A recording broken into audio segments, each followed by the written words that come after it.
Hello, everyone. Merry Christmas. Hope you guys have had a really great day. Get some nice presents and ate some good food over the last couple of days, which I have. It's been a good time spending time with family and friends and enjoying a holiday, enjoying Christ Mass. So there's a lot of stories out there where, that's compromised, but we don't need to focus on that, do we? All right. So we know that the deep state. I can't put deep state in the title of YouTube videos, otherwise it won't be monetized. But if I say globalist, it's okay. But it's pretty much the same thing. Globalists, Luciferians, just throw those names around there, and they all stick at some point. But some people still are resistant to the truth. All right. So I predicted last year that I saw Christmas was going to be sad for many. And, I just assumed it was going to be sad for all of us. But we're pretty happy for the most part, I believe. We, the people, are we're looking pretty good. All right. There's some people probably sad, but, there's people sad during this time of year often. Unfortunately, we hope that those people don't, do the bad thing, which unfortunately during this time frame, a lot of people take their lives. Right. So why would you be so unhappy during this beautiful time frame? Because maybe during this time frame, sad things happen. Sad things are happening, I believe, very strongly for the deep state. I remember when I was a BUD/S instructor, chief of the first phase and senior enlisted guy. So I had one guy was telling me that, he was doing it late night movement where you just take the students around with their boats on their head and they go visit lots of different things, just to keep them moving for several hours, because they don't get to sleep, but maybe 2.5 hours for the whole week. And that's intermittent, like half an hour here, half an hour there, and that's it. All right, for the first 72 hours, there's no sleep whatsoever, and then they get a little sleep, and then they get up. I tell you, I would have just rather kept on going, because when you go to sleep for that half hour or whatever, and you try and get up, your body doesn't like it. All right, so it's better just keep moving. And so we've seen a lot of that stuff.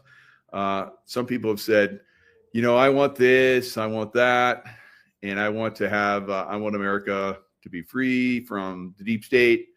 And there's things that have to happen for that to transpire.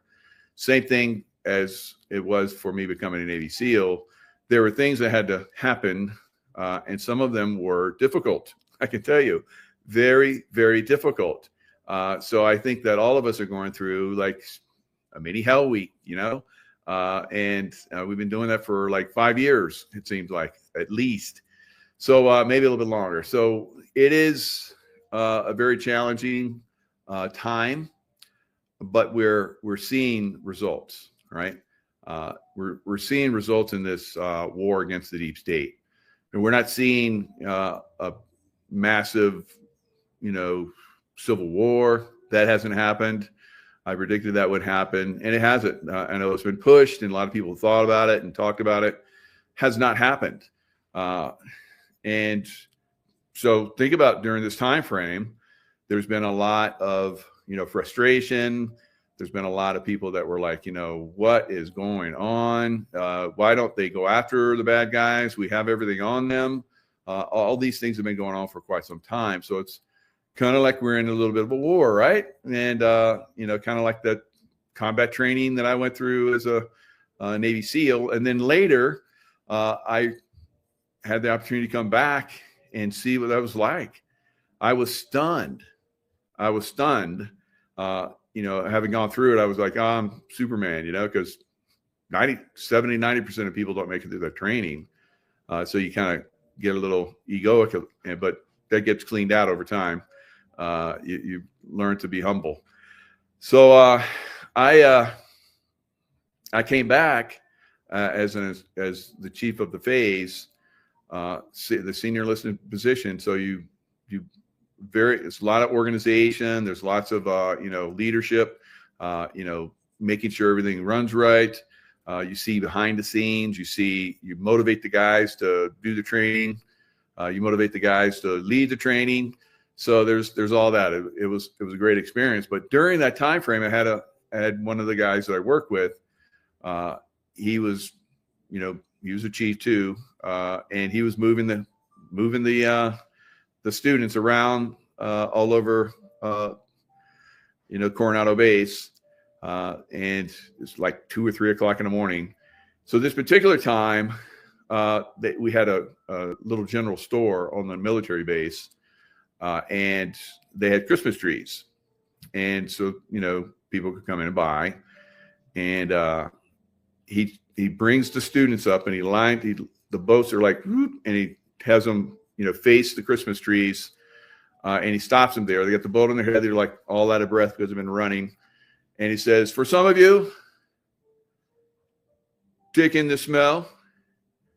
For some of you, smelling those trees, it will be the smell of victory. And for some of you, it will be the smell of defeat. And then he had them right face and then blasted off again. So kind of planted that seed, right? Planted that seed. Fortunately, when he did that, that was about the time frame where no one was going to quit, right? But he was basically showing them that because you have persevered through extreme circumstances, every time you see the Christmas tree and you smell the Christmas tree or whatever, it's going to be victory for you, right? I think that we're going to look at this Christmas as victory for humanity, we the people, right? Now, who's been leading that charge? Who was selected to lead this charge, right? So we know that there's an election process that usually happens to the Democrat side, which they put people in power that really don't deserve to be there whatsoever. And in fact, they're very, very evil people in some cases. You look at Gavin Newsom, who I've called the vampire. When I look at him and I send him love, I see that he's a vampire, right? He's very demonic. So we'll see Gavin Newsom go away soon, right? Because I've been working on him, and every time I work on somebody, they go away, right? So I've said that I'm not going to disclose a lot of the people that I am working on, but I will disclose that I'm working on Gavin Newsom, and you can too. You can send him love, and maybe that'll help speed up the process. This is a we the people type, world that we're moving into. All right, so President Trump, you see I'm wearing the Mogador jacket, right, where he's fighting the bull. Now, I did a little research because I'm sometimes inspired to do that by God source. And so I looked up, this connection with the bull that seems to be something that's happening right now. Now, if you look at the guy that's the governor of Colorado and, Tina Peters, the restricting Tina Peters should never even have gone to trial, let alone been put in jail. All right. So this is a deep state activity. All right. So I guess the guy that is the governor, his sign or whatever, when he was born is Taurus, which is the bull. Right. And so that's very interesting because Trump is fighting the bull, right? In a lot of cases. Now let's look at the Gen Max site. And at the Gen Max site, that's where President Trump, I guess he came across somebody was wearing the jacket. And he's like, oh, I like that coat. I feel like a matador. All right. Where did you buy this? This is great. All right. So right here, he ends up signing it. He signed it Donald Trump for that, but that particular one, not this one, I guess, but this is the one I'm wearing right now. It's interesting because my wife Tracy She comes from a line from New Mexico, and their coat of arms is the bull. And she's always had this thing about matadors, and her they've had ranches where they had cows and bulls and so forth in her family. So it's very interesting, the different tie-ins we see in our lives, and the things that we focus on, we attract, right? I wanted to be a Navy SEAL, so I grew up. As I was growing up, I worked out. I'm thinking I'm going to be a Navy SEAL because I'm swimming like crazy. I'm doing the things I think a Navy SEAL does, and then I go through the training. And the training is brutal, right? Careful what you wish for, right? So we're all wishing for the deep state to be taken down, right? It's very challenging, as many of us are seeing, right? And there's lots of different things that are happening and will continue to happen along the way. Now, let's look at President Trump's mom. And, she is from Scottish origin. And her last name is MacLeod, M-A-C, I better spell it, L-E-O-D, MacLeod. I'm going to say that.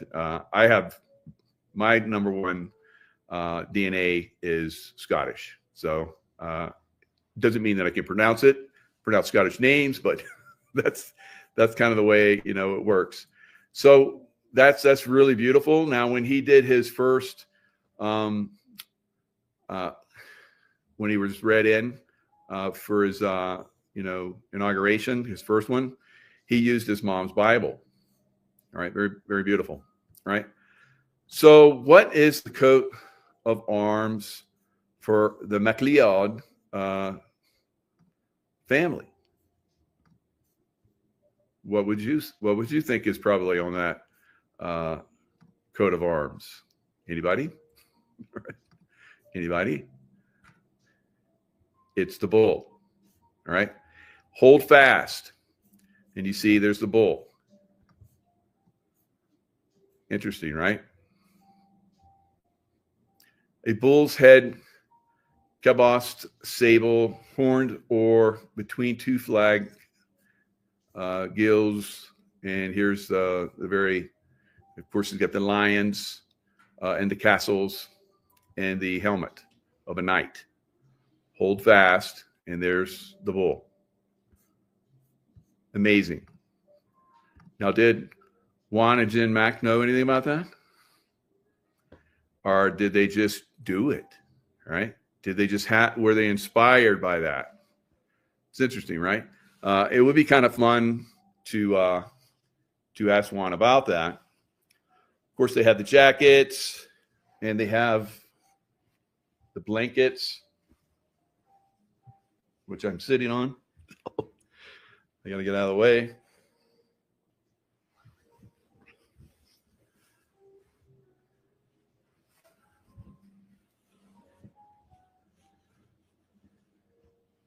You got upside down.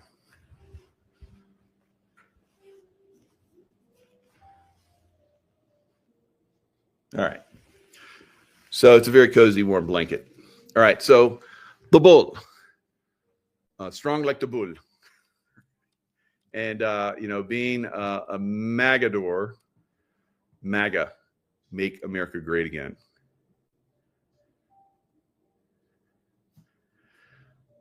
I'm Scottish, and it's MacLeod. That's who you are. All right, it's not MacLeod for Trump. It's, as you saw, it's and maybe that's the way it's pronounced, MacLeod. I don't know. So, and maybe that's what you're trying to tell me, dude. It's MacLeod, right? So maybe. All right, MacLeod or MacLeod, right? So it looks like MacLeod, but maybe MacLeod. So either way, President Trump is really doing a good job, I think. Now let's go into how some of this is going to transpire. All right, so we know that silver prices have really taken off. And I think this is one of the ways the deep state is being taken down, guys, because we're going to go back to kind of like what President Kennedy, remember that connection with President Kennedy and Donald Trump, or at least with John or John F. Kennedy Jr. They were both buds and they used to hang out together. I'll show you some pictures here pretty soon. But Trump, when he designed Air Force One, which is basically his plane, he used John F. Kennedy Jr.'s colors for the plane that he went, supposedly, he did not, I believe, go down in. I think they had it rigged so that there was some bodies on there. And the Navy divers, I even know a guy that said he knew a guy, because I used to be a Navy diver, and he said he knows a guy that did the recovery, and they did get the bodies. Well, they got some bodies, because bodies, when they're in the water for a period of time, short period of time even, they swell up and they're kind of indistinguishable, right? So, and then they very quickly took those bodies and cremated them. And then they went out on a Navy ship. So these are civilians being taken out on a Navy ship with the family, and they're, dispersing the ashes in the water near where the plane went down, because the ship, I think it was a destroyer, was anchored there. Interesting, because JFK was in the Navy. He was a Navy captain, was injured in the Navy during World War II. So, and he's the one that created the SEAL teams. How about that? Right?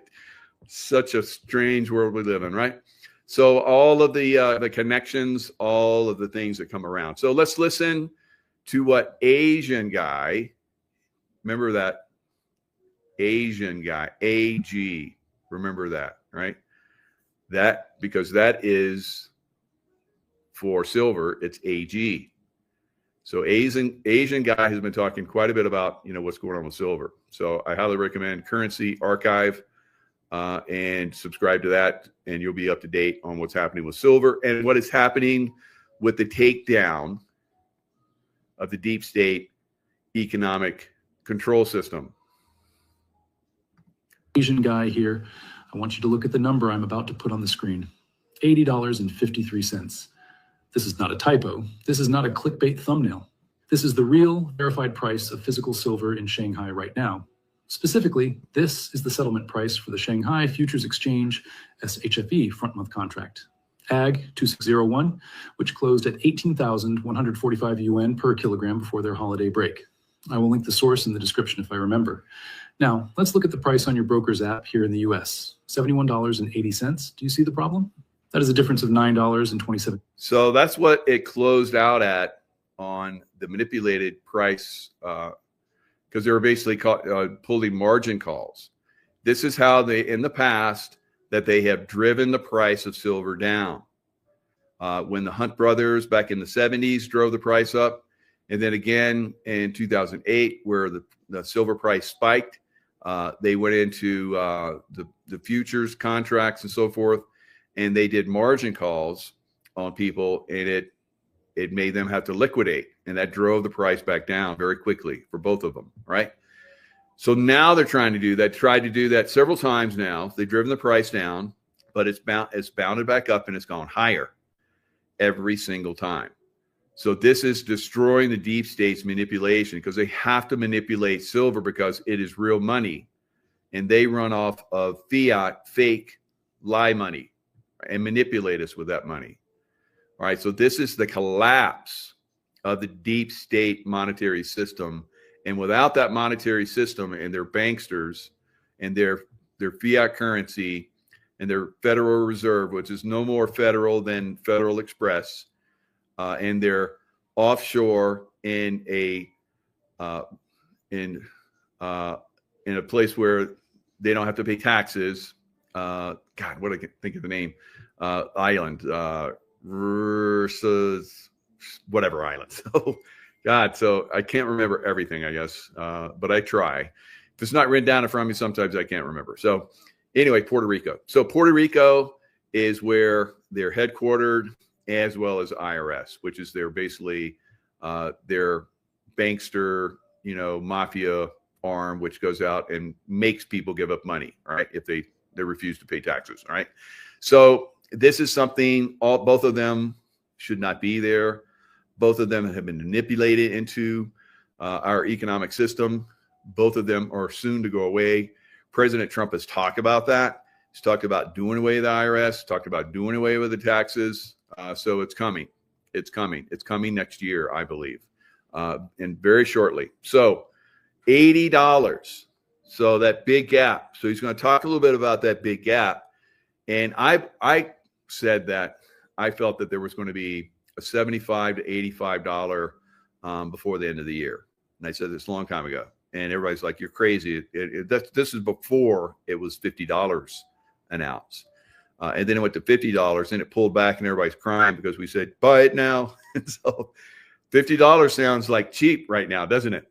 Because it's getting ready to go to 80. That's the next stop. Cents per ounce. In the professional trading world, we don't call this a spread. We call this a broken market. I know the skeptics are watching. I know the trolls are typing, Asian guy, you're making up numbers. So let's do the math together. Get your calculator out. I'm using the official settlement data from SHFE and the current USD $92 per kilogram. Step 3, convert kilograms to troy ounces. Remember, silver is measured in troy ounces, not standard, not 35. There are 32.15 ounces in a kilo. Step 4, $2,589.92 divided by 32.15 equals $80.55 per ounce. The math is undeniable. The largest manufacturing economy on Earth, the country that actually uses silver to build solar panels and EVs, is valuing the metal at $80. Meanwhile, the paper market in New York, where bankers trade digital promises, is pretending the price is $71. Now, why is this terrifying for the banks? Because in a normal, healthy market, this spread shouldn't exist. If silver is $9 cheaper in New York, every bank, hedge fund, and algorithm on the planet should be buying in New York, flying the metal to Shanghai, and selling it for a risk-free $9 profit. This is called arbitrage. It is the force of gravity that keeps global prices together. All right. So this is about to end, this arbitrage, completely. So what we've been seeing is China has, because it's one of the largest producers of silver. Mexico, I think, is number 2, and I think Russia is number 3. Isn't that interesting? BRICS, right? So if we continue to see this big gap, we're going to see a lot of these banks with their short positions have to buy a lot of silver, which we've already seen that JP Morgan Chase, which is pretty much the Federal Reserve that started all this manipulation and took away Tesla's technologies and all kind of crazy stuff. But anyway, it is probably the one that is going to get hammered the most because of their massive manipulation and the silver pricing and so forth. So they have to buy that silver because they have these contracts that expire in, I think it's January 15th or 16th, somewhere around in there. We will probably see the price of silver skyrocket up to that point by over $100 easily, right? So it is not too late to buy silver. In fact, I see silver at over $500 next year and over $1,000 the year after. So it is something that is coming. It is absolutely not too early. I mean, we're looking at next year, we can see probably 10 times what silver is right now. All right, so let's look at a little bit more of this. All right, so China is going to freeze all exports of silver from their country on January 1st. So saving New York, COMEX, and London is not going to happen anymore. So they're going to have to scramble for this physical silver, guys. And eventually what that's going to lead to is the silver miners are going to take off as well, because there's a price point where the very rich that could put a lot of money into mining are going to see some prices. They're going to see the way that things are going, and they're going to be like, all right, let's start mining. And I think America has the most silver of it anywhere in the world, and gold. And and they've been holding back on that, I think, for maybe just such a time as this. So we'll see, I believe, the miners, like I've talked about miners, SIL and SIL J, which is basically junior silver miners. They haven't kept up with silver. And I think there's a hesitation because, in the past, the banksters have come in and hammered the price of silver down. So they don't want to start to invest a lot into mining silver if it's going to get knocked out. So once they see that it's not going to get knocked out, in fact, it's going to go much, much higher, they're going to move in and start to mine this stuff, guys. And this is a silver war that we're in. All right. So once America goes back to the silver standard, which I promise you, President Trump is moving us in that direction, it completely takes away the banksters and the fraudulent system that has been controlling America for well over 100 years now, right? So incredible times. It's a time to be the happiest ever that we could be, while the banksters and the deep state are crying. It's a very sad Christmas, like I predicted, but it wasn't for us. I didn't know. I was like, at the time I was like, I don't understand what it is going to cause this, or who's going to be affected. Now we see it's the banksters and the deep state. They're getting taken down all over the world. It's magnificent. It's absolutely unbelievably magnificent. All right. So let's look at some other anomalies. I like these things and I like to share them when I see them. So here is the properties and data of the isotope 107-1. And it was Juan and Jen Mack that made this Magador jacket. All right. And it ties to the Trump McCloud, I guess. All right. Hopefully I'm pronouncing it right now. Thanks for, the chat. Sometimes we get some good information come through. I appreciate it. So the McClouds, and it's phenomenal. Look at that. 107 silver, AG, Asian guy. And what's that number protons? What's President Trump number president? 47. Oh my God. Ho, ho, ho. Right? So, okay. I love it when, the universe speaks to us like this. Right? It's very pleasing to me. All right. U.S. now. I know a lot of you have talked about this, and money and, all this kind of stuff. And what's interesting is this shows up. I was looking at the debt clock today, and look at that. The Great Jubilee, wealth transfer. How about that? All right. And so what we're seeing also is the price of silver is going up. And I believe that, like I said, silver will be over $1,000. Look at that dollar to silver ratio, 1,166 per ounce. In my mind, I see it around 1,200 the year after next. So that's kind of close, right? So maybe it will be 1,200. Maybe it'll be more than 1,200. But that's what I see going forward. We'll see, like I said, 100 to 150 in the January, the 2 weeks in the January period, right?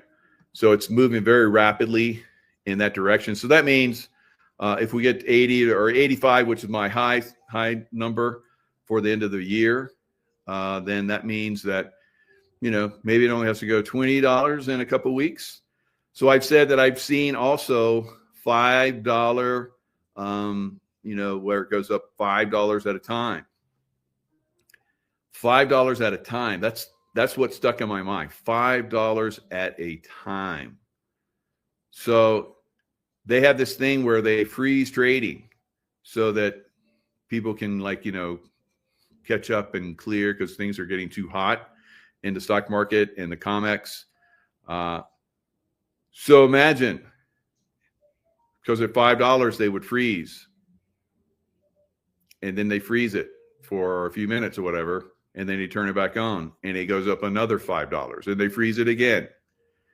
And so maybe that's what I'm seeing. I don't know. So we're going to see $5 a day silver at least coming up, and we may see $5 multiple times in one day when their trading algorithms basically stop trading once silver pops $5.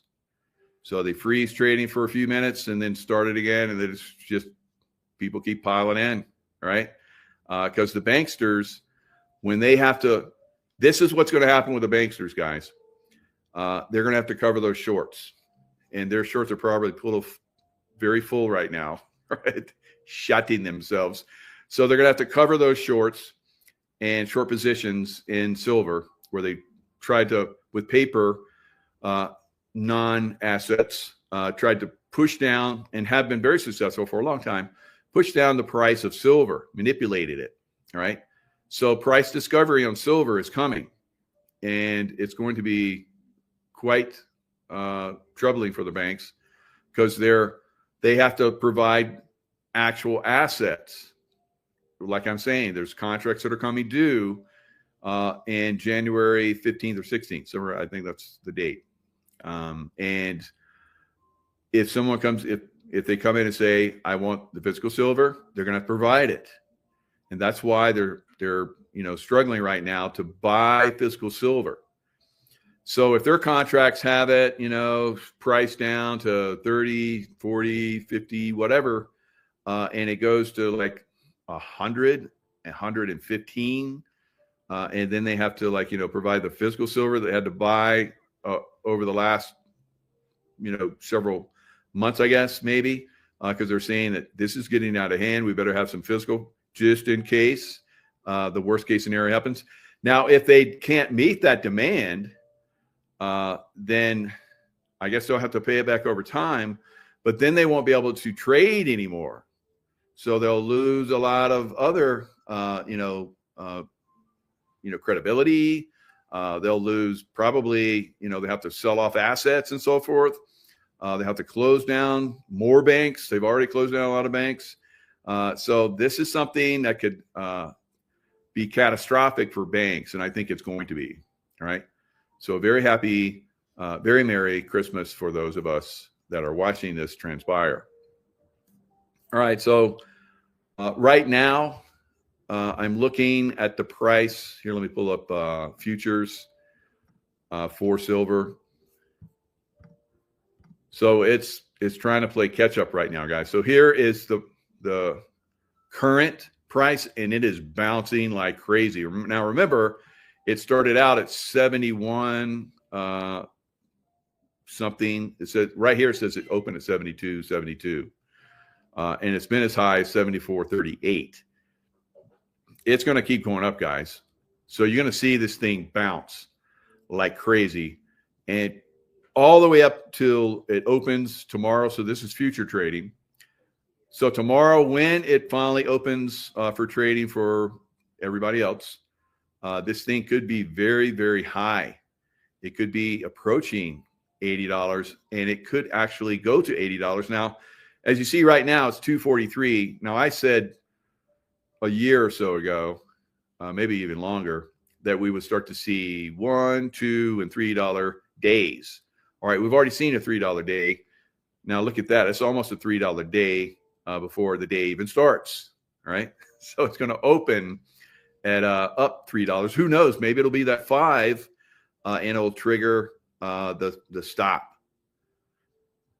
trading signal.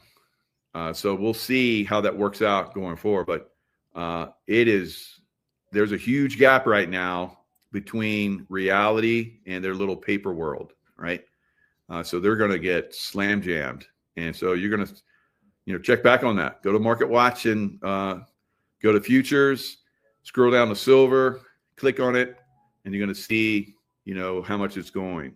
It's up already from the open. It's up a couple bucks. It's up already at the open. It's up because it closed at 71.40 or 71.20.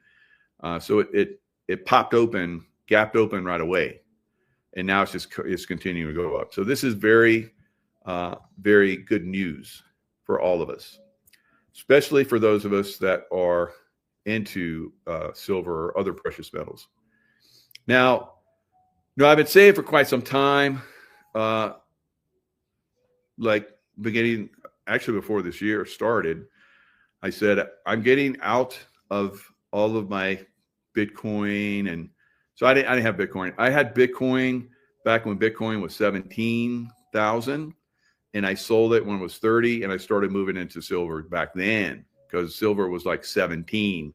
So I sold my $17,000 Bitcoins for $30,000, and I've been doing this for a long time, playing with crypto, speculating in crypto.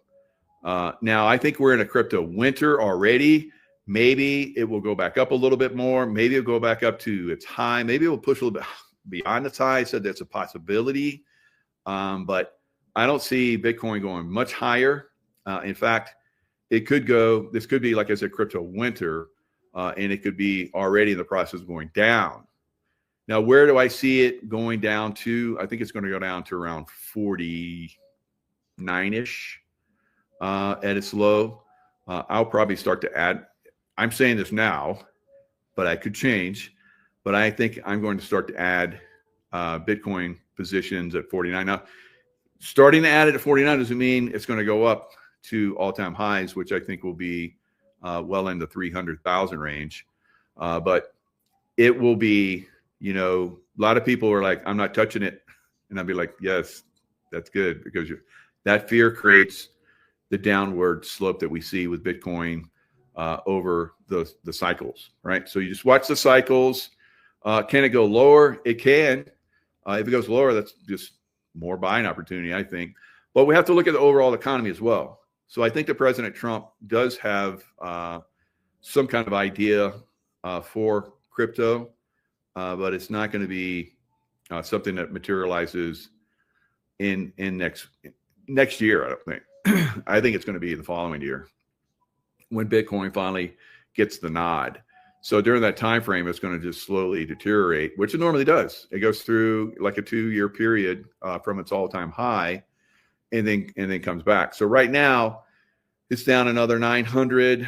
So that puts it at year to date. It's down almost 7%. Down 7%. Not like everybody thinks it goes up forever. You get your money into Bitcoin, and you're gonna be rich. You're gonna be rich. All right. So not so much this year. Now, another one that I was looking at. Let's see if I got it.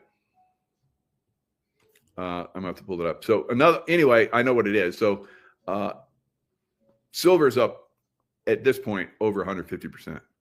So you have Bitcoin down 7% year to date, and year to date silver is up 150%. So my movement, you might think, oh, you got out at 30,000 and went up to 125. Yeah, but all my other silver, and I also went big, took that money, went big into XRP, and my XRP position quintupled. And then I got out of that, started putting it in silver. So my silver position is staggering. It's staggering right now. All right, so I'm very happy with it. And I hope you guys have been listening. I'm not a financial expert, but I do bring on a financial expert, which is Kurt Elliott, and we agree on all of this stuff. So, and we talk about this stuff in detail. Now, he will not be here tomorrow. I will go into detail on some of this and get graphs and all kind of stuff. But he will be in on Monday. So we'll do a show on Monday, and he's going to give a long-term scope of what he sees coming. All right, so that should be a good show to see as well for investment purposes. Now, a lot of you, there are many of us that are multimillionaires now in silver. There's some of you that have really been listening and have been loading up on silver. Now, whatever silver you have, if you have, let's say 1,000 ounces of silver, and in 2 years from now, it goes to, like I predict, $1,200 silver, you're a millionaire, right? What did you buy your 1,000 ounce at? Would you buy 1,000 ounce right now? You should, if you don't have it. And if you can afford it, you should put your money into it now, guys. I'm buying more. I'm gonna load up some more, and I'm gonna go into the miners, because I think the miners could outpace the actual physical product. Now, you should be in physical because it's based and you should have physical on you. And if you have a lot of physical, you should have it in a depository that's well-renowned, well-respected, long-term, like Dr. Kirk Elliott, KEMP. And of course, they give you free consultation. If you're still undecided and still don't know what to do with your retirement or the money that you have in stocks and bonds or whatever, you should, I've been saying for a long time, you should have at least 0.25% of that, because if the stock market crashes and housing crashes 90%, then at least you have something left. All right. So it's gonna get crazy out there. But of course, we will have a Jubilee, but the Jubilee will be based initially in those people that have moved in probably into the silver and precious metals. And then we'll see maybe some other particular stocks and so forth will take off, and while others will collapse. We'll see. So ex-CIA Director John Brennan once favored Trump judge kept away from Justice Department inquiry. Of course he does, because he knows he's guilty of, pushing the Russia hoax, where, they tried to get Donald Trump out of office. And John Brennan was involved in that. He was also involved in the Hunter Biden laptop, saying, no, he and like 52 other, high-ranking intelligence type people were like, no, that's Russian disinfo. And even Hunter Biden was on a show just recently, and he's with Sean Ryan. Sean Ryan, what the F? You have Hunter Biden on your show? That's like a sacrilege, dude. But I guess you're just like, you're a slut for views, I guess. I don't know what's going on with you, dude. But anyway, Hunter Biden was on his show, and I was like, what is going on? So Hunter Biden, he's saying that the laptop was just a big hoax, right? He's going to lie and lie and lie. Did they let him out of Guantanamo to go on Sean Ryan's show? I don't know what's going on there, but so whatever, whoever that is, it's very interesting. There's a lot of people out there, guys, that are, with the, Charlie Kirk and that program. What is it? What's the Charlie Kirk program that they had? Turning Point USA. Right. Yeah, they have some very good stuff, but then they have some very interestingly corrupt looking kind of stuff too. So I'd be very cautious on the Turning Point stuff. I don't know who's involved in that, because there's all kind of different groups out there that some of them have good intentions. Some of them are like, we're just going to like manipulate to bring about good. And I'm like, that's not cool. That's like the deep state trying to do good. No, stop. Right. So I don't know what's going to happen with that Turning Point stuff. Charlie Kirk assassination, of course, is complete bullshit. Right. But there are positive aspects to some of these things, guys. So maybe it's trying to get people to move in a certain direction, hijacking a real assassination plan that was coming down. I think that's very possible. But, overall, I'm very, very, very suspect on that. And now I hear other people that have plans to expose stuff, and they have people that they're going to bring on their team that I've already pointed out are very suspect people. All right. General level. And you bring them in and you may be compromising what you're trying to do. And I hope that gets out there. All right. So they can make their own assessment of who I'm talking about. And many of you can too. So anyway, lawyers of former CIA Director John Brennan want the Justice Department to be prevented from steering an investigation of him and other former government officials to a favored judge. Favored? You mean a fair judge that's not corrupted by the deep state that will give you guys a pass? Yeah, that's what you want. Not going to happen there, little communist boy, all right, that ran the CIA. It's very suspect. I was in the CIA when he was there, and it was a very suspect guy. So, of course, the CIA's got some suspect stuff going on. Probably should be shut down and restarted, but along with FBI. But I don't know. Maybe they can salvage it, but it's going to be tough. It's going to be tough, right? There's a lot of corruption there, and a lot of people they'll just go silent. They'll just go silent for 20 years and then come back and F everything up again, right? So I'm very suspect of, keeping that thing alive.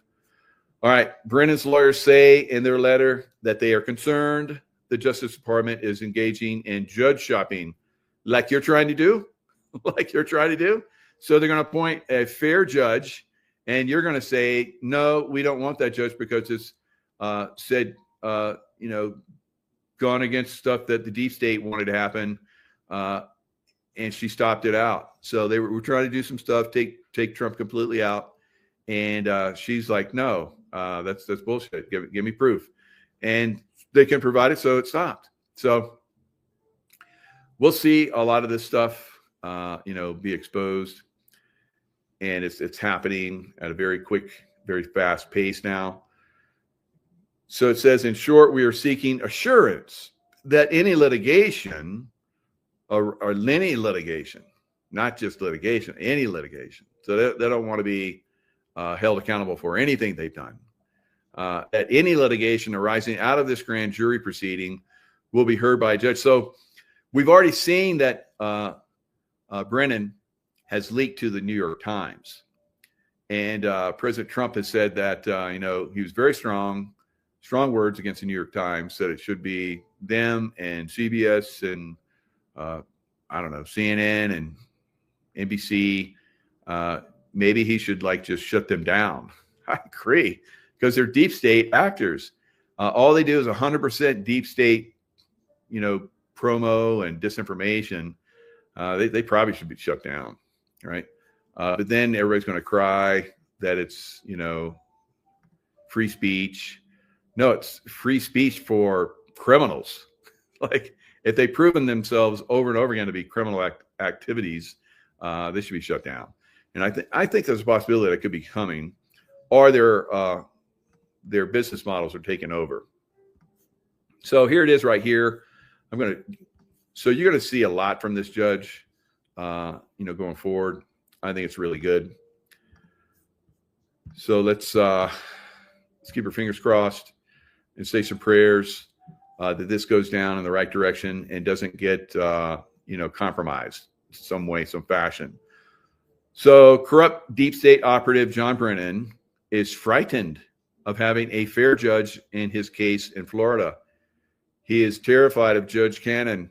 All right. She's going to, do a broadside on John Brennan. Cannons, full guns, all guns, broadside. Then we're going to swing around and do another broadside with the other guns. All right. So John Brennan is aware that there is a strong likelihood that Judge Cannon, who dismissed the false indictment against President Trump related to the Mar-a-Lago FBI raid. So CIA, FBI, corrupt guys. They're not maybe as corrupt right now because President Trump appointed some good, fair people in those positions and high positions. But like I said, don't think that there's moles deep in those systems, guys. So she ruled fairly on that. She showed her impartiality and courage to go up against the deep state. So in March of 2026, Cannon told corrupt Jack Smith, 2024, sorry, corrupt Jack Smith to provide documents he claimed were classified to the jury or to drop the Mar-a-Lago raid case. So, of course, the case was dropped, right? So it's like common sense, guys.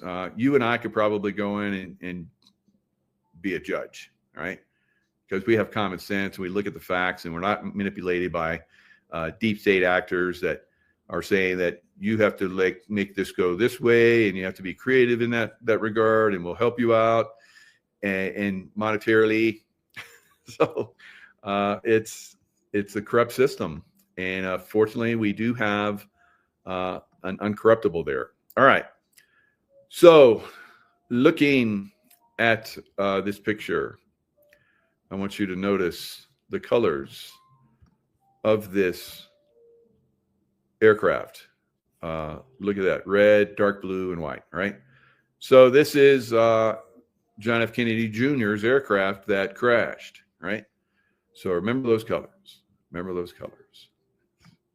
Yes, I like to reveal. I like to reveal little things like this because I think it's very important that people see, where this is going. And President Trump, I believe, is coming in, just like I said, just like JFK did, and bringing in silver-backed certificates, monetary instruments that are backed by silver. And I think this will translate all around the world. Silver is now, for a long time, I think since 72, 73, somewhere around in there, was recognized as an industrial metal. And now, once again, it has been reclassified as a very highly sought after, desirable metal, I guess, here in the United States, and also as an instrument of commerce, right? So it can actually be used as an instrument of commerce once again. And there's sovereign wealth funds that are starting to accumulate silver. Once again, that also puts price pressure, upward price pressure on the silver prices going forward as well. So devastating details of JFK Jr.'s ultra-secret burial at sea. So you just have to do a little research to start to put all this together. All right. So remember I said that, my buddy, I used to be a hardhead diver. So he was basically telling me that he had friends that actually went in and found the bodies. And I'm saying that those bodies were bloated and weren't their bodies. Probably some people that reason they put them in there. All right. Heart-wrenching new details about JFK's burial at sea have been revealed for the very first time, 25 years after the former president's son was laid to rest alongside his wife, Carolyn, during the incredibly secretive ceremony. So this just came out last year. This information came out just last year. All right. So let's scroll through this. There's dad and son together, JFK Jr. and his wife, Caroline. Another power couple right there. They were going to go, they would have gone all the way. And who knows, maybe they still will. Right. So here he is with his sister, Caroline. And his sister, Caroline, wept profusely. It was not an act. I think she really thought that he was gone. And they need that to happen, guys. They need that to happen. So it's a cover for when these guys go to Valhalla, all right, wherever they went. All right. So then when it came time to put ashes in the water, says Black, I first led the sets down. They went down to the water, and next he led John, grief-stricken sister Caroline down the steps to the vessel. He says she touched the urn as if to signal that she wasn't ready to let go of her brother so quickly. So I calmed her, and we went down, and so it did happen. Now here's the funeral was a star-studded affair, including Muhammad Ali, Maria Shriver, and then husband Arnold Schwarzenegger attended the funeral. This was the land-based funeral, and then they had one at sea. So Senator Ted Kennedy was there back when he was alive.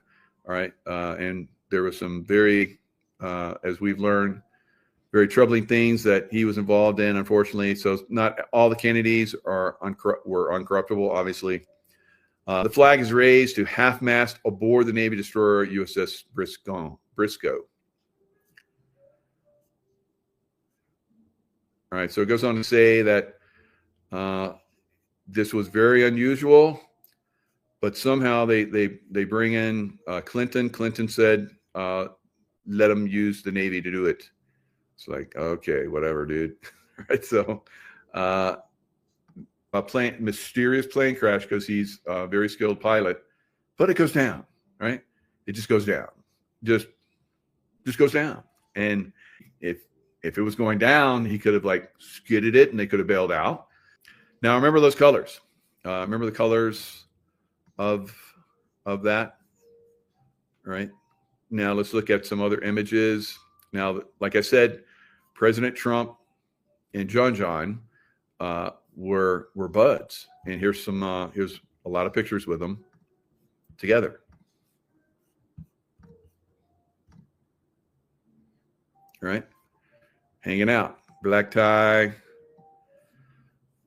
And here he is with RFK Jr. So now RFK Jr. was doing a show one time, and somebody in the chat said, if JFK Jr. is still alive, touch your nose. And he went with a big smile on his face. So now Juan has told people, not me personally, I haven't asked him personally, but Juan has told other people that I've known in the past. Unfortunately, they're no longer with us, but he's told them that he is alive, right? So Juan has said that, and you guys know Juan is he's usually on up and up and all this stuff. So again, when will he come out? Because some of these guys and gals come out, and we see them occasionally. There's been sightings of Princess Diana, who said that all of the royals were a bunch of lizards. Remember that, right? So I'm telling you guys, we got the hybrid, lizards still here, right? The Big Daddy lizards, the lizards that were full lizards, they're not here anymore. So this is a good thing that the positive ETs have done for us, and they've given us a window of taking down this deep state, which is coming. The deep state is basically, I believe, the Draco reptilian offspring and so forth. The Bush family, Clintons, Rothschilds, on and on and on. Rockefellers, all lizards, all of them lizards, guys. All right, so this will become, I think, more common next year. All right, I think this really starts to come out, disclosure on a lot of different things. So it'll be quite interesting. Now, let's look at those. Let's look at those colors. All right, Air Force One. Now, remember those colors: the red, I guess black, dark brown, dark blue, whatever, and the white. That's what JFK Jr. had on his aircraft. All right. So this is a model of President Donald Trump's proposed redesign of Air Force One on display in the Oval Office of the White House in October 2019. So things changed a little bit. So this is what they presented to the world as the colors. And now this is what it's going to be. Now, why would he change the colors? Why would he change the colors? Because this is JFK's colors. All right, so at first he honored the son, his friend. These are the colors we're choosing. He presented that to the world. So you know that President Trump is a guy that misdirects and redirects and does that basically in the face of the deep state. So when President Biden came in over the last 4 years, I think he threw somewhat of a wrench into this, and Boeing was having some problems and blah, blah, blah. But now we're going to see these are the colors, guys. Right. And that's JFK's colors for his craft for Air Force One. Right. Now, this one, it says this November 2013 photo shows special air mission, President JFK Kennedy's JFK Air Force One on display at the National Museum, the United States Air Force, and the Presidential Gallery in Dayton, Ohio. So that's where you can actually physically see that and see how it has this nice blue sky and blue watercolor. Same. All right. So President Trump is moving us back to the ideals of those Kennedys. Right. So George, you're saying silver mining is relatively difficult. Yeah, because a lot of the silver that we get is from mining other like copper and gold. I think maybe not gold, but other metals that are needed. And it's almost like a byproduct that comes off of the mining those. So going specifically at and after silver is a little bit more expensive. And that's what we're going to see pretty soon. That they're going to get the signal, the miners and the people that would back the miners. Heck, I'll throw down some money in that. If I can find a good mining group. So I'd get involved. I like going to mine, maybe help them like do demo in the mine. I'm a demo guy. So it's going to be, it's war, guys. It's a civil war, not civil, but silver war. All right. So this is going to be very interesting going forward. The silver, of course, is going to be against the deep state. It's going to destroy the deep state. All right. So remember that movie, The Wizard of Oz, where they say, follow the yellow brick road. So they're trying to like mind control us. All right. Our signal, actually, those books, there were like 12 books, I think. The guy that did the Oz series, and he was basically revealing in those books. And he was revealing that they were manipulating the silver price all the way back then, the turn of the century and before the turn of the century. And then of course, Hollywood got those works. Did he get any, did they like give him like, that's what they do. I've had all these people on my show, The Matrix, and Saving Private Benjamin. My work has been, hammered. So that's what they do. They steal the work if they can. If they can't, they hammer it some way. And that's what they did with The Wizard of Oz. So they basically stole the work and then they manipulated it, just like they did The Matrix, right? So this is something. The deep state is not creative. They don't have that creative spark from God. They're not part of God, although they'll lie and say they are. And but in behind the scenes, they're Luciferians. We know that, right? So, let's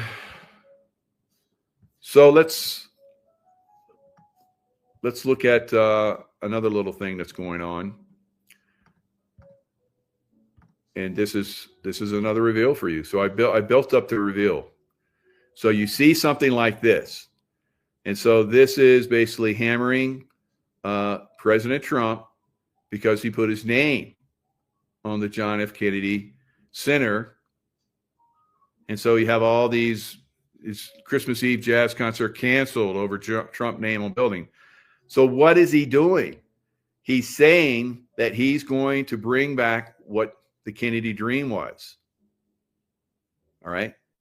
Taking down the Federal Reserve and putting us on silver. Wow. And of course, they're blowing this up into be something, of course, because they're, the mainstream media, deep state actors, puppets for the deep state.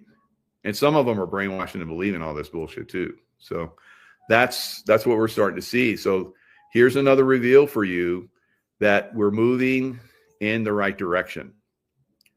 So Christmas Eve jazz concert held annually for 2 decades at the John F. Kennedy Center for Performing Arts in Washington, D.C., was canceled by its host this year in protest of the addition of Donald Trump's name to the Washington, D.C. building. They go on to talk about how, well, Biden basically, took all the Confederate names, Fort Bragg, changed all the names, the Confederate generals where all these, Army forts were.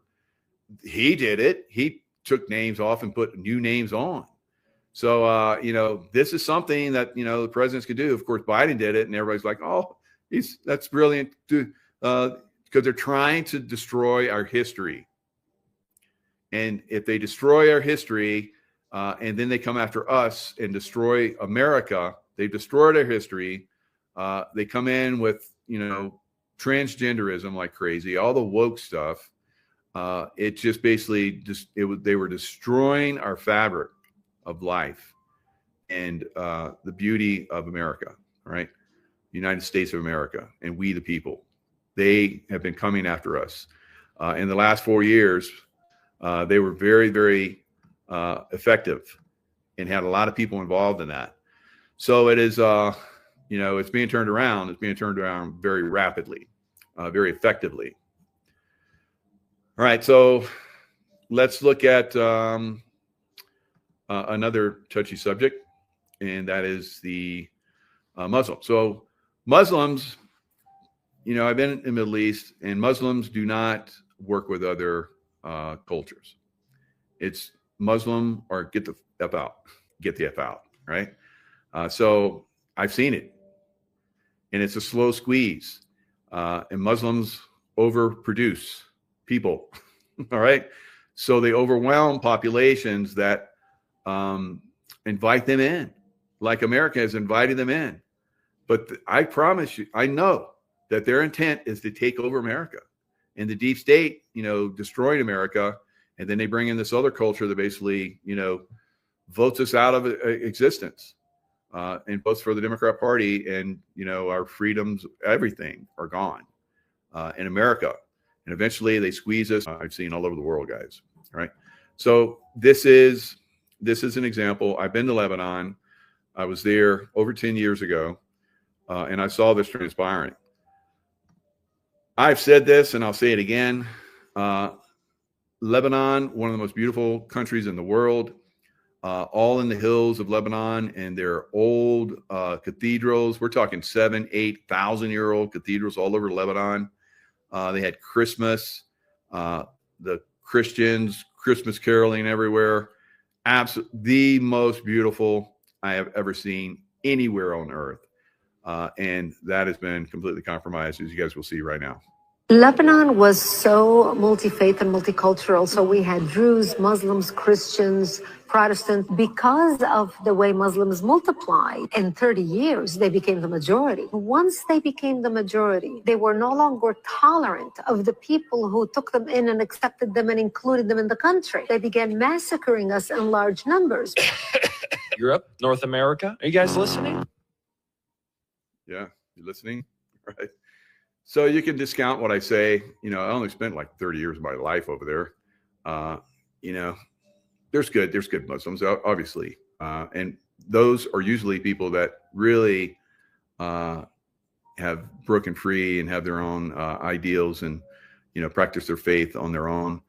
So the ones that are, unfortunately, go to the mosque on Friday and to get their download of manipulative thought, and usually it would come out of those mosques on Friday, and that's when they started to attack us, usually everywhere that I went, everywhere, right, throughout the Middle East. So that's what's coming for America. It's a slow squeeze. They come in, and like she was saying, they over multiply. Eventually they take over.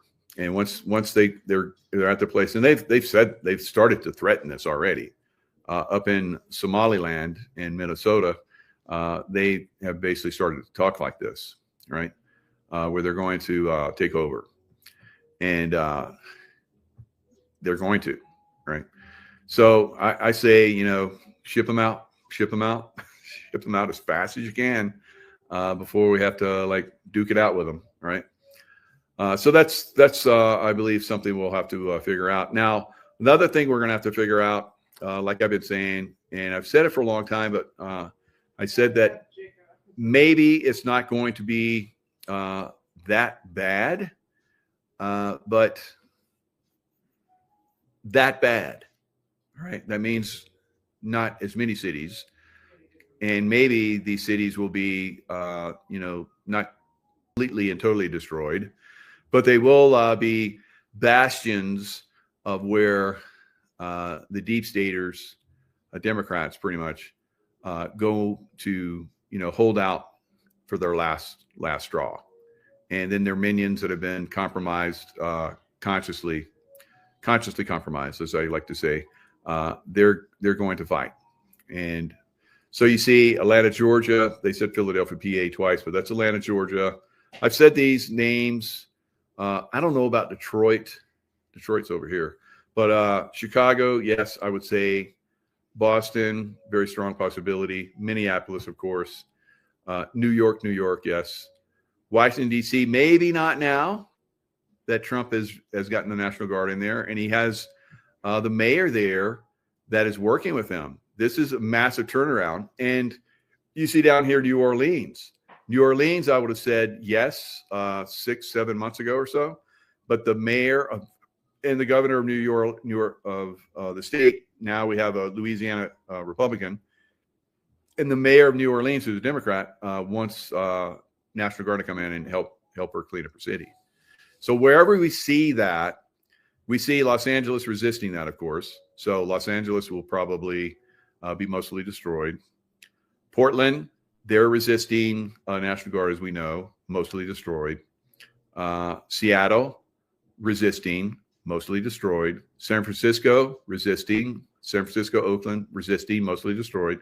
Denver, of course, mostly resisting, mostly destroyed. So wherever you see the Democrats put up the most resistance and allow their citizens to be subjected to extreme levels of brutality from illegal immigrants, and then, of course, Muslim hordes and so forth, you're going to see them like destroy, guys. You're going to see them destroyed for the most part. Not completely, but for the most part. All right. So I know a lot of you, I've seen, well, not a lot of you, but I've seen some of you chatting that you're like, well, good. It's because I put some hope out there, right? We always have to have, and I don't like to say hope. I like to say some positive out there, right? Because if we focus on the positive, we can create that for the most part. But we're still in, Hell Week, SEAL training, right? So we're going to have to go through some tough times. Some of you will quit, right? Some of you are already quitted, and it will continue to be like that going forward. So here's positive things, and I just have a couple more things we'll put out. And I know I've been on here for a little bit. DHS arrest over 17,500 criminal illegal aliens under Lake and Riley Act. So things are moving in the right direction. So we're starting to arrest the bad. I pointed this out.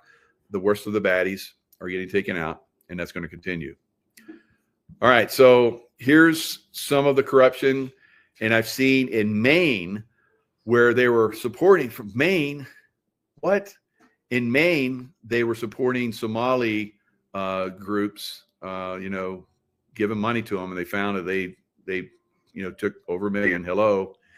Because it's a pirate culture and they're inbred. So that's what somebody told me. I can't claim that, but that's pretty fitting. I was like, God, it's perfect. So of course they're going to steal. So here we go. Here's another one. This will be the last one I share. On Christmas Day, a massive fraud is taking place within the government and the Somali population. Here, this building alone, Quality Learning Center, is a daycare, yet they spelled learning wrong, and they said leering. This daycare alone in 2025 has received $1.9 million from the government. And the strange things about these childcare centers is there's no one here right now. It's midday on a weekday. If you were to try to go inside, it's completely closed and the windows are all blacked out. No one's working. Midday, children should be in here, and this place is licensed for 99 children, and this is the outside. There's no windows, no nothing. And like I said, they literally spelled the word wrong on their sign. This is open and blatant fraud taking place here inside of Minnesota. The government is complicit with this, and this is just one of the hundreds of child daycare centers here inside of Minneapolis being ran by the Somali population. It's sad that it's happening here in Minnesota, and it stinks that it's happening and it's being labeled on the Somali population. However, that's just the facts of what's happening here inside of Minnesota. $1.9 million for this daycare center that can't even spell learning right. Winning by exposing this. All right, so it's a Merry Christmas, I think. I hope you guys feel the same way. Watch that price of silver. Hope you guys got some. If you don't get some, keep getting it. Right? It's still very. I'm going to get some more. Right? I'm already diversifying, like I said, into some of the miners. So you go online and look at some of those. SIL, SILJ. I did a show the other day where I talked about some other miners that I'm looking at.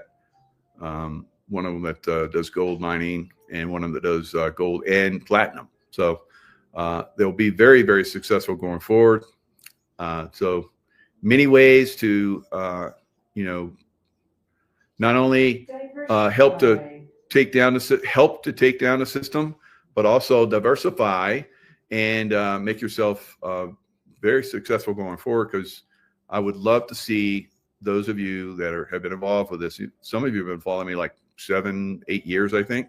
So hopefully you've been getting a lot from me. Obviously you have. You've been following me that long. So there are lots of things going forward where we can, take, our success and create the world that we believe in. And the deep state, with all their money that's disappearing from them and being repositioned towards us, right, is going to help all of us. All right, guys, lots of love. Stay in the love vibration, and I will see you guys next time.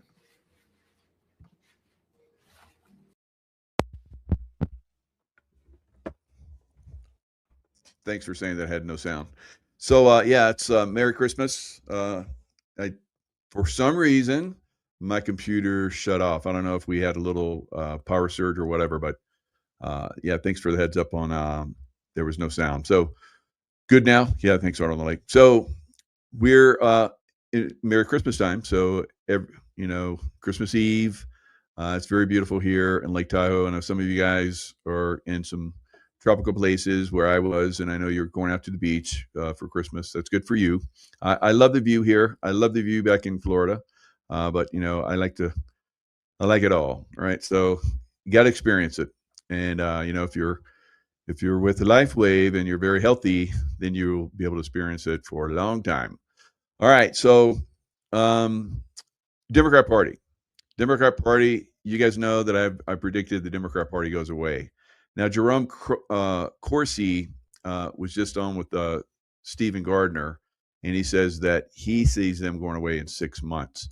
Now, some of the people I've had on my shows in the past have basically gone to the Justice Department, and they have been there for, I think, over 6 months, revealing information.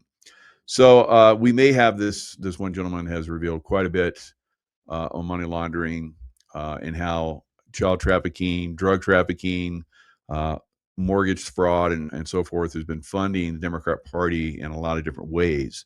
So this is some of the things that Jerome Corsi is talking about right now. So like I said, he is predicting that it's going down within the next 6 months. So that I believe that the Insurrection Act is going to be activated probably sometime in the early part of next year. Will it be activated everywhere? No, it won't need to be, but there obviously are most of the Democrat strongholds will need some help, all right, because they're basically under a very corrupt government, and they can't get rid of them because they keep voting themselves in through election corruption, Democrat Party. So all of this is about to be exposed. The cartel connections, like I've been saying, that the Democrat Party, and not just the Democrat Party, there's obviously some Republicans are involved in money laundering, election engineering, and all kind of crazy stuff. So we'll see a lot of this stuff get cleared. We'll probably have some new political parties going forward. People that will come up now that they have the cover to actually get involved and have the opportunity to represent, America, because the GOP and the Democrat Party are basically, controlling everything through their funding, and it is about to get taken down, the whole system. So yeah, Mary, get her done. Let's get her done. All right, so let's look at Jerome Corsi talking with Stephen Gardner. Like I said, it's a very, very good video. I'm just going to give you little pieces of it, but the whole video is a reveal. So I highly recommend you see. Trump's new executive order will change everything. So Stephen Gardner, basically with Jerome Corsi. Jerome has been on Nino show several times. So they've been revealing a lot of stuff. Now I'm like the guy that revealed the guy that he's talking about revealing.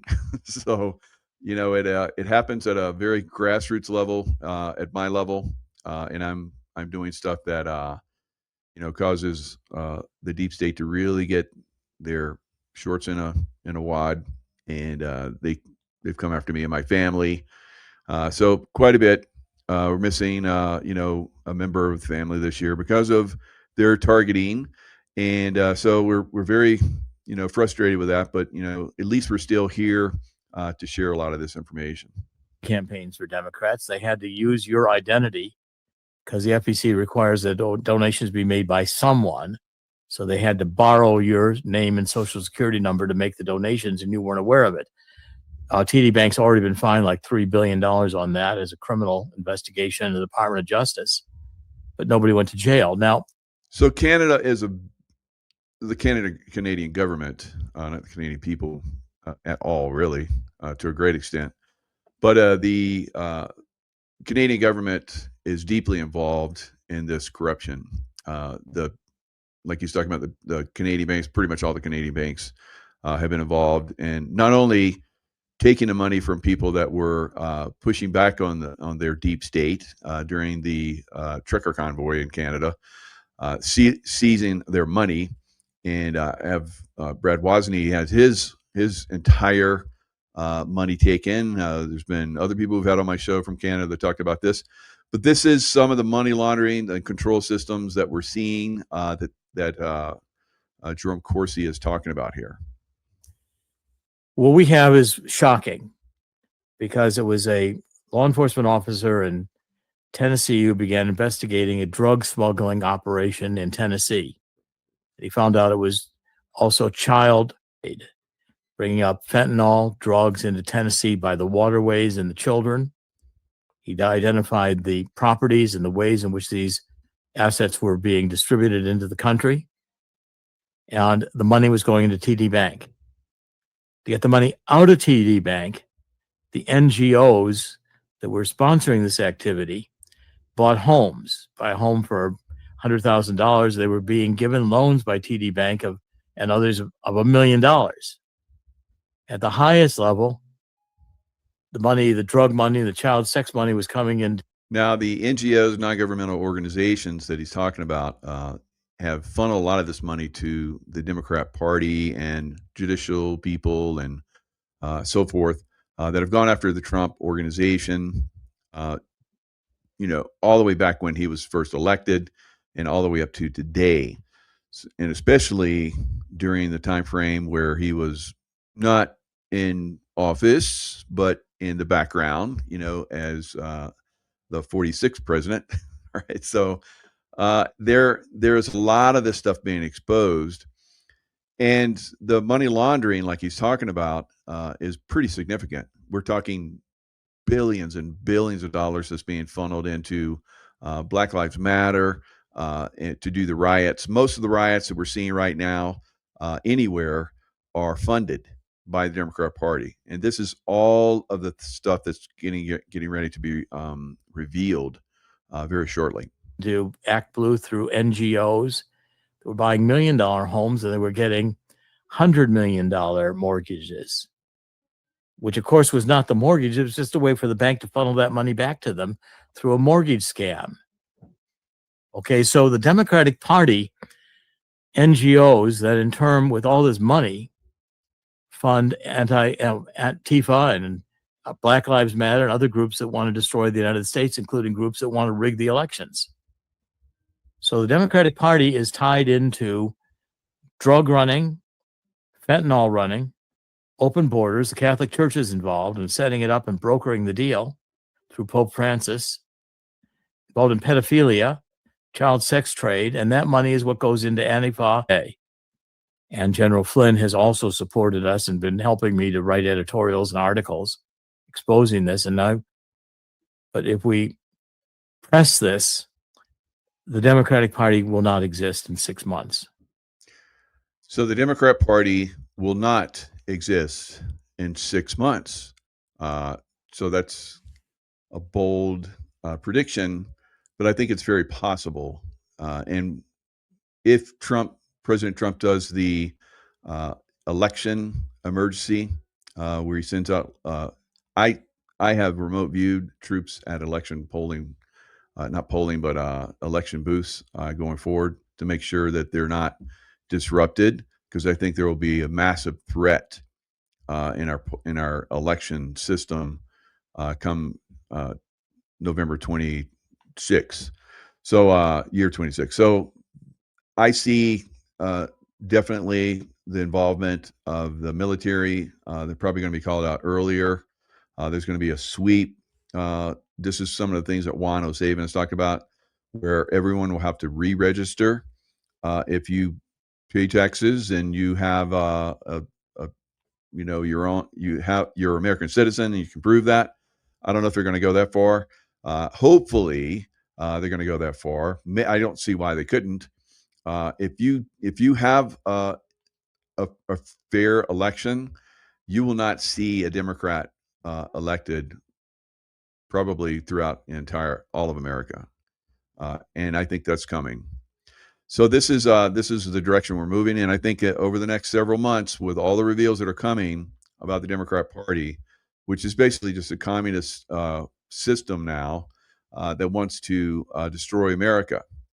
So they're in actively, trying to destroy America, and that's what President Trump is trying to bring in National Guard and some military into some of these areas, like Portland and Chicago. So I guess like I talked about yesterday, the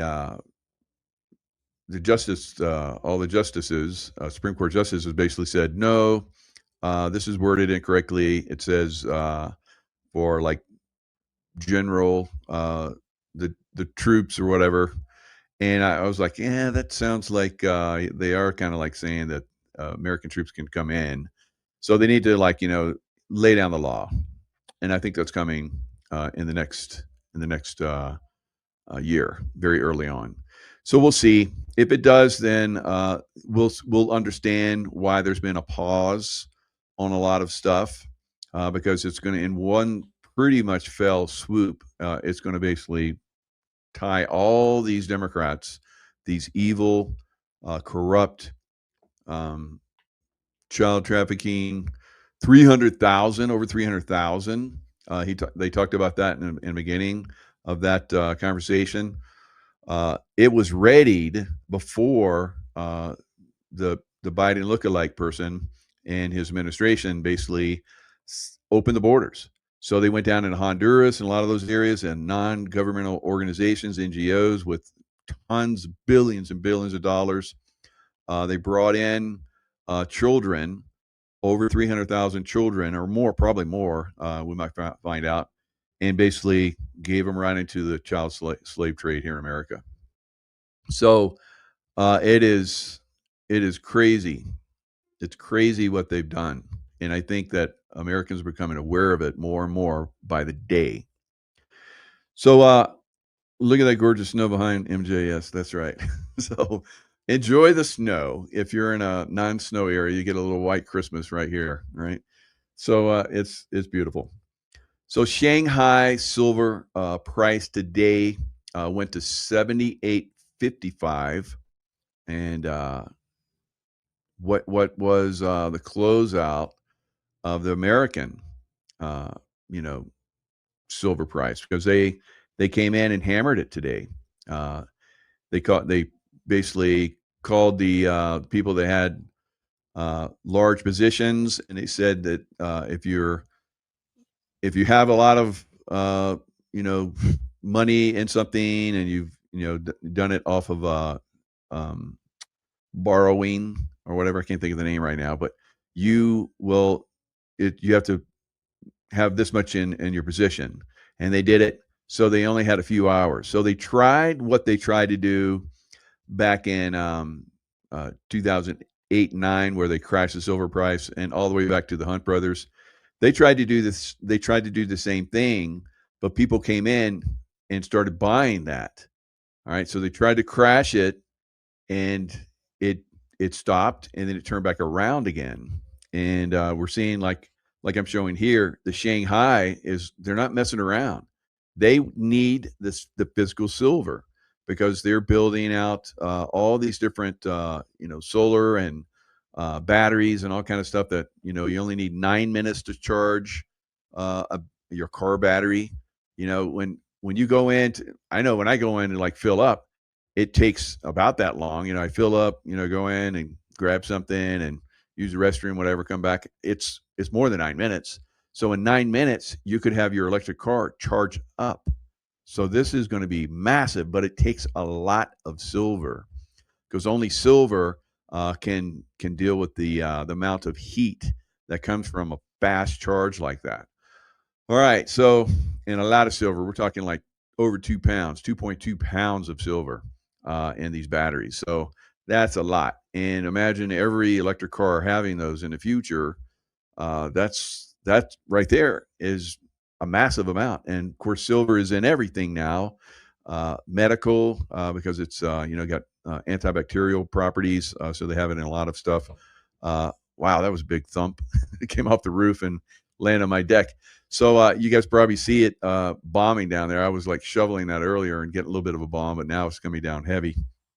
All right, so we'll see silver continually go up. All right, because they're already bidding at in some of these areas, like you see right there, 78. I'm looking right now at what it closed at, because those markets closed early today. So they pushed back on a lot of the precious metals today. They came in and basically hammered it. They tried to blow it up and push it down so that they could get out of their shorts, is what they're trying to do. So silver here in America settled at 71.68. That's a big difference. It's a big difference. Now there shouldn't be any difference, and if there is a difference, then it gets very quickly balanced. So we're going to see a balancing act, and as you can see here, it is rocketing up in China. So 78.55 is, we're going for 100 very soon, and like I predicted, 85. No, I said 75 to 85 by the end of the year. So just right here, we're in that zone. But in America, with the manipulation that goes on here, where they use paper to monetize gold and silver, which is ridiculous. You need the physical gold and silver and platinum and so forth. By playing this game, this paper game, these banksters are getting hammered because they had short positions because they thought they were going to press it down, and it didn't work out.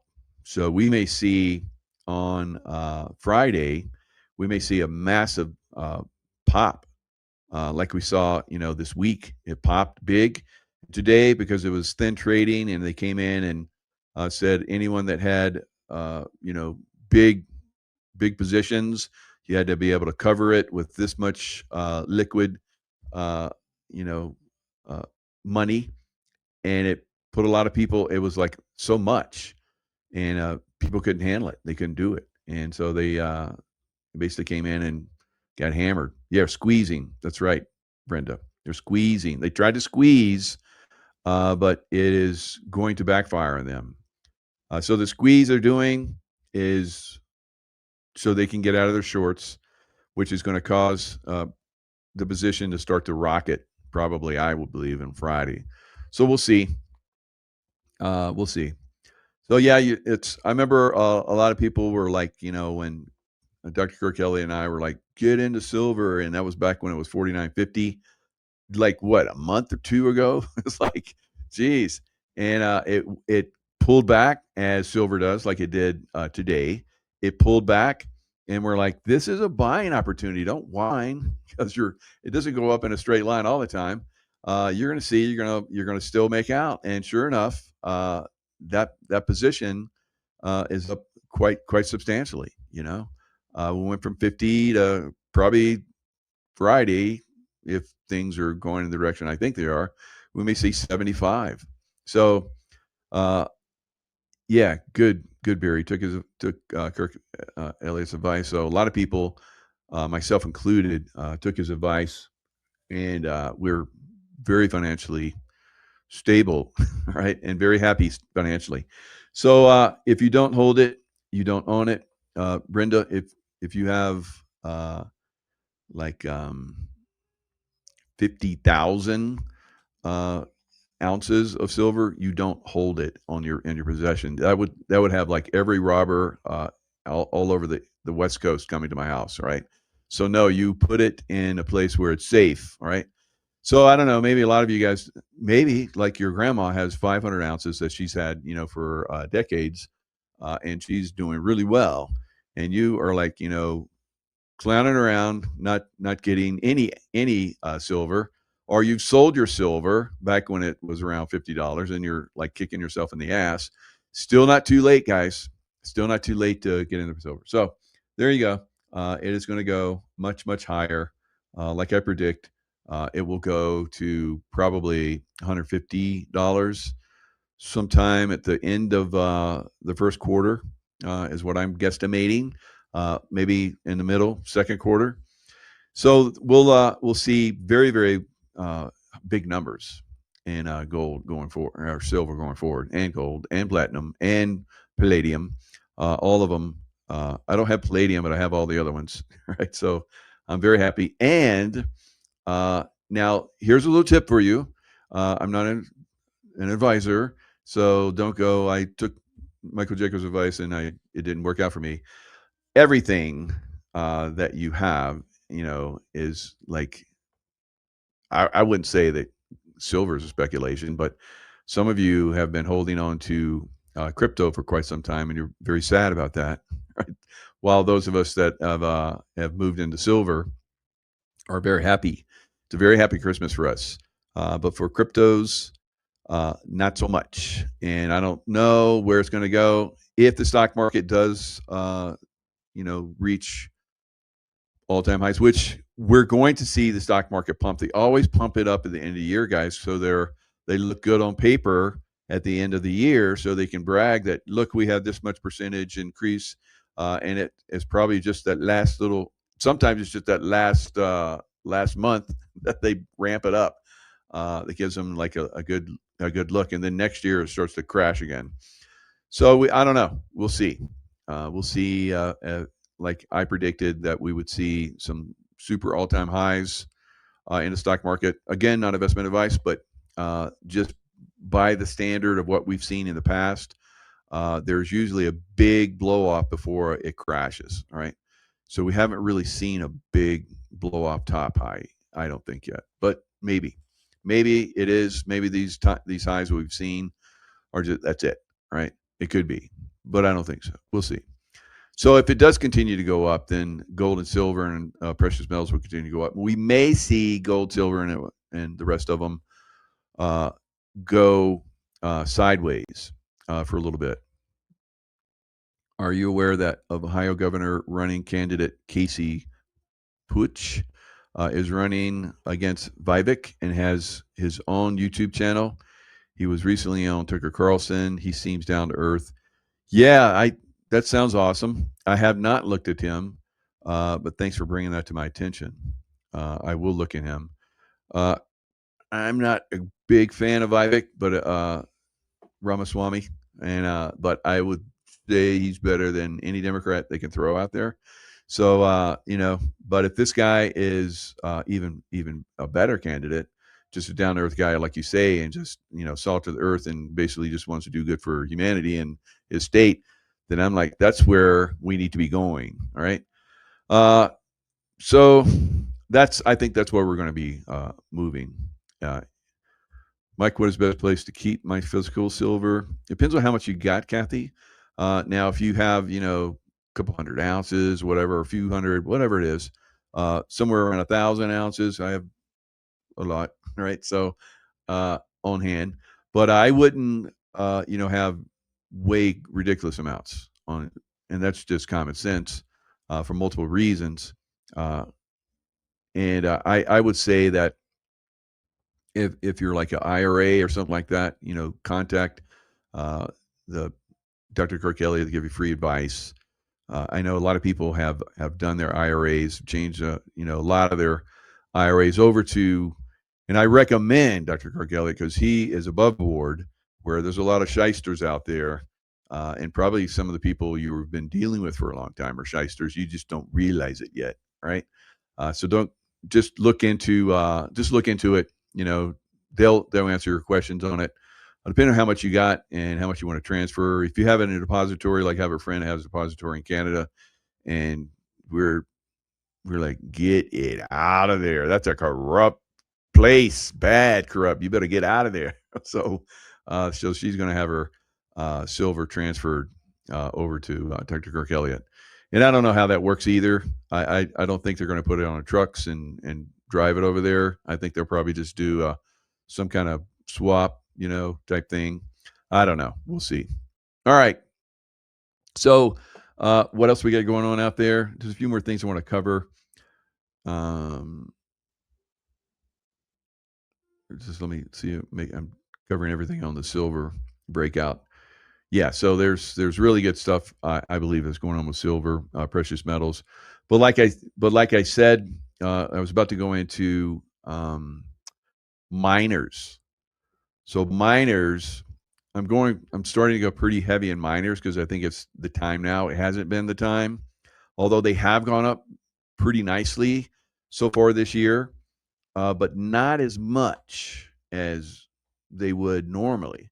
If you look back in time, they've had, and I'll probably go into more detail about this later, but they've had significantly higher breakouts when silver and gold and the other precious metals go up. They haven't done that yet. So there could be a 3-4x on some of the miners. So the ones that I like are, and I'll share the screen again so I can show you guys. There's several of them, and there's a couple that I'm going to start to look heavily at. All right, so and when I say heavily at, that means invest heavily. All right, so SIL. All right, as you see down, it may continue to go down. Like I said, these could go down or sideways, but I think we're still going to see a little bit more pop on silver before it kind of takes a little break, and it takes a little nap and then takes off again. All right. So it's been on a big sprint, and we need to let it rest a little bit. So, but I still think it has some legs because everybody is buying. Silver has been so suppressed for so long. We may just see silver just keep going up. Right? It may not rest, and if it does rest, it won't rest for long.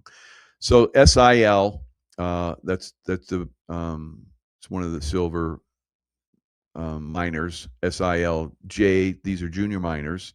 As you can see, the price range 29 and 87. GDX, which is gold, and SBSW, which is platinum and I think gold. So I'm gonna do a little bit more research on that one.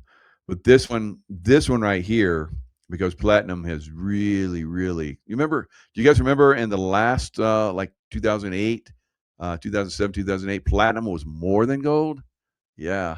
So platinum has really been on a tear over the last week or two, and I think it's going to rest a little bit, pull back a little bit, and then and probably take off again at some point. So this would be the time to look at the miners. So the miners have, no one has wanted to promote or do the miners. I even talked to Juan O'Savin, and he's like, no, on miners. He told me this a long time ago. I haven't asked him recently, but I do my own research. And the miners, when you look back in time, do your own research and take your own risks. But like I said, it's all about, everything's a risk. All right, so life is a risk, but we live it, right? So these could be great opportunities for you going forward. Look at those for you guys that invest in that kind of stuff. All right, me, I invest in it. I do options and futures, and rarely do I invest in something long term, but this I believe is going to be my long term investments, and they have the potential, like I said, of going 3-4x pretty quick. All right, so just a little insight for you to help you guys survive the coming storms and do well, because some of that might carry over. So that's what happened with me. I went through a pretty tough time when the CIA decided they were going to destroy me. And so my gold and silver that I'd accumulated helped carry me through. And I don't think they realized that I had that. So, how about that? But it didn't work. So I got protection going on. So deportations, as we're seeing here in America, are surging. And they're also starting to surge in 10 European countries. They're forcing Muslims to return to the countries of origin, because the Muslims are basically here to, take over America, and because they're manipulable, right? I've seen this because I remember I did a lot of time, decades in the Middle East, and I would look at their news and I'd be like, how are they so easily misled? So, and then I saw that the CIA that I was working with was helping that manipulation, and I was like, oh my God, good thing they don't do it in America. And then I started to find out about Operation Mockingbird, of course. I'd heard about it, and I was like, that was an old thing. They obviously don't do that anymore. And then I started to look a little closer, and I'm like, oh, dang. Operation Mockingbird is like, the reason why you don't see it is because Americans are a little more sophisticated and educated. So when you have a group of people that are barely first or maybe the most third grade education as a whole, now of course they have very highly educated people there, and it was kind of cool to hang out with them, because when I was there, of course I'm CIA and I'm undercover and all that kind of stuff, and I'm just like a dude working at the State Department. But I was like the 1%er in Pakistan. Like, that was kind of pretty cool. So all of the big wigs, they'd like invite us all over, so we got to hang out and gather information and pass cards that they would give us to the case officers, and so they could contact them. But that's kind of the way it is in those countries. Here in America, like I said, it's more evolved control system. And we're starting to become more aware of that, and we're starting to do our own research, and we're starting to do critical thinking, and we catch these criminals in the mainstream media almost instantly now when they put out BS. All right, all the recent false flag shootings and all that kind of stuff. We're all like, no, and it's all bullshit, as Ole Demigart says, bullshit. He's a master, and he taught all of us a long time. He came on my shows. It was like every other week for like 2 years straight almost. So we all learned a lot from Ole, and we see through their muddy BS very quickly now, and so it's great. So deportations are surging.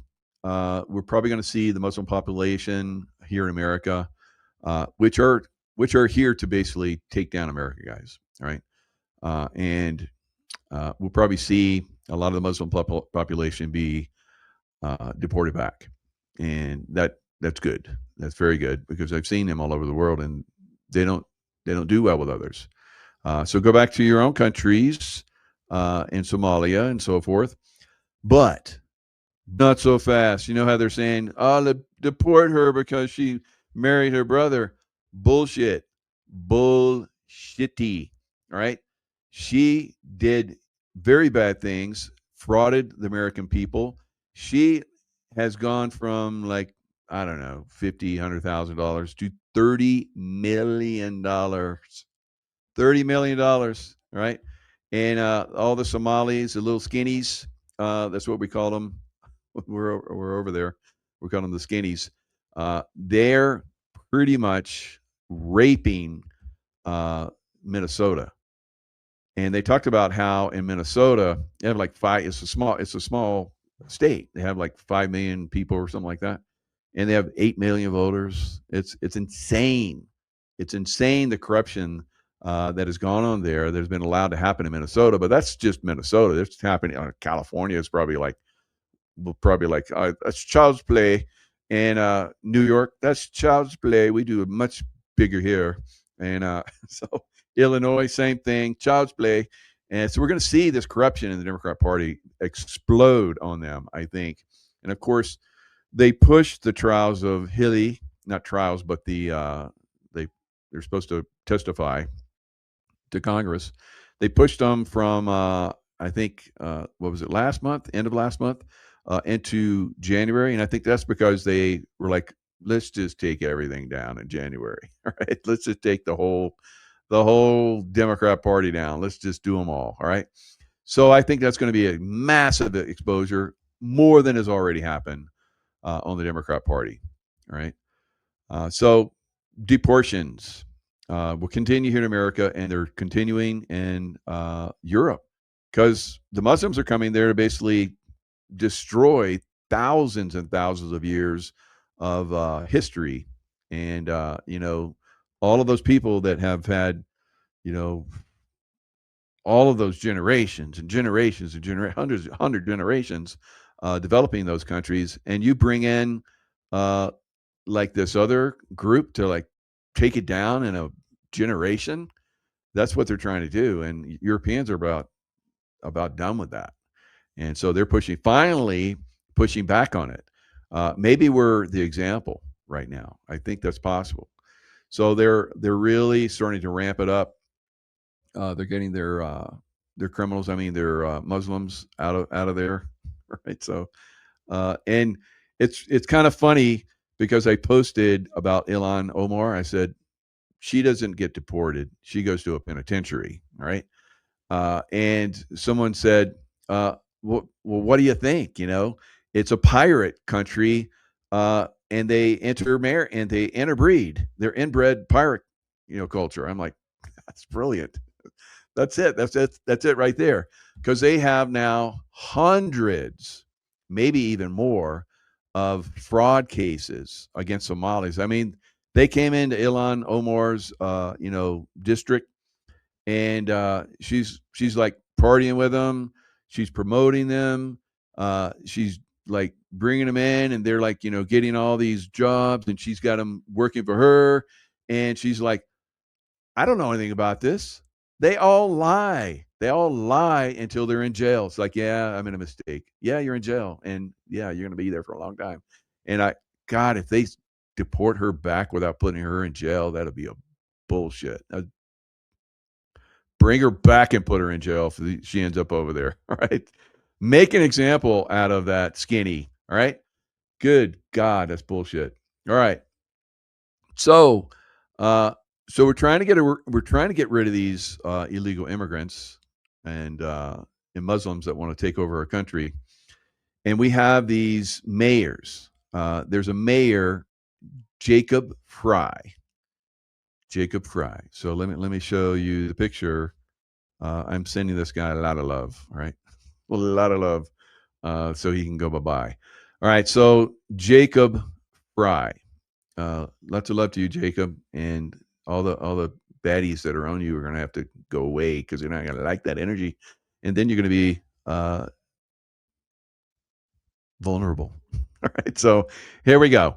Minneapolis Mayor Jacob Fry is facing calls to resign.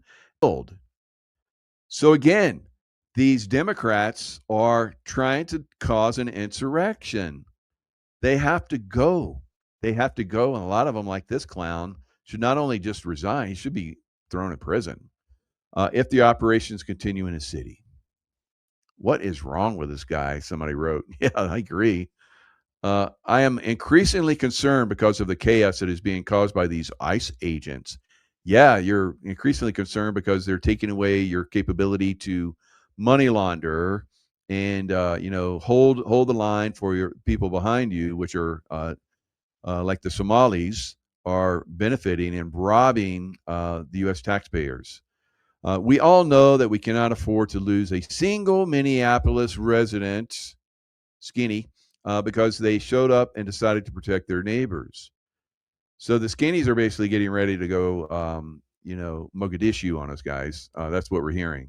And I saw the verbiage that Ilhan Omar used recently, and it sounds like they're starting to foment an insurrection, right? So, like I've been saying, some of those big cities, some of those big blue cities like Minneapolis, you better be very careful. Should have gotten out of it, but if you're still there for whatever reason, be heads up. Be very cautious. Be ready to roll. Have your go bag ready and your silver. Don't have a lot of it because it takes it's 72 pounds for 1,000 ounces, and that's pretty rough to carry that, right? So anyway, and load it in your car and get the hell out. All right. So Trump revokes temporary protected status for Somalis in Minnesota. They can now be deported. Bye-bye, Skinnies. All right. So it is something that I don't see them going, all of them going, guys. I think that we might see a fight. Tonight there's gonna be a showdown. ICE documents reveal plan to hold 80,000 immigrants in warehouses. Go ICE. Right? Go ICE. All right. So my lovely wife was asking me about contractors, and I was like, they won't have military contractors here. That would be that won't happen. But they'll have there's security contractors everywhere. They protect people. They protect businesses. You go to Walmart, there's security contractors there, and so it's not a big thing. When I was in Blackwater, I was basically security contractor for the CIA and the State Department. So it is not a big thing. Of course, I was super high speed one, and some of these places cannot afford me, so and would not, and I would not do that anymore because it's I'm here doing a service far more than protecting a few people. All right. And Hollywood, whatever. I had a bunch of my friends, leave contracting world in the Middle East and work with a lot of Hollywood types, and vice versa. They left Hollywood types and came and worked with me overseas. So there's a lot of really good people out there that can do this work. Former military guys. I'm 65 and I still could kick some serious ass, and I can point a gun and shoot 3 bullets very fast before seconds and draw my knife, and it will hit a target in less than like a 0.3 seconds. That's how fast I can draw my knife and poke it into your occipital orbital cavity into your brainstem, and you go bye-bye. Right. So it is, there's a lot of good quality people out there that can, hold the line. There's a lot of us that if things get really out of hand in some of these Democrat cities like Minneapolis or whatever, we could show up and help, right? ICE documents reveal plan to hold 80,000 immigrants in warehouses. The Trump administration aims to build 7 large scale holding centers to speed up deportations. And they should have them near airfields so they can, bring them in, process them, load them onto planes, and then get them out. Right. So I saw recently where someone was like crying because we're going to pay illegal aliens like $3,000 and a free trip back home. That's peanuts, guys, compared to what we're going to have to go through money wise to like get them out. We have to hunt them down. That's time. You're paying people to do that, to do the research, hunt people down. They're not easily found. They would be easily found if some of these Democrat states like Illinois would not allow them, they're stopping the ICE agents from picking up these illegal aliens from all these other places, and they let these criminals go and back into society. It's crazy. That's why we have to see an insurrection act, I believe, early next year. Right. So the Trump administration is seeking contractors, all right, to help it overhaul the United States immigrant detention system in a plan that includes renovating industrial warehouses to hold more than 80,000 immigrant detainees at a time. Wow. They're getting serious about getting these knuckleheads out of here, right? Rather than shuttling detainees around the country to wherever detention space is available, as happens now, U.S. Immigration and Customs Enforcement aims to speed up deportations. My mind goes way faster in my mind sometimes. By establishing a deliberate feeder system. That's why sometimes I have to like really pronounce my words, so I slow myself down. All right. Newly arrested detainees would be booked into processing sites for a few weeks before being funneled into one of 7 large-scale warehouses holding 5,000 to 10,000 people each, where they would be staged for deportation. The large warehouses would be close to major logistics hubs, which means airports, in Virginia, Texas, Louisiana, Arizona, Georgia, and Missouri. Now, that's interesting because these are all now Virginia just unfortunately went Democrat, which was stolen, I believe. But most of these, even though Georgia is a Republican state, it is a deep state Republican state. All right. So Rafsanjani and whoever the frig that and you got to take into account that they are sometimes forced into this. If I'm not mistaken, the governor of Georgia, his daughter was dating, and this was when they were investigating the voter fraud and so forth. And they basically sent a message to him. All right. So, some of these people, we're going to probably have to let them slide a little bit because they were forced into some of this activity. And that's understandable. And that's acceptable to a certain level. So don't, completely, like sometimes I just say Georgia is like the most corrupt state.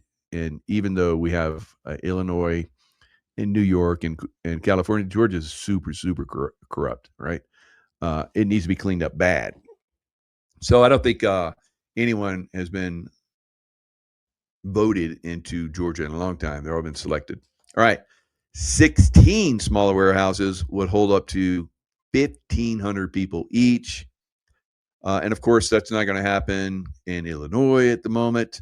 But at some point, if we do the Insurrection Act, which will be targeting, states like that and cities like Chicago and so forth, for the people there, guys. Of course, there's a lot of people there, not a lot, but I think there's some people there that are still brainwashed into believing in the Democrat Party. But for the most part, they're American citizens and need help. All right. And I'm all about that. The draft solicitation is not final and is subject to changes.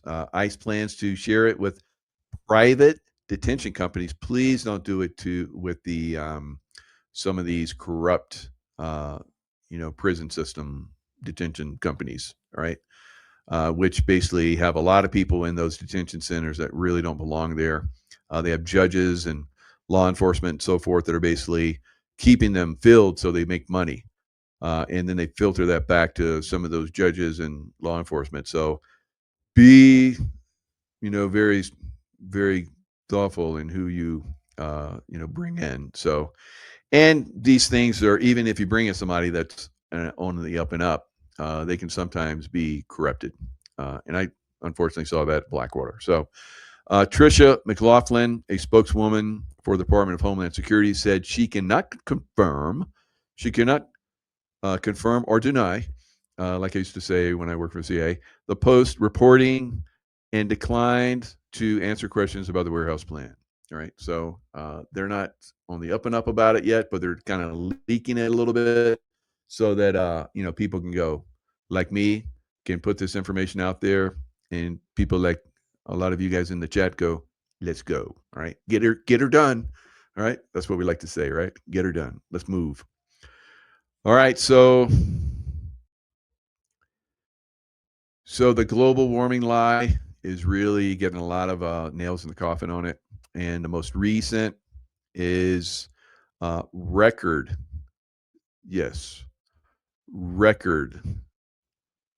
mass gain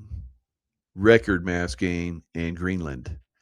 Record Greenland ice gain, heavy rainfall. So that's something else. But as you see there, that spike is a record ice gain in Greenland.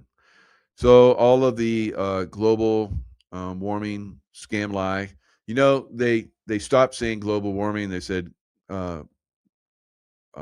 climate change. Like climate change. Like what? The climate's always changing up and down. Yeah, it's out there. It's a climate change. It went from like 45 degrees a few days ago to 31. So that's climate change. And so you want to build all these, windmills and put them out to sea. So President Trump basically froze the windmills that are going off in the coast because animals. I guess the whale population really suffers from, I don't know how, but I've just read about how whale populations really get decimated because of those offshore windmills. So President Trump has frozen those because we got a lot of oil. We got a lot of oil here, more than everybody else in the world. Except maybe Venezuela, but I don't know. Maybe more. And so it's use what you got, and then we'll get once we get to a little bit further into Trump's administration, we start taking down the Democrats who basically kill everybody that comes out with free energy, deep state Democrats.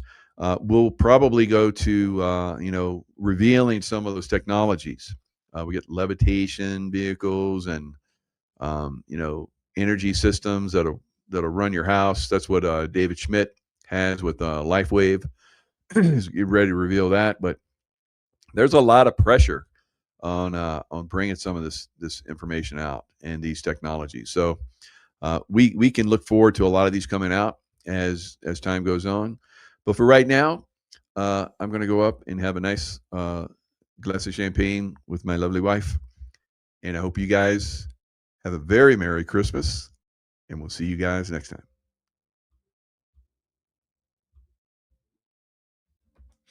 Hello, Patriot Summit Restored Republic via AGCR update compiled by Judy Byington.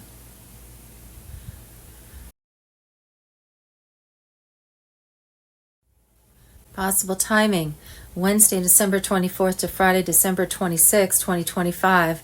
Federal operations closed in a 5-day reset. Thursday, January 1st, 2026, start of the fiscal year for the new gold asset-backed global financial system in 209 countries.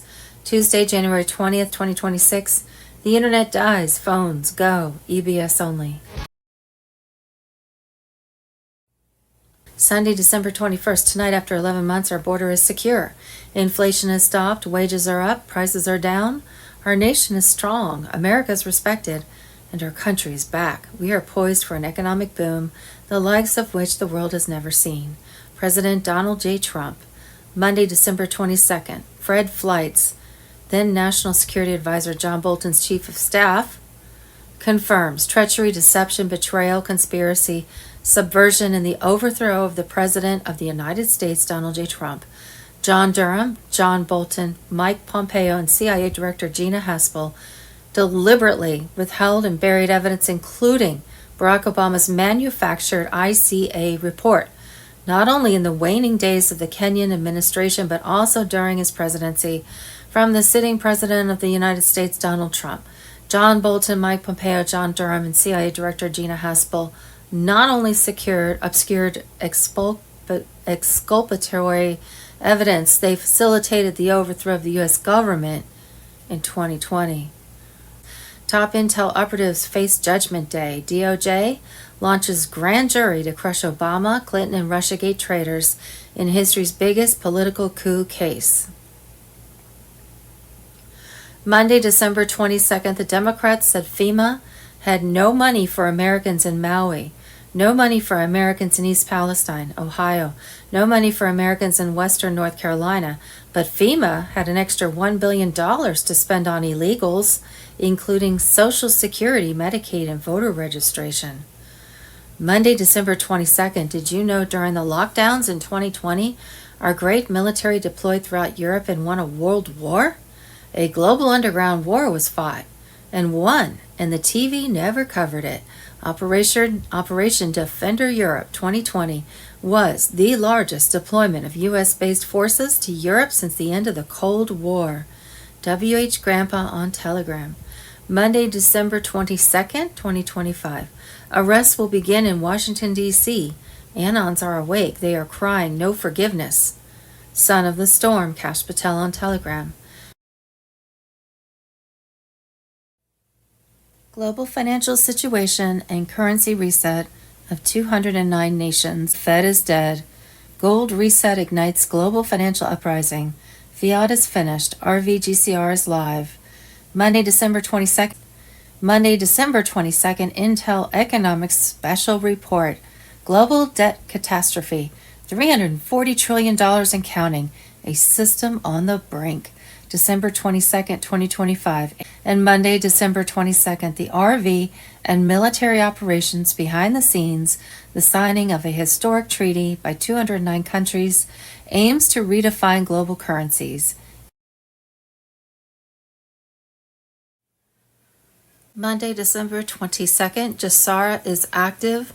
The transition to a sovereign asset-backed world has begun. Jassara QFS on Telegram.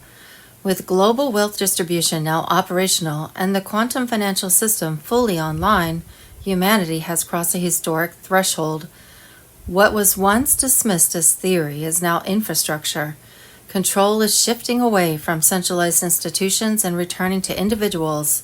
Sovereign wealth is no longer a concept reserved for elites. It is becoming a birthright.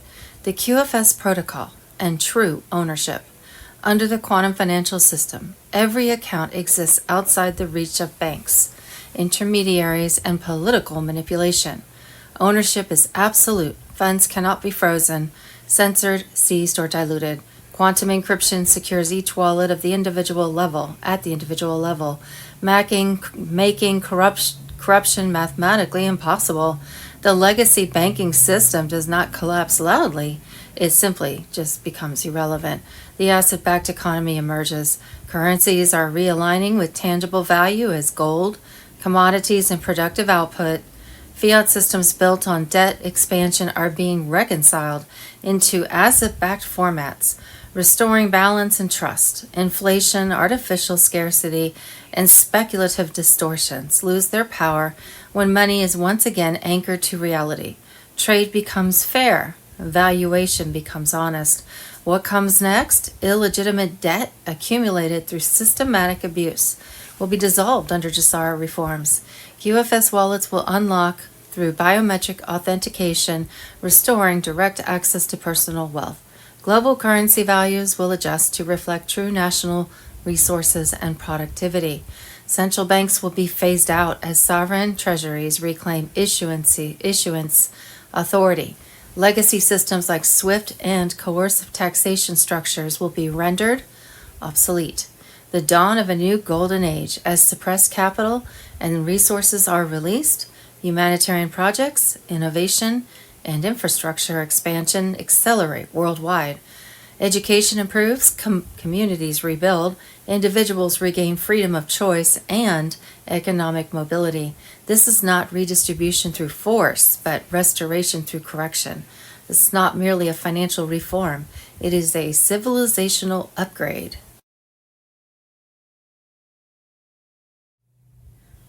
Monday, December 22nd, Jassara status. What people are sensing right now is not coincidence. It's the natural closing of a system that ran on debt, pressure, and artificial scarcity.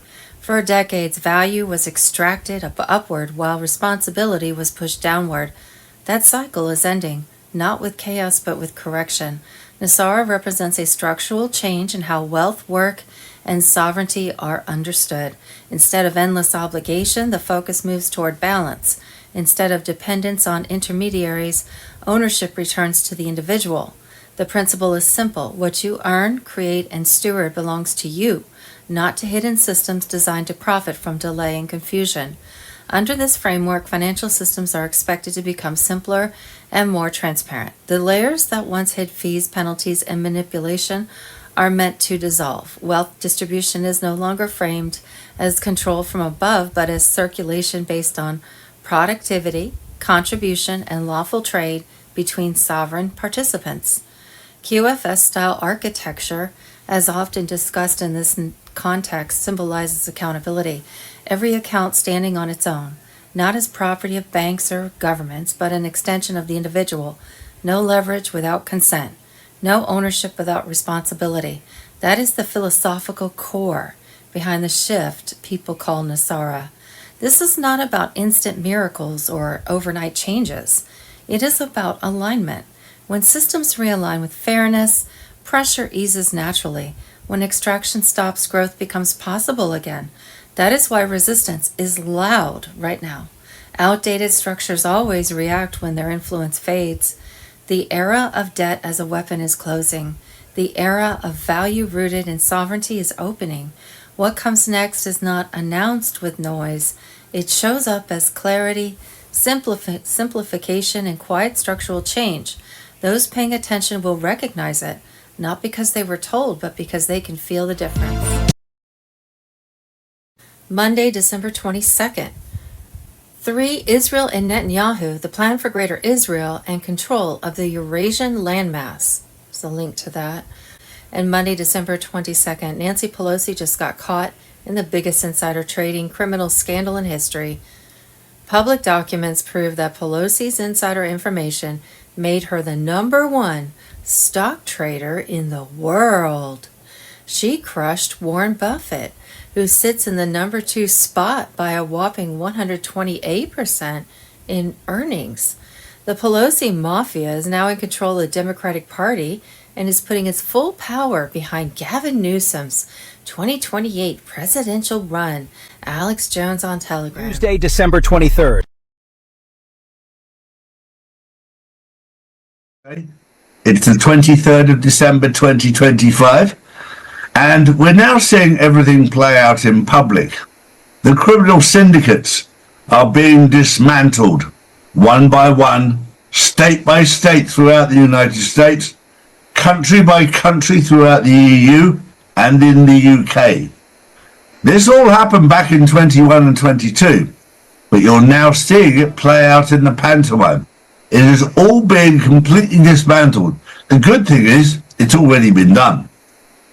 For those people who are awake and aware, you'll know that. But for those people who are just waking up, you'll see it in the mainstream media, the place that you always wanted to see it. For those who are awake, we saw it 3 years ago. But now you can catch up and see it for yourself. Good morning, Paul. Good morning, Drew. Good morning, everybody. President Trump has unveiled plans for a new Trump-class battleship, calling it the biggest and most powerful warship ever built. Announced at Mar-a-Lago, the so-called Golden Fleet would start with 2 ships, with plans for up to 25. Trump claims they'll be bigger and larger than World War II battleships and armed with hypersonic missiles, railguns and lasers. The move comes as the US looks to expand its navy and close the shipbuilding gap with rivals like China. Well, they're playing catch up now, and they've been playing catch up for years because China and Russia are so far ahead. It's unbelievable. But if they're looking for new nuclear weapons, then they can always buy a load from Israel because they've got bundles of them. Drew. Good morning, Charlie. Good morning, Paul. Good morning, everyone. US Vice President J.D. Vance warned that nuclear-armed European allies could become a security risk if mass immigration continues to weaken national identity. Speaking to Unheard, Vance said Britain and France are losing cultural ties to the US and warned that hostile political forces could eventually gain control of nuclear weapons. He claimed Islamist-aligned politicians are already winning local elections and could reach national power within 15 years, urging Europe to confront what he called political stagnation. Well, this is all part of their agenda. And you've got two agendas out here. You've got the Zionists on one side who want to control everything, and you've got the Islamic extremists on the other hand. Allegedly, somewhere in the middle, there's what's called normality. There are very, very good people on both sides, but there are very, very bad people on each side. And you need to work out who's who. And for each country, we all have different cultures, all of us. And that's what makes it beautiful. The whole multicultural agenda was doomed to fail because the beauty of different countries is their culture. And to make us all the same would never, ever work. But this is their way to divide us, to make us realise that we are so different. It will never work the way they say it would. And of course, in the UK, we're the multicultural capital of the world. Yeah, and that's why London is probably one of the most unsafe cities in the world, because of it doesn't work. And the beauty of when you go to these countries, seeing their own culture and embracing their own culture is wonderful. But when you put it all in one big pot, it just doesn't work. My next story, China has set a new monthly record for buying Russian gold, with imports in November reaching nearly $1 billion. According to customs data, the surge comes as Beijing steps up efforts to move away from the US dollar and Moscow reroutes exports away from Western markets under sanctions. Over the first 11 months of this year, China's purchases of Russian gold jumped almost 9-fold. Analysts say the real figures could be even higher. Well, if you look at the purchases of gold and silver currently worldwide, Russia and China have been buying quietly for a very long time and stockpiling it. And at the moment, this is why there's a certain imbalance that's going on, because they have been long-sighted, whereas Europe, the US and the UK have been very short-sighted. And we went through it before where they sold our gold cheap. And of course, China will buy it very quickly and just keep it there quietly. This is all part of the leveling of the playing field. And we're seeing it in plain sight. It's been done, now you're seeing it. Next up, Georgia election officials have admitted to violating vote certification rules during the 2020 presidential election, reviving controversy over the state's narrow Biden victory. The admission followed a complaint alleging Fulton County illegally certified over 315,000 ballots, including at least 134 without required signatures on the tabulator tapes. Biden won Georgia by fewer than 12,000 votes. State officials called the findings very troubling and referred the case to the Georgia Attorney General for possible penalties as President Trump renews calls for sweeping election reforms. Well, for those people who were watching, Donald Trump was indicted for this, for asking questions about it. And now we find out that his questions were valid. I will tell you that we knew from the inside, of course, they were valid. We knew exactly what was going on. But they had to try and indict him for even inquiring about it. They had to go through that process. My final point today is about the truth. and this is where it becomes very important. I keep hearing my truth, your truth. There is only one truth, and that's God's truth. Stop trying to make up your own truth.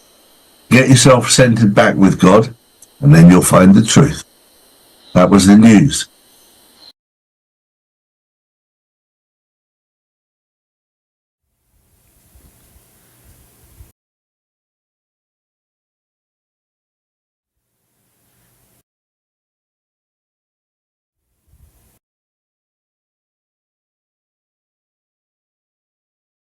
Boom. 1942 New World Order map fully exposed. Deep State blueprint shows Greenland. Mexico and Canada absorbed into a massive United States. But Trump and white hats are flipping it into patriot sovereignty victory now. JFK, the leader on Telegram. Patriots, the satanic globalist ancient playbook is detonating wide open on December 21st, 2025.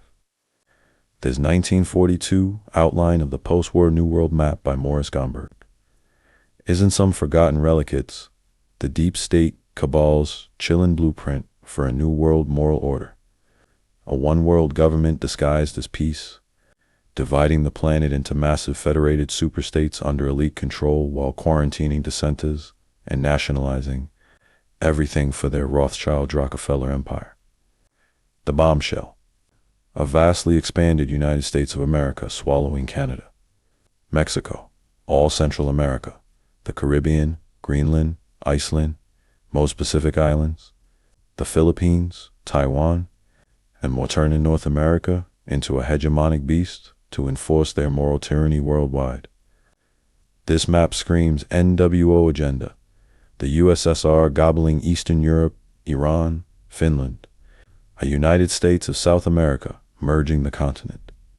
Federated Africa, India, China, Scandinavia, Europe all demilitarized except the big three powers policing the globe through a supreme military and economic council. Axis nations quarantined like prisoners, resources nationalized everywhere. International banking, CZ pure communist globalists takeover masked as permanent peace, freedom, justice. Gomberg's 41-point plan demands U.S. leadership in this moral order. Echoing Freemason Illuminati dreams from Roman, Novus Ordo Seclorum 2HG, wells open, conspiracy trillions, funneled to wars, trafficking, and depopulation, while dissolving sovereign borders. The Elise Vatican, unbilderberg devils pushed this for centuries. Tying straight to Epstein blackmail rings, adrenochrome factories, and Pizzagate horrors controlling puppets. But warriors, the storm reverses it all. President Trump and the White Hats are executing divine justice storks of Greenland, stronger North American ties on cabal submission. It's 5D chess reclaiming resources from deep state clutches, fortifying America against invasion while the quantum financial system seizes their vaults for patriot prosperity. This exposure accelerates the peak. Nasara Gassara military law exploding January 2026. Erasing fraudulent debts, abolishing IRS tyranny, flooding QFS accounts with massive redemptions from seized NWO trillions.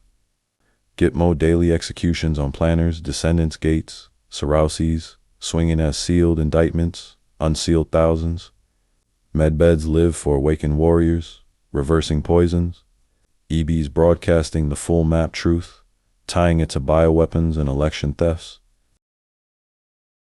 The deep state's border dissolving nightmare crumbles. Trump builds unbreakable sovereignty. Children freed from tunnels eternally. Golden age abundance under God's plan. Their 1942 dystopia dies. Our liberated republic rises stronger, united in freedom, hold the line fierce.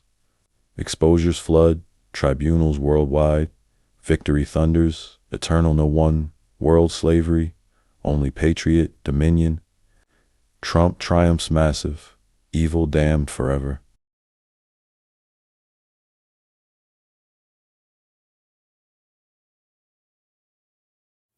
Monday, December 22nd, the truth about Hussein Obama. Carolyn Bessette Kennedy on Telegram. Today I will go through the Q post to show how corrupt and evil Obama was, a traitor to America and a sellout to the highest bidders. The world is going to be shocked when they see all the evil that has been operating around us, whilst we are all distracted and consumed by a fake world. Obama was involved with so much corruption, funding terrorists, creating ISIS, attempts to weaken the military, take America to war, whilst stealing billions of dollars of taxpayers' money. They never thought Hillary would lose, so they set up a shadow government and presidency involving people, companies, and governments from around the world to work together to stop Donald Trump winning the election. I share many examples which are easily accessible to find with such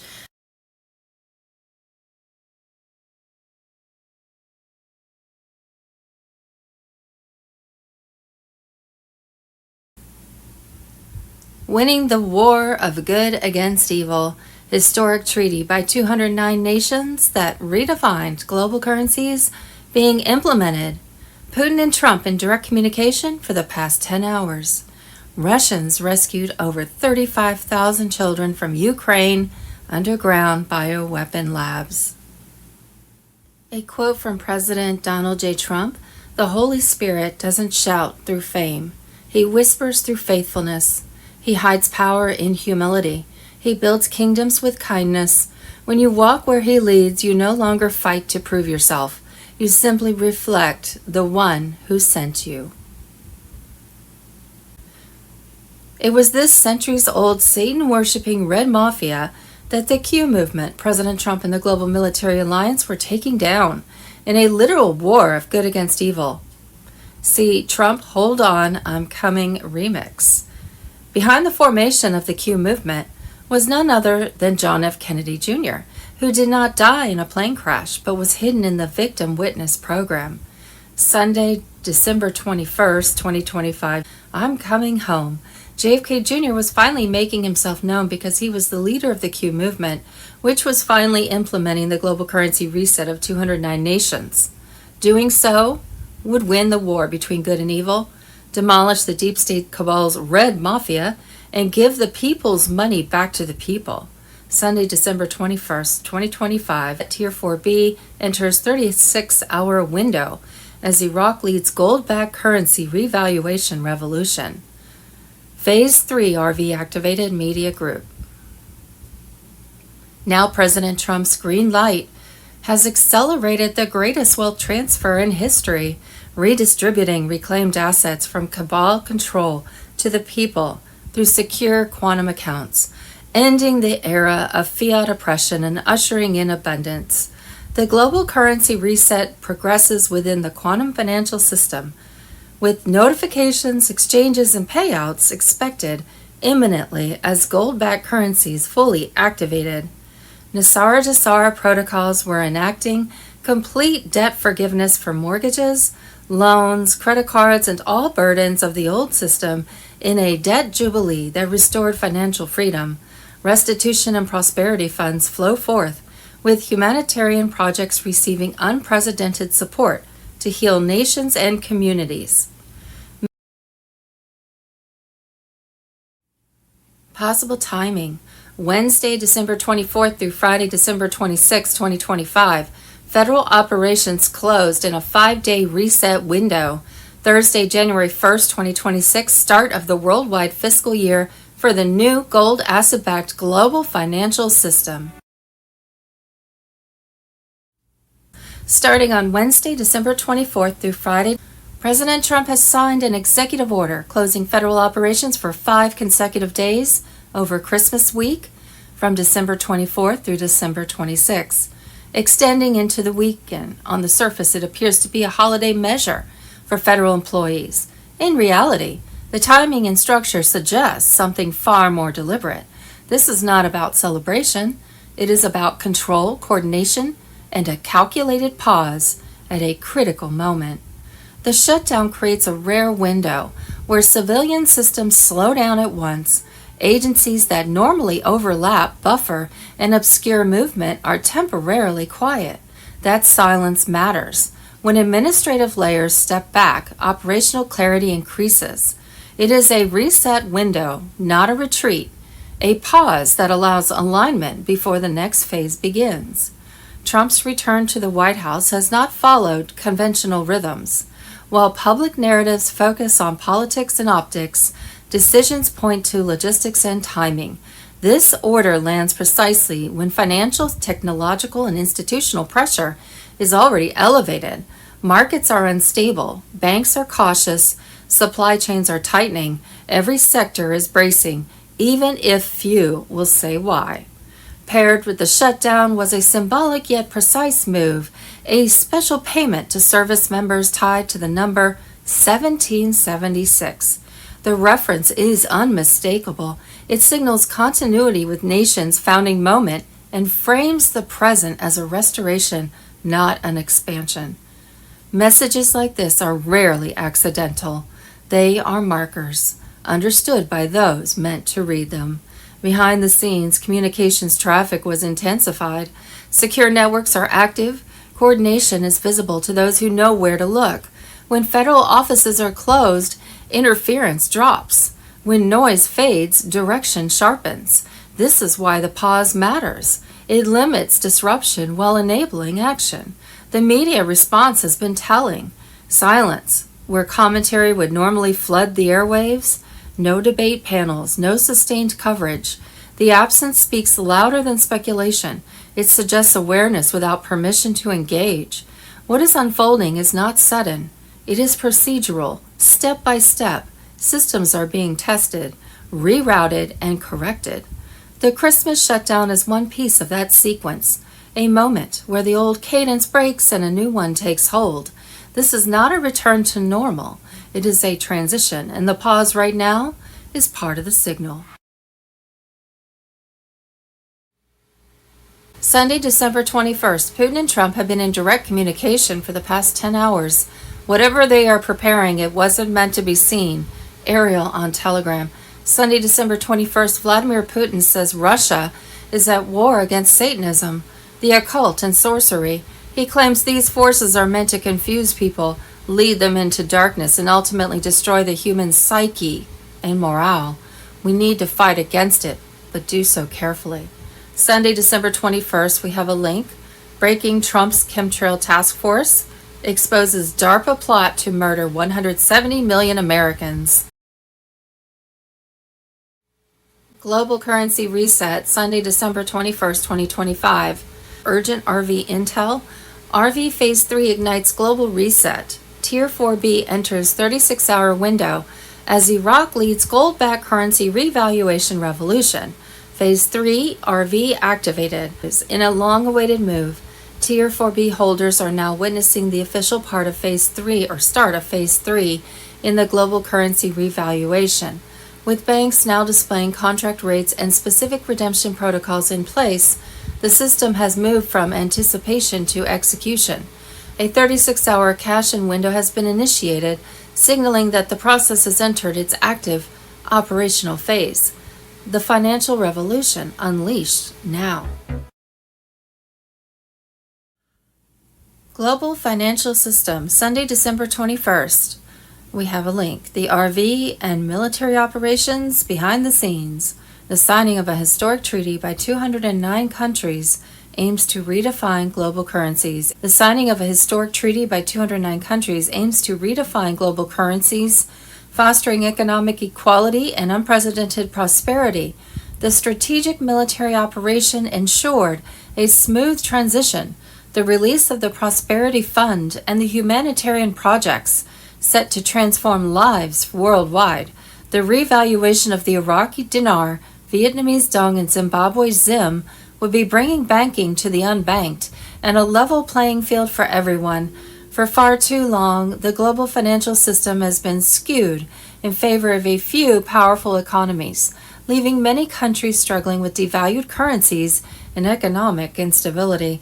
The revaluation was about fairness, equality, and giving every country an equal opportunity to prosper. If you see a faded sign at the Sunday, December 21st. Global financial emergency. Global currency reset is here. The world is on the brink of a catastrophic financial collapse. The global currency reset, Nisara Jasara, and the quantum financial system are no longer whispers in the dark. The storm is here, and the elites are scrambling to contain the fallout before the truth reaches you. The Black Swan event is unfolding before our eyes. The world's top economies are insolvent. The US, Canada, Europe, Japan, Israel, the UK, Taiwan, Australia, New Zealand cannot sustain their debt any longer. The financial system is crumbling, and a monumental shift is coming that will change everything. The Great Reset versus the People's Reset. They want you distracted while they rewrite the financial order behind closed doors. But here's the truth. The QFS is set to replace the corrupt banking system that has enslaved us for centuries. This system, rumored to be gold-backed and fully decentralized, will eliminate the central banks and their criminal grip on global finance. The elites know they are running out of time. They need the crash to happen on their terms. They need you to be unprepared, but we see through their deception. The emergency broadcast system is coming. In the midst of this chaos, the EBS is primed for activation. Why? Because when the markets implode, when the banks fail, when the truth about Nisara Jasara is finally revealed, the world will enter a new era of financial sovereignty. We are at the point of no return. The IMF is scrambling. The dollar is collapsing, and the fiat money system is burning to the ground. What will rise from the ashes? A fair, asset-backed system that restores power to the people. What you need to do now: get cash in hand before bank closures hit. Exit fiat currency now. Gold, silver, cryptos will be the new financial foundation. Watch for EBS activation. The final revelation is coming. The elites are terrified because the people are waking up. The storm is here and nothing can stop what's coming. Prepare for impact because the financial war is about to reach its climax. Sunday, December 21st, QFS Global Alert, Tier 4B, Trump returns to the White House as QFS Commander-in-Chief. The rainbow currency treasuries have locked into final operational phase with the restored U.S. Treasury under direct QFS oversight. Gold-backed digital certificates are now flowing through the exact same quantum channels that just funded the full restoration of the Republic. One-to-one asset-backed parity enforced by military and galactic authority combined. Genesis 2nd is now 22 days, 28 hours, and 46 minutes complete, and the Alliance has just confirmed the sacred timeline directly enabled the public return of President Trump to the Oval Office at 12 Eastern Standard Time today, sworn in on the original 1776 Constitution under full Space Force protection. Tier 4B milestones confirmed in the last 12 hours, burning in living ruby fire across the Council and Reno Master Walls. President Trump, in his first act upon re-entering the White House, signed the executive order formally activating global QFS liquidity release to Tier 4B at 1430 Zulu. Rainbow currency treasuries now live in every redeemed account. Military escorted convoys delivered the final adjudicated Tier 4A settlement packets to Reno, Zurich, and Hong Kong nodes. Off-ledger mirrored accounts flipped permanently on ledger under direct White House oversight. Humanitarian and infrastructure project wallets activated with the first $100 billion tranche release under Trump signature. Immediate construction of border wall energy shields and national free energy grids now underway. Under Space Force cover with priority access codes issued to all Tier 4B holders. Nisara Debt Jubilee packets uploaded and executed nationwide at 1616 Zulu. Every mortgage, student loan, and IRS lien wiped clean in real time as Trump announced. The storm has passed. The Republic is restored. Quantum entanglement security locks engaged at Commander-in-Chief level. Remaining KM holdouts in media and finance neutralized in coordinated dawn raids trending worldwide on X right now. Saint Germain World Trust tranches released under joint Trump Galactic Council authority. Prosperity funds now flowing directly into Patriot-controlled accounts first. Leaked secure channel, quote, direct from Oval Office War Room. 1747 Zulu, level 15 clearance, audio verified. Trump to Alliance Command. The fake inauguration is over. The real one just happened. Tell the people their wealth is no longer coming. It's here. Release everything. The deep state avatars are glitching out on live television as we speak. Their final media blackout attempts are failing in real time. The storm is over. The republic is back. The wealth is yours. Redemption centers are hotter than nuclear right now because the commander-in-chief just ordered them wide open. The greatest wealth transfer in human history is now in motion, signed, sealed, and delivered by the man you never stopped believing in. QFS Global Command. Fully synchronized with restored Republic authority, Trump is in the chair. The move just hit the best ending ever written. Welcome back, Mr. President. Welcome home, Patriots. God bless America. God bless the world. Eternal victory. We are unstoppable. Out. Sunday, December 21st, breaking. Judicial shockwave. Supreme Court backs Trump in a historic 6-3 decision. President gains full power to fire FTC's Rebecca Slaughter. December 21st, 2025. Sunday, December 21st, a Black Lives Matter executive director has been charged with embezzling $3.15 million into her personal account. According to the charges, the Black Lives Matter director went on a shopping spree, trips to Jamaica and the Dominican Republic, 6 new properties, and a car. $50,000 spent on food deliveries. Hidden Sunday, December 21st, calcify them. The Vatican's terrifying secret to destroy your third eye and control your mind. Calcify them. This is quite scary video. Victor Davis Hanson. Sunday, December 21st, military justice. Boom, exclusive intel drop. The hidden war trigger. Trust Sessions. The silent blade that bled the deep state and unleashed the global reckoning. Sunday, December 21st, 1942, New World Order map exposed. Map shows Greenland, Mexico, and Canada, part of the United States of America. Good morning. It's Monday the 22nd of December, the start of Christmas week, and a Merry Christmas to everybody out there. What an amazing speech that Vladimir Putin did to the nation in Russia. And very, very important that he spoke so much about the decay of the West and what's happened, and how this war that's going on at the moment is not a conventional war. It's not what you think it is. This is a war for our souls. This is a war for humanity. And he made it very, very clear. He went through a number of things that I found very, very fascinating. The defense of human consciousness. He wants to defend our human consciousness, our values and our faith, which is what the old system is trying to destroy. It's trying to destroy it through fear, through psychological pressure and manipulation of thoughts. And he spoke about the hidden systems that are put out there to do exactly that. People's minds are being overwhelmed, their clarity weakened, their sense of purpose distorted.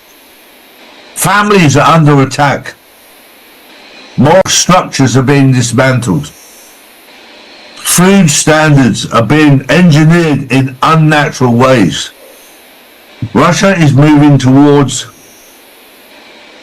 natural, organic ways of living and production of its own food and self-sufficiency. That's not what the West want. They wanted their genetically modified stuff in the system. He's saying no. This is what the war is about. Depends on which side of the fence you want to be. We live in a world of free will, free choice. I know which side I'm choosing. Which side are you? The US is reportedly chasing down a third oil tanker linked to Venezuela in under 2 weeks. According to media reports, the Coast Guard is in active pursuit of a vessel in the Caribbean, accused of sailing under a false flag to dodge US sanctions. If seized, it would follow 2 recent tanker interceptions, a move Venezuela is calling piracy, while Washington says it's enforcing the law. Well, this is all part of the distraction. And for those people who think that the world is real right now, you're watching a movie. This is all pantomime. This is all to distract us. We're watching the old system collapse and the new system emerge. And it has to be done this way. Otherwise, there will be civil war.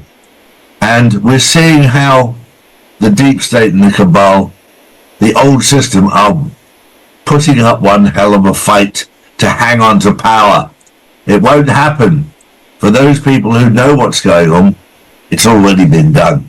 So we've seen it happen. We're now seeing it play out. This is why we're very peaceful in our way in life, because it's all been done. Nothing can stop what's coming. Now, part of the pantomime, I have a juicy one for you guys. Allegedly, online circles report Erica Kirk had multiple affairs on her late husband Charlie Kirk, who was preparing divorce papers before his September the 10th, 2025 assassination. Claims also include her being 12 weeks pregnant. This ties to speculation Kirk was shifting critically on Israelis' Gaza policies and AIPAC influence. If it walks like a duck and it quacks like a duck, well, Erica Kirk has some explaining to do. The millions of patriots who loved Charlie and everything he stood for and did for the conservative movement demand the truth and justice for Charlie Kirk. You don't need to be a rocket scientist to see what's going on. The one thing about Charlie Kirk, and I didn't know him, I've never met him, but he was out there communicating with the other side, willing to have a discussion.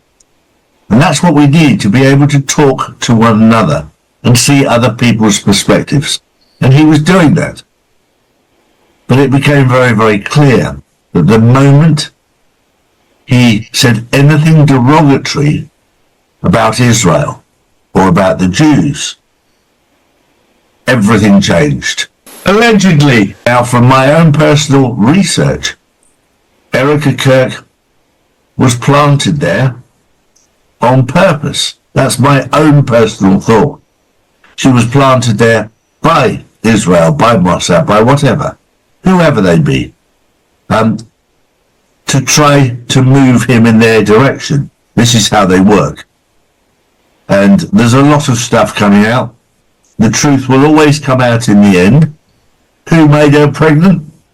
Well, we've heard rumours of that one too. We'll have to wait and see. The evidence will always come out in the end, and of course, God knows. My next story, well, self-driving cars. What a thing they're going to be. Or maybe they're not. San Francisco just learned what happens when the future runs out of electricity after a massive blackout hit the city, blocking intersections with hazard lights flashing and passengers stuck inside. Traffic lights went dark, 125,000 people lost power, and officials blamed a substation fire. Well, self-driving cars, eh, Charlie? Well, I've always been against them because I play golf. And when I play golf, you get in the buggy and you can only go here, you can only go there. And when the system goes down, you can't go anywhere. And that's the same with self-driving cars. It's the same with everything. It's the same with digital ID. Digital ID, when the system goes down, is absolutely worthless. You actually need a driving license or a passport.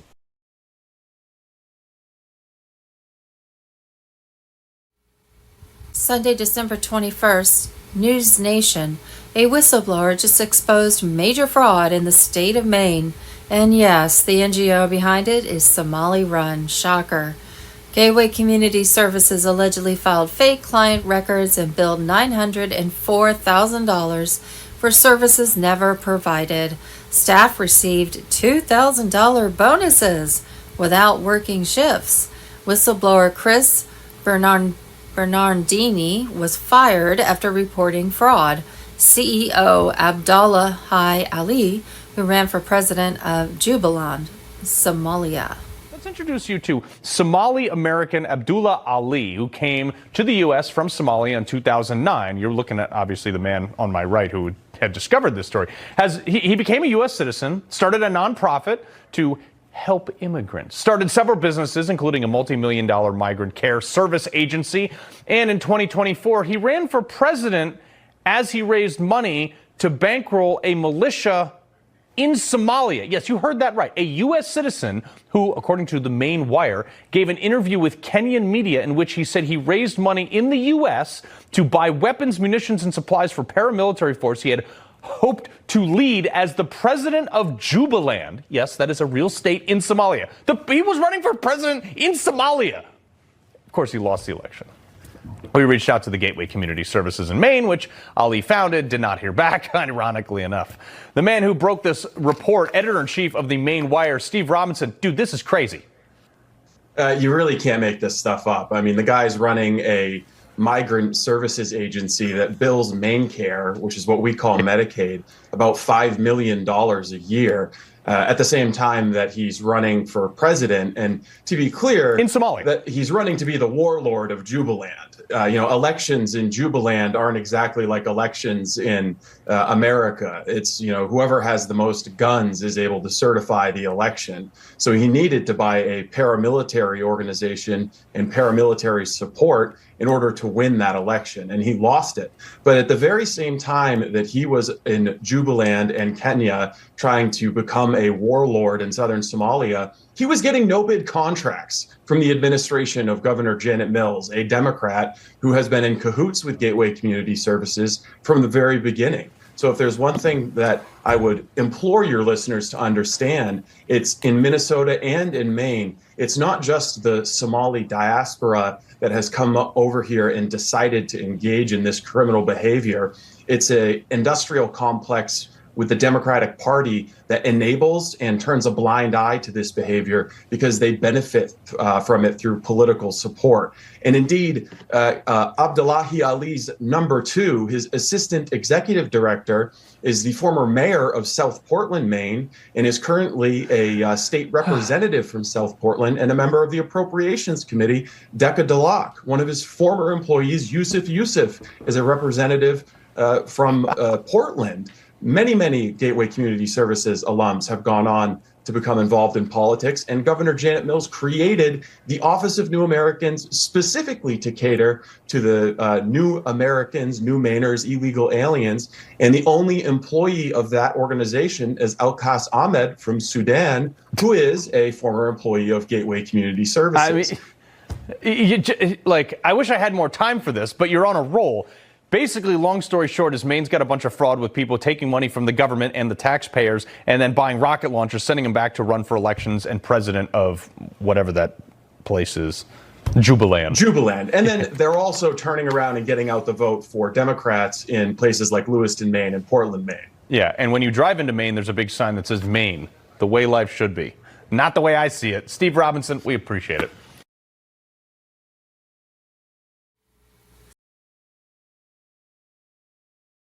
Now, Venezuela is a tier 3 country for human trafficking. It's been recognized by the State Department as having a significant and uncontrollable level of human trafficking operating on the ground inside the country. Most of the Venezuelan command and control military are simply cartel warlords, and you have to get them out of the nest. You have to kick them out of the house before you can give the house over to anyone that might purport to have Venezuela's true best interests at heart. The same could be said of the Maduro regime and the Chavez regime and how the two of them sort of tie over and overlap. But I'm one to say, Nino, that I think Maduro was given the riot act by President Trump during the first administration because we saw him with a red folder around the exact same time period that President Trump and a number of other heads of state were photographed with that same sort of military intelligence, push the red button style folder. And so I could absolutely see the situation where Maduro is being used as the Judas goat, if you will, as the one to lead the rest of the construct and the complex inside Venezuela to the proverbial slaughter. And they're being given the option through this pressure campaign of simply, as you said a moment ago, self-deleting and removing themselves from the equation. I think this is going to ultimately result in Maduro fleeing the country, probably to Moscow. And whether or not the U.S. forces actually make a land invasion or not, I think that remains to be seen. I think it's more likely that what happens is Maduro flees the country The military may attempt some sort of a coup or some sort of destabilizing event to be squashed very quickly through U.S. Air power and in conjunction with allies on the ground there from Guyana, Brazil, and Colombia. And we may see an installation of a true We the People regime in Venezuela. The rumors, and I've heard actually the whispers of rogue Russian nuclear submarines, at least one in that area that could kick off some kind of Cuban Missile style type of crisis. Have you heard anything about this? I have heard something about that. The way that it was conveyed to me was that there's concern right now that there are rogue Russian submarine assets that left Russia a couple of years ago and have been at sea ever since. And they have buddies with the Cuban mafia. And so what's going on with that landscape, in my opinion, and one of the reasons we have so many sub-hunters deployed to the Caribbean basin is to prevent exactly the scenario you just described, this Cuban Missile style situation, from actually coming up and being a problem. We know from drops coming out in 2018 from the online entity that we reference sometimes on these calls that there were missiles actually shot at Air Force One in 2018 when President Trump was en route back to the United States after a summit, I believe it was in Singapore. And so looking at that, and the fact that those missiles were splashed and destroyed and, no more the wiser, I think we have to acknowledge the same risk factor, the same the same gameplay, if you will, for lack of a better expression, is still at play in the here and now. And so the Cuban mafia, the Colombian cartels, the Venezuelan cartels, the American and Panamanian mafia that have very, very deep financial connections to China and Beijing, all of them sort of run this secretive government apparatus, if you will, inside the Western Hemisphere, just south of the U.S. southern border, the U.S. Area of influence. And that fraudulent government apparatus or shadow state structure, whatever you want to call it, has managed to turn all of Central and South America into one gigantic criminal playground. And this situation happening with Venezuela is the first major blow against that criminal playground's foundations, right? We have to take out the core epicenters, and there are multiple ones, but we have to take out the epicenters of where this corruption is actually being coordinated from. And it's not that fentanyl and narcotics are flying from Venezuela directly to the U.S. It's that fentanyl and narcotics and a number of other illicit criminal activities, to include arms smuggling, is happening through the Central American corridor up into Mexico or out into the Caribbean, off the island hopping off of the Eastern Caribbean islands. And they are eventually making their way either to the United States or to Western Europe. That flow has to be stopped, or we cannot possibly hope to secure our elections. And that's what it's all about, right, SG? I mean, this is about Smartmatic, where they've originally manufactured the process to steal the elections was Venezuela, correct? It was. And we have Venezuelan officials just in the last 24 months or so, if I'm not mistaken, that have come out and testified in U.S. court for one reason or another that they were engaged with the process that gave rise to these software systems, and their entire purpose was to first steal the Venezuelan elections and to really iron out the bugs and make sure that was a fluid and flawless process, and then export that same style of theft all around the world. And the Philippines was one of the areas that went. It went to the United States, of course. We know for a fact that it went over into the sub-Saharan African nations. We know that it was used in Italy at least one time. So, this whole situation happening in the Caribbean, I hate to belabor the point, but it's about all of it. It's about criminal human trafficking. It's about arms smuggling. It's about election fraud. It's about exportation of acts of war, paramilitary forces and paramilitary flags. It's about deniability and one degree of separation from actual government activities, but those activities having the exact same net effect of destabilization in other arenas. And the world itself, not just the USA, but the world itself cannot operate authentically and honestly if we have something like that functional in the Western Hemisphere, exporting a great deal of that criminality around the rest of the planet. We have to put a stop to it. And that's one of the reasons I think, even as this pressure campaign has escalated dramatically in recent weeks, you've not really seen a great deal of resistant rhetoric from China and from Russia. The Epstein files have been released. I would have thought by now, I think we've obviously neutralized and nullified a lot of the false flags that could happen on our soil. But do you believe that there will be a false flag attack on the U.S. soil sometime soon, maybe this month, maybe during the holiday season, maybe Christmas time, maybe New Year's Eve, New Year's Day, whatever, to be blamed on Hezbollah or Hamas and to try to trick us or ignite us into going to war with the Muslim Brotherhood or the Hezbollah or Hamas. I mean, which obviously I would think Mossad would be the ones to trigger this event. But what's your thoughts? It's a fascinating question. I still stand by the research that I've put out over the last 5 to 8 months here with respect to this issue, and really a little bit further than that, that we have to have a civilizational level attack or a false flag event of some kind to provide the public appetite and public approval necessary for President Trump to do what needs to be done. What's happening right now in the United States is a purging of 50 plus years of organized crime. And in that amount of time, you can permeate and really pervert every single significant pulpit of agency, influence, or power.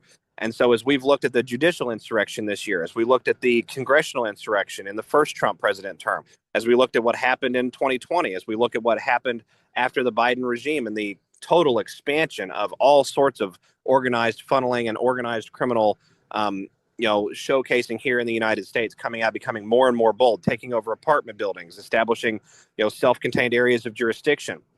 All of this sort of leading us to the point of how far or how much do we as Americans take before we say enough is enough, and we ask whatever authority is there representing us to help us in this process of taking things back. And I think that can't be long now, but I think to get across that line, we have to have some sort of epicentric event, some sort of singular event or singular sequence of events very close together in rapid succession that can be shown as the point where the gloves came off and we actually had to address things in a more dramatic way.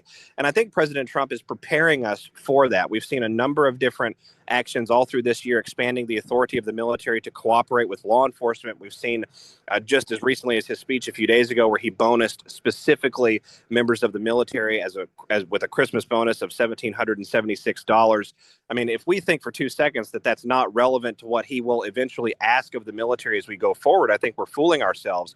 And when we look at the large scale ingratiation around the world of that intelligence community, who are some of the bigger problems that still have to be put out to pasture? The ISIS component is still one that is rearing its head even in recent days. We know that ISIS is primarily a creation of the Democrat Party, transnational corporate interests, and the Israeli government. We know that the Muslim Brotherhood has basically taken over Egypt, is very, very close in relation to the Mossad and the Israeli Defense Force. That's one of the reasons Egypt has done absolutely nothing about what has occurred on their border with Gaza, with Israel, because it's two sides of the exact same coin.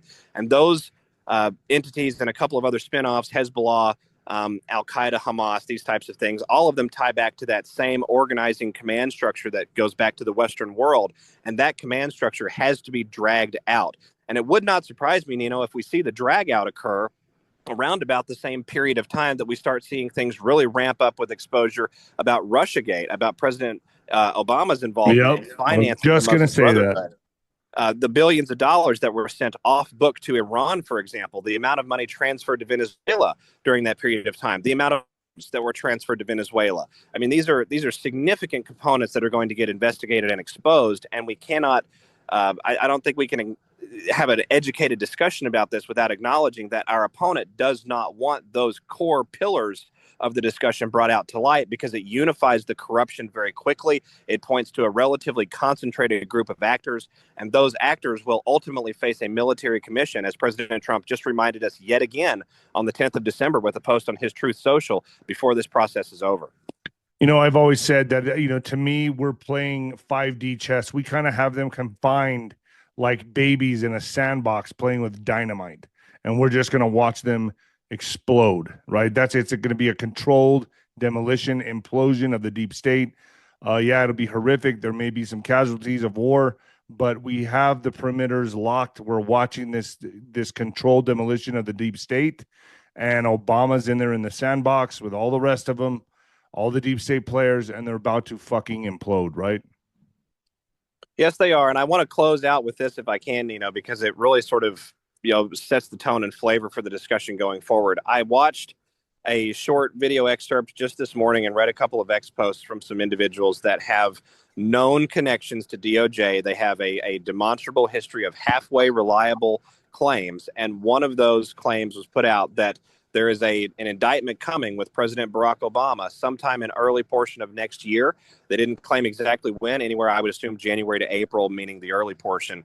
But that indictment allegedly will include things tying back to the Espionage Act, to the Russiagate hoax, and will include multiple co-defendants. And so when we look at that landscape playing out, like you said, the sandbox is closing in. The dynamite sticks, the fuses are winding down. They will not go forever. They cannot last forever. But as things really become dramatic and publicly impressive, in other words, publicly visible, and everyone sort of understands what's going on here, so too will the at destabilizing and distracting us, because at the end of the day, the construct that owned Barack Obama and owned the United States White House and government for more than a century in its current form stands to lose all of its control in this process, and I cannot wait.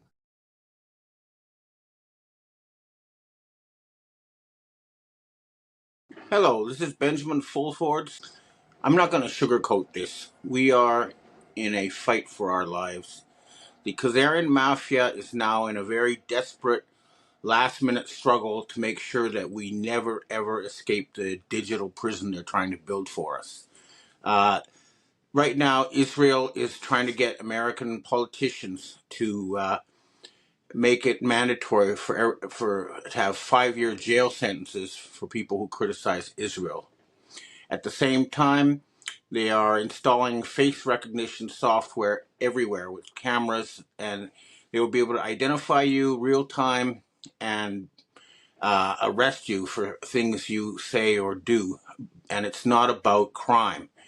In one example, in the UK, a woman was arrested by 11 people who came in and while she was having a bath because of some text message she sent. This is just a private text message. This is not even public. And the reason why they're trying to crack down so much is because they are fighting for their lives. They know that this giant scam that they call a government is unraveling in real time. And this is what has been making us poor. I want to show you an example of how fake the government is. As I've written my reports with lots of evidence over the years, NASA stands for not a space agency. Now, in this clip, you can watch NASA astronaut Karen Nyborg explain how they fake, or show how they fake spaceflight. Take a look.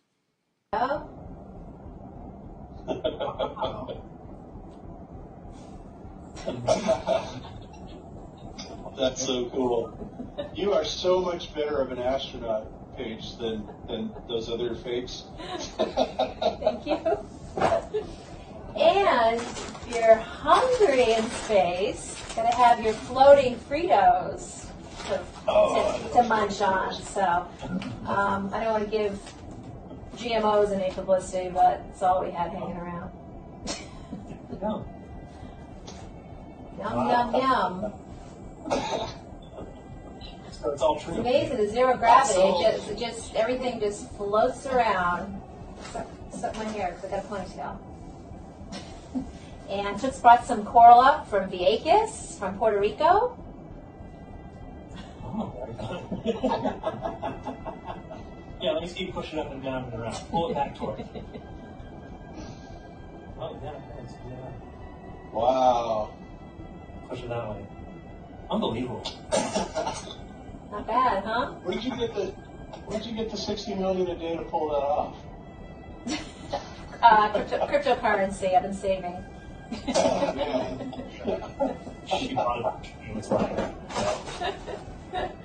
Oh. Oh, he doesn't back. Oh, I'm back. Oh, no. Yeah. Not bad, huh? That reminds me of the brushing your teeth one everything goes in slow mo, except for the environment. Did you see that exactly. One? Yes, I did. That was so awesome. That was hilarious. That was hilarious. What another complete bonehead mistake. Again. Okay, it's kind of funny, except that literally it's a slush fund that milks us out of billions of dollars, which then goes to bribe people and to enrich these criminals. And that's just a small example. We have, for example, Jared Kushner somehow coming up with $100 billion to buy Warner Brothers. Jared Kushner belongs in jail, not in charge of $100 billion money created out of thin air. And it's only going to get worse. They're setting up death squads in the United States disguised as ICE agents, and they're rounding up dissidents as we speak. And they're trying to fire all patriots from the U.S. military and the enforcement agencies. And I have a special message for FBI Deputy Director Dan Bongino. You need to get some men with guns and go and arrest Pam Bondi, okay? You're not just going to get anything done by complaining or threatening to resign. Yes. That is obviously not Donald Trump. This is a Zionist fake who has been put in his place, and arresting him is your duty if you're in the military police. And we need to end this nightmare, because they're turning up the screws, and they're really gonna try very hard to kill dissident journalists and dissident citizens and everybody else they can. And we need a mass uprising, and it is happening. And I ask people to take personal action. If you see one of these Satanist Zionist puppets in public, confront them. Look what they did to Kristi Noem of the Israeli Department of Homeland Security. Okay, that's what should happen every time these people appear in public. Better still is if you can arrest them, make a citizen's arrest, but that would require men with guns. Again, we need the agencies and the military to understand that the people at the top are criminals, and they're trying to create a digital prison. An example of this was the Chabad death cult. Remember, they want to kill 90% of humanity and enslave the rest. It's in their writings. They just gave a reward to the Peter Thiel's company Palantir for facial recognition software, because this allows them, gives them the potential to turn the entire Western world into a huge slave camp. And that's what they're trying to do. The Swiss government rejected Palantir because they realized that this was going to turn the Swiss people into puppets of Israel. And Israel itself needs to be dealt with. That's the heart of the beast. And, we're asking the Turkish to send in their military and clean that place up. Now, I'll give you a list of some names of people who, if we arrest them publicly, this nightmare should end. We've got Larry Fink, he should go. Jared Kushner, Ursula von der Leyen, Brigitte Macron, who my French intelligence sources tell me is actually Jean-Michel de Rothschild, Friedrich Merz of Germany, Keir Starmer in the UK, and the usual stuff. Of course, Benjamin Netanyahu has to be arrested. If we can get rid of these people, we can end this nightmare. And the other thing people do need to understand is, no matter how grim the situation looks, this is confined to the West, and the West is headed for bankruptcy. There's no way they can avoid it. China just announced $1 trillion trade surplus. And that's based on real things. That's, computers and televisions being put into boxes and shipped around the world. This is not hallucinatory numbers created on stock markets that don't actually have a basis in reality. And the West has some payments coming due, which they're not going to be able to make. So, for example, my French intelligence sources tell me that the EU and France have a whole bunch of bonds coming due by March, and they don't have the money to pay for it, which is why they're now talking about seizing Russian money that they have illegally frozen. But that's, even if they seize that money, it's going to be a temporary stopgap, because they just don't have the real economy to back up all their numbers and their bank computers. The same with the United States. These tariffs are bringing in less than a tenth of what the United States government needs. And I have asked the Chinese to please not finance this criminal circus anymore. We need to end this, and the West needs to start with a jubilee, cancel all the debt slavery, end it all, and then put really competent people in charge of economic planning and have them do it on behalf of the people and the elected representatives of the people. But in order to be able to have the elected representatives really represent the people, of course, we're going to need to take away control of the corporate media from these criminals so that people can get accurate information. At the same time, we have to ban corporate donations and money being used to control politicians. In other words, temporarily, we're going to need a military government to arrest all these blackmailed and bribed criminals, and then to restore freedom of the press before we can have real elections, and then we can have people who actually represent Americans, which is not what you have in politics now. And then we can start building the kind of future that people want. So the current young generation can afford a house, which they can't now. And again, I think it's probably going to be that 18 to 34-year-old generation that's going to have to take action, because the baby boomers bribed, and they're not going to be able to take action. So it's going to be up to the young people. But I do hope that things are going to happen. But we all need to push. This is a dangerous time now. They are desperate, cornered animals, and they're trying everything they can to make sure that we never ever escape from the digital prison they're building. For example, the fake Trump is just saying states cannot regulate AI because they want to use these huge data centers and face recognition so they can put us under complete mental control before they themselves end up facing war crimes trials. And let's not sugarcoat it. And this was to depopulate that country. This is a genocide. And of course, what's happening in Gaza. And then you have this reality TV guy, Pete Hegseth, pretending he's in charge of the military. He's not. He's not competent to be, and he needs to be arrested along with all the other people.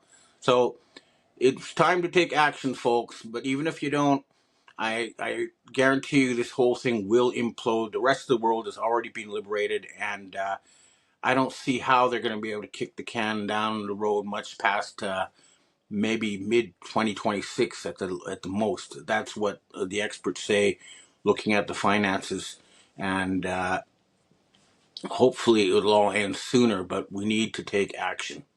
Okay, well, that's what I have to say for myself today. Now I'd like to answer questions from readers and viewers. Hi, Ben. We have our first question for today. You said that the Macrons were in China. Why do you believe that they were not picked up then and there? What are your thoughts? Well, the Chinese actually obey international law, and they are formally the head of state of France and his wife, supposedly. So the Chinese respect international law, but at the same time, they made it clear they're not going to, provide these people with the money they came begging for, and that'll end it for that regime in France because they are bankrupt.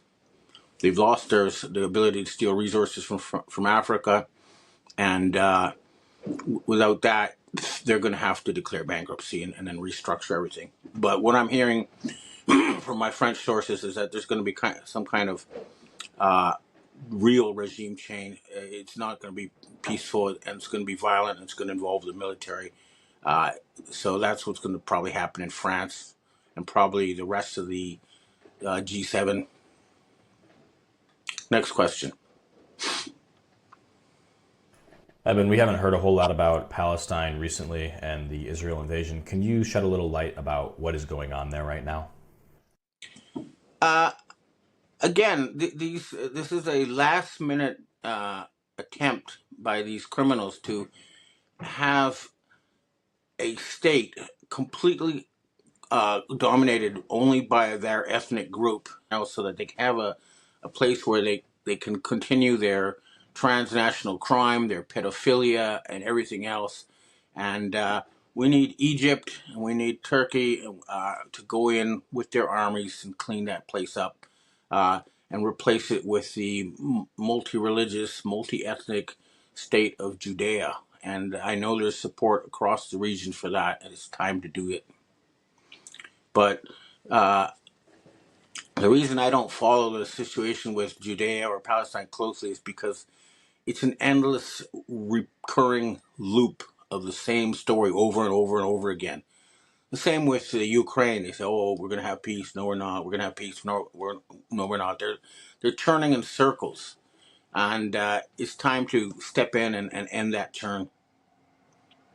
Next question. Hi, Ben. When the Trump administration bombs the boat from Venezuela, do you believe that they were actually drug smugglers on that boat, or was this some sort of show of force? They may or may not have been drug smugglers, but it was still a show of force. And even if they were drug smugglers, under international military law, that was a war crime, especially when you have it's in the U.S.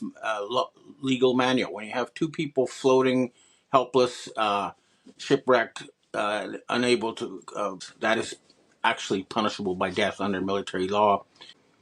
And that should then wake up all the other generals to the fact that they are sworn to obey the law and the Constitution, which a lot of them seem to have forgotten. Next question. Speaking of Hegseth, what are your thoughts in regards to the White House changing his position from Secretary of Defense to Secretary of War? What's really the point of this? The point is that they are bankrupt and they're threatening war, they're threatening mayhem and some kind of attempt to steal money. Although, to be honest, calling it Ministry of War is actually more honest. That's what they called it during World War II. And, right now, the way it's been since World War II, it's been an aggressor around the world. They have been waging war everywhere on behalf of people who don't have America's best interests at heart. So, at least they're being honest about calling it Department of War, but we really should have a Department of Defense whose only job should be to defend the American people, not go around stealing oil for the Zionist oligarchs as they do now. Next question. Hi, Ben. Why are the White Hats waiting to arrest these fake actors? What is the purpose for the wait? Do they not have the authority, or is it in regards to their ability?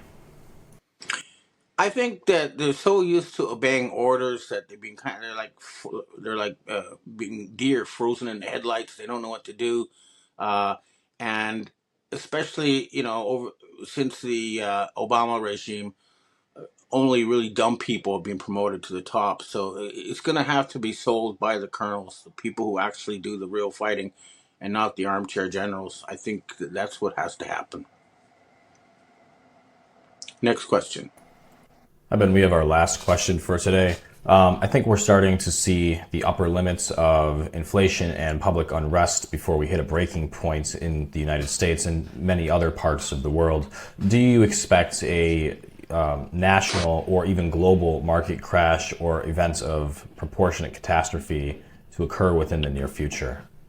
Well, it's easy to say there's a bubble. It's hard to say when it's going to pop, but clearly the stock market is way out of touch with any sort of reality. So when you have Tesla, who's losing market share and whose products are now considered inferior, being worth more than all the other car companies in the world combined, that's just not true. It's fake. Same with all these AI companies, everything else.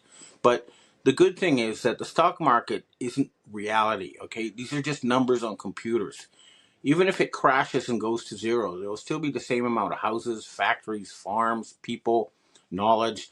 And personally, I think they should just unplug all the financial system computers and we need to reboot and start with the elimination of all debt to end debt slavery and then get people back to work, working on behalf of the United States and the world and the people, and not on behalf of satanic pedophiles, which is the case now. So I think there should be a controlled implosion of the stock market, and then it needs to be restored to its traditional function of actually assigning value based on traditional metrics. It's no longer the case. Now it's just people with money printing machines using the stock market to launder money to their friends. And that's why the United States real economy is losing to China big time. And if we don't improve our systems of economic governance, we are all going to be working for the Chinese. It's already happening. And it's going to get worse unless we start fixing the real economy and getting out of this virtual fake financialized economy. It's just it's broken. Okay, as an example, you have to have a 50-year mortgage to buy a house, and you spend the first 25 years just paying interest, and you end up paying $1.4 million for a $400,000 house. That house should only cost $10,000, and some kid in his 20s should be able to afford it. That's the sort of system we need. Okay, well, that's what I have to say for myself today, and I hope to see you again next week. Restored Republic via GCR. Judy note. A possible timing Wednesday 24th of December to Friday December 26, 2025. Federal operations closed in a 5-day reset. Thursday 1 Jan. 2026. Start of the fiscal year for the new gold/asset-backed global financial system in 209 countries. 2s. 20 Jan. 2026. The internet dies, phones go EBS only. B. What we think we know as of 2s. Sunday 21st of December. 2025, tonight, after 11 months, our border is secure, inflation is stopped, wages are up, prices are down, our nation is strong, America is respected, and our country is back. We are poised for an economic boom the likes of which the world has never seen. President Donald J. Trump. Monday, December 22, 2025, Fred Fleitz, then National Security Advisor John Bolton's Chief of Staff, confirms treachery, deception, betrayal, conspiracy, subversion, and the overthrow of the President of the United States Donald J. Trump. John Durham, John Bolton, Mike Pompeo, and CIA Director Gina Haspel deliberately withheld and buried evidence, including Barack Obama's manufactured DECA report, not only in the waning days of the Kenyan administration, but also during his presidency, from the sitting President of the United States, Donald Trump. John Bolton, Mike Pompeo, John Durham, and CIA Director Gina Haspel not only obscured exculpatory evidence, they facilitated the overthrow of the U.S. government in 2020. Monday, December 22, 2025, top Intel operatives face Judgment Day. DOJ launches grand jury to crush Obama, Clinton and Russiagate traitors in history's biggest political coup case. Monday, December 22, 2025, the Democrats said FEMA had no money for Americans in Maui, no money for Americans in East Palestine, Ohio, no money for Americans in Western North Carolina, but FEMA had an extra $1 billion to spend on illegals, including Social Security, Medicaid, and voter registration. Monday, December 22, 2025. Did you know during the lockdowns in 2020 our great military deployed throughout Europe and won a world war? A global underground war was fought and won, and the TV never covered it. Operation Defender Europe 2020 was the largest deployment of U.S.-based forces to Europe since the end of the Cold War. W.H. Grandpa on Telegram. Monday, December 22, 2025. Arrests will begin in Washington, D.C. Cannons are awake. They are crying. No forgiveness. Son of the Storm, Kash Patel on Telegram. The assistant U.S. attorney investigating the Somali fraud in Minnesota says as much as $18 billion could have been stolen from the taxpayers. He compares it to an iceberg much larger than visible to the public. All under Tim Walz's watch. See Global Financial Situation and Currency Reset of 209 Nations, Monday, December 22, 2025. Game over, the Fed is dead, gold reset ignites global financial uprising. Fiat is finished. RV/GCR is live. Monday, December 22, 2025, update, new list of 209 countries that are connected to the QFS system or are being connected, QFS plus RTGS trust the plan. Monday, December 22, 2025, Intel Economic Special Report, Global Debt Catastrophe, $340 trillion and counting, a system on the brink, December 22, 2025. Monday, December 22, 2025, the RV and military operations, behind the scenes, the signing of a historic treaty by 209 countries aims to redefine global currencies. Dinizar and Jazara Financial Update, new intel for the days ahead. As of today, December 22, internal channels across Treasury, Alliance Logistics, and QFS monitoring hubs are reporting accelerated movement toward the activation phase. The central grid just registered its third destabilization pulse in 12 hours. QFS alignment nodes are overriding legacy servers, the cabal mainstream media satellites, faster than expected. Multiple Treasury channels have entered silent mode, which only happens before a major protocol switch. Redemption scheduling is now in motion and the window is tightening by the minute. What appears quiet to the public is masking a rapid restructuring behind the scenes. 3 key dates now stand out in the latest classified briefs, each marking a distinct stage of the global reset. These are coordinated steps, not predictions. The system is aligning. December 23, 2025, Quantum Wallet pre-activation begins. Starting tomorrow, December 23, select QFS subnodes across the United States, Europe, and Southeast Asia will run controlled activation tests. Only a limited number of biometric profiles will receive early access, but this process is the clearest sign yet that the system is moving toward full release. Here's what insiders expect to occur: temporary verification windows for chosen participants, small-scale test deposits used to confirm routing accuracy, synchronization of biometric signatures with sovereign account templates, stress tests on the firewall separating QFS from legacy banking grids. This is the moment where internal numbers, wallet visibility, and transfer pathways begin locking into place. If successful, the remaining barriers between the old and new financial architecture will fall automatically. December 27, 2025, Global Liquidity Sweep and Rate Calibration. On December 22, a large-scale liquidity sweep is scheduled to begin across multiple continents. Alliance auditors will target suppressed collateral accounts, hidden bond ledgers, and gold-backed asset pools that were previously shielded by central banks. These sweeps are essential for confirming the true value baseline required for the asset-backed currency model. Expected developments include updated values for dinar, dong, zim, and key sovereign bonds, removal of artificial debt loads from national ledgers, finalization of the gold and silver ratio used for QFS calibration. Temporary instability inside the fiat markets as hidden reserves surface. This will not be announced publicly, but market behavior will show signs. Sudden fluctuations, unexplained freezes, and back-end settlement delays are all indicators that the sweep is underway. December 29, 2025, Rate Lock and Transition Readiness Phase. All internal reports point to December 27 as the date when the system enters its rate lock phase. This is where the asset-backed values used for redemption centers, private appointments, and sovereign accounts are finalized. Once locked, rates will not fluctuate. They will be fixed for execution. What this phase will trigger: redemption centers entering 72-hour readiness, advisors receiving activation clearances, QFS sovereign wallets preparing for full visibility. Allocation of project support funds to verified participants, final syncing between U.S. Treasury, Alliance servers, and global quantum nodes. From this date forward, the shift moves from internal preparation to public transition. Every component of the system will be positioned for controlled activation once the final authorization is issued. What this means for you: the timeline is no longer theoretical. The structure is already in motion.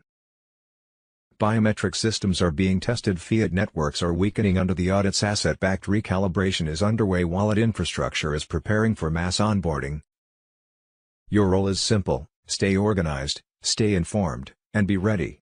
The next days will reveal more than the past months combined. What has been hidden is aligning. What was suppressed is resurfacing. And what was stolen is being prepared for return. The transition is no longer approaching, it is unfolding. Monday, December 22, 2025 Strategic Update. The old financial order is losing control. The breakpoint has been breached. Nizar and Jazara QFS. New intel within the last hour confirms that yesterday's rate lock sequence triggered far larger reactions inside global financial grids than originally anticipated. What appeared to be a silent alignment has now escalated into a full systemic shift across multiple continents. Central bank responses: the cracks have opened. Several central banks attempted emergency liquidity injections overnight. They failed. Internal monitoring teams are reporting settlement delays across EU clearing houses, unexplained overnight freezes inside 2 Asian reserve banks, a sudden surge in gold index recalibration requests from Middle Eastern institutions. These are not normal market movements. These are signs of a controlled displacement as QFS routing supersedes legacy infrastructure. Treasury confirmation: the first layer of civilian wallets is now indexed. For the first time, QFS ledger clusters have begun indexing civilian biometric profiles outside the test groups. This does not mean public activation yet, but it means wallet templates have been matched, identity chains are syncing, asset tiers are being classified. Once indexing begins, the transition can no longer be reversed. December 28th, scheduled international broadcast crosslink test. Tomorrow, military communication hubs across 5 nations will run a synchronized crosslink test between Starlink quantum channels and sealed treasury nodes. The purpose: to ensure that redemption center data, rate tables, and wallet activations can be broadcast simultaneously worldwide to confirm uninterrupted flow during the public disclosure phase. To isolate any remaining interference structures still tied to central bank rails. This is one of the last tests needed before global authorization. December 20th, quiet mobilization of redemption personnel. All internal rosters show that on December 20th, redemption staff across North America, Western Europe, and Oceania were moved into soft standby status. This included appointment coordinators, identity verification officers, project review advisors, high security facility personnel. Mobilization always precedes activation by days, sometimes hours. What this means right now: you are watching the old system lose its final footholds. You are watching the transition move from secret preparation to staged execution. You are watching QFS rise in real time while fiat structures flicker and fracture. Stay alert. Stay organized. The next sequence will bring clarity and confirmation. Monday, December 22, 2025. GESARA is active. The transition to a sovereign, asset-backed world has begun. Nizar Jazara QFS on Telegram. With global wealth distribution now operational and the quantum financial system fully online, humanity has crossed a historic threshold. What was once dismissed as theory is now infrastructure. Control is shifting away from centralized institutions and returning to individuals. Sovereign wealth is no longer a concept reserved for elites. It is becoming a birthright. The QFS protocol and true ownership under the quantum financial system. Every account exists outside the reach of banks, intermediaries, and political manipulation. Ownership is absolute. Funds cannot be frozen, censored, seized, or diluted. Quantum encryption secures each wallet at the individual level, making corruption mathematically impossible. The legacy banking system does not collapse loudly. It simply becomes irrelevant. The asset-backed economy emerges. Currencies are realigning with tangible value such as gold, commodities, and productive output. Fiat systems built on debt expansion are being reconciled into asset-backed formats, restoring balance and trust. Inflation, artificial scarcity, and speculative distortions lose their power when money is once again anchored to reality. Trade becomes fair. Valuation becomes honest. What comes next? Illegitimate debt accumulated through systemic abuse will be dissolved under Jazara reforms. QFS wallets will unlock through biometric authentication, restoring direct access to personal wealth. Global currency values will adjust to reflect true national resources and productivity. Central banks will be phased out as sovereign treasuries reclaim issuance authority. Legacy systems like SWIFT and coercive taxation structures will be rendered obsolete. The dawn of a new golden age, as suppressed capital and resources are released, humanitarian projects, innovation, and infrastructure expansion accelerate worldwide. Education improves. Communities rebuild. Individuals regain freedom of choice and economic mobility. This is not redistribution through force, but restoration through correction. This is not merely a financial reform. It is a civilizational upgrade. Monday, December 22, 2025. Major economic intel update. Nizar payout operations confirmed active. Nizar Jazara QFS on Telegram. The January 2026 reset is real and underway. The long-anticipated financial transition is no longer theoretical. Multiple internal channels have now confirmed that the early stages of Nizar-related payouts have quietly begun. Synchronized with Treasury systems and military oversight. The operation is unfolding exactly as planned, silently, strategically, and ahead of the public narrative. With January 2026 approaching, the timing is deliberate. The reset is not a policy shift or a currency adjustment, it is a structural reconstruction of the American financial system. Back-end systems have been aligning for months in preparation for this moment. This phase includes the controlled wind-down of fiat mechanisms, the seizure and a repurposing of off-ledger elite accounts, the dismantling of long-standing globalist debt structures, the integration of asset-backed financial architecture, Every major institution is aware of what is happening: banks, treasury divisions, and global financial bodies, yet none will publicly acknowledge it at this stage. The transition is designed to execute without mass panic or premature speculation. America is entering its largest economic transformation in modern history. For decades, citizens were bound by a system engineered around inflation, compounding debt, hidden taxation, and centralized control. That system began unraveling when the new administration took office in January 2025, and what we are seeing now is a continuation of that coordinated teardown. NISRA protocols are activating in layers, debt forgiveness algorithms are already present in internal systems, gold-backed recalibration modules are running through Treasury channels.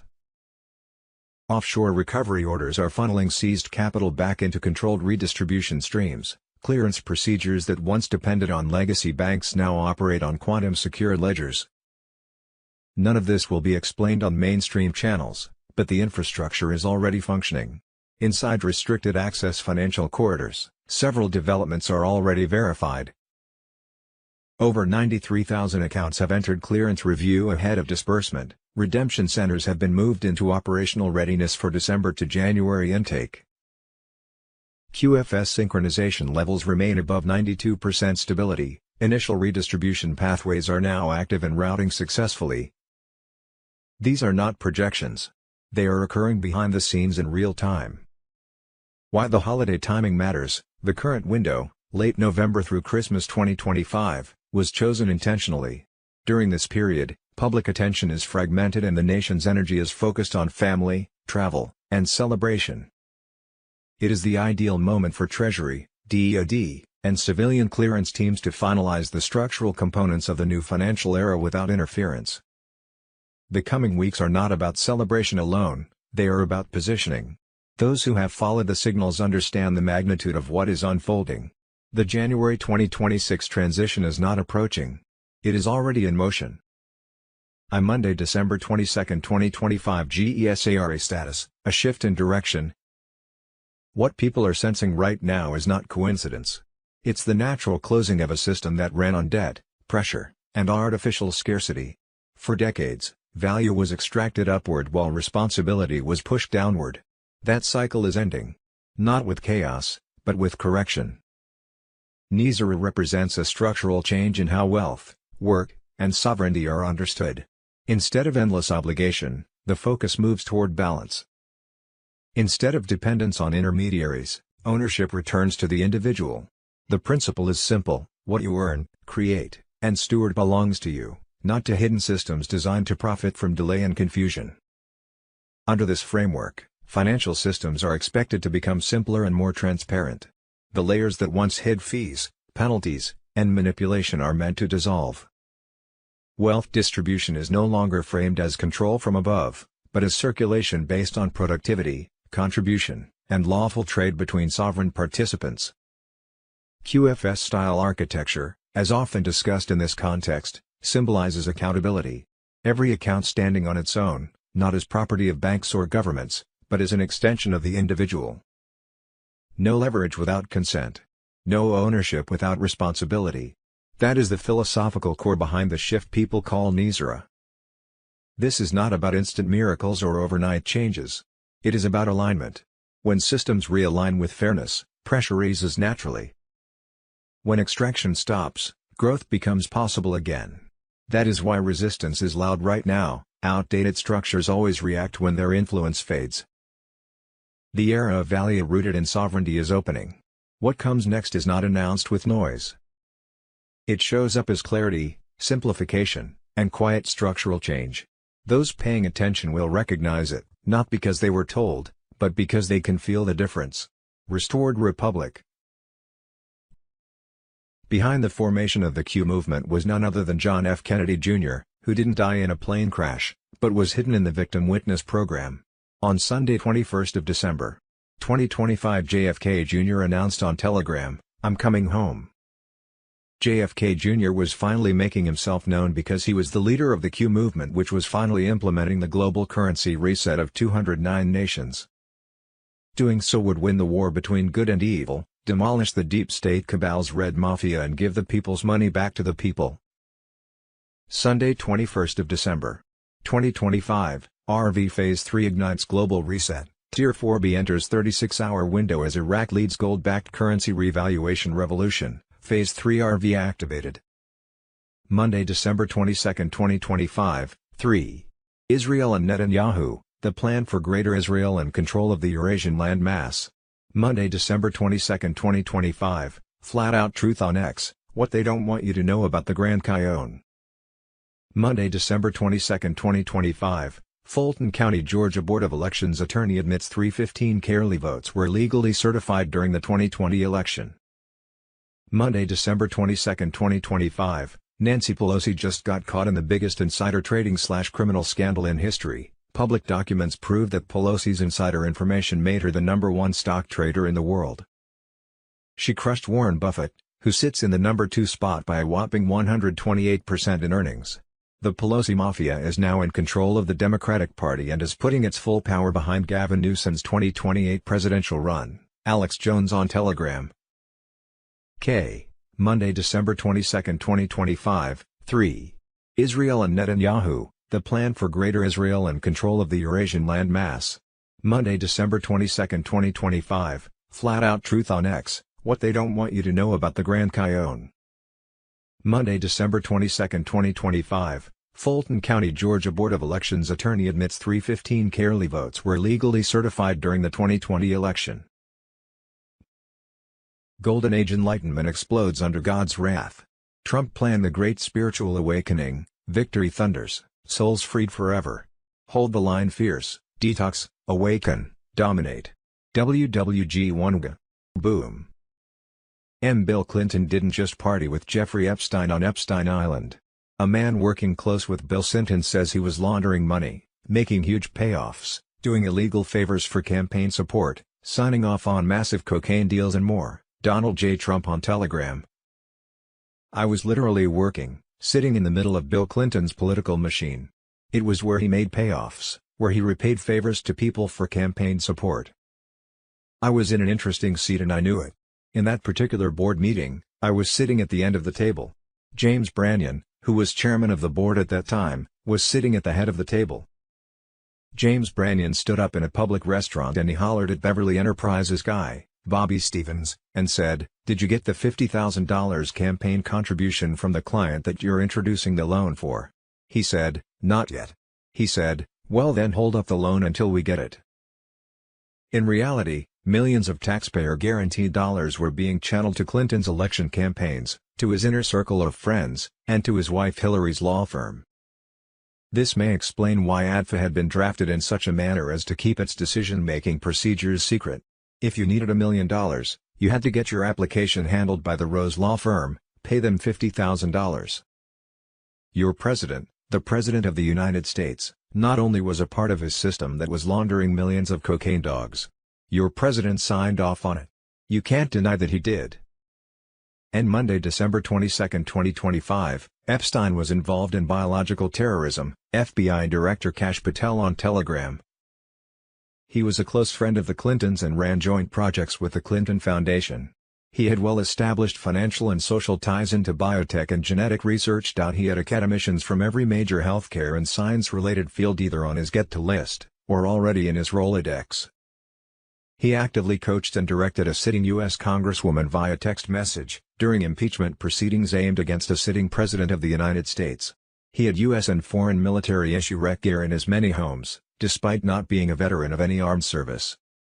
Epstein's network ran government policy, toppled judicial checks on power, leveraged military warlords at both the Pentagon and across the world, funded illegal weaponized biological programs, managed funneled offshore money accounts in the hundreds of billions, and ran the largest kidnapping and biomaterial collection racket ever contrived in human history.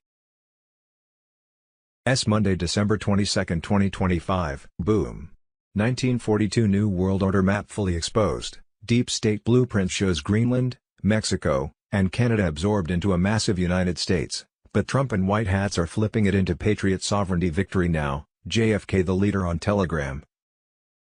Patriots, the satanic globalists' ancient playbook is detonating wide open on December 21, 2025. This 1942 outline of the post-war New World Map by Maurice Gomberg isn't some forgotten relic, it's the deep state cabal's chilling blueprint for a new world moral order. A one-world government disguised as peace, dividing the planet into massive federated superstates under elite control while quarantining dissenters and nationalizing everything for their Rothschild-Rockefeller empire. The bombshell. A vastly expanded United States of America swallowing Canada, Mexico, all Central America, the Caribbean, Greenland, Iceland, most Pacific Islands, the Philippines, Taiwan, and more, turning North America into a hegemonic beast to enforce their moral tyranny worldwide.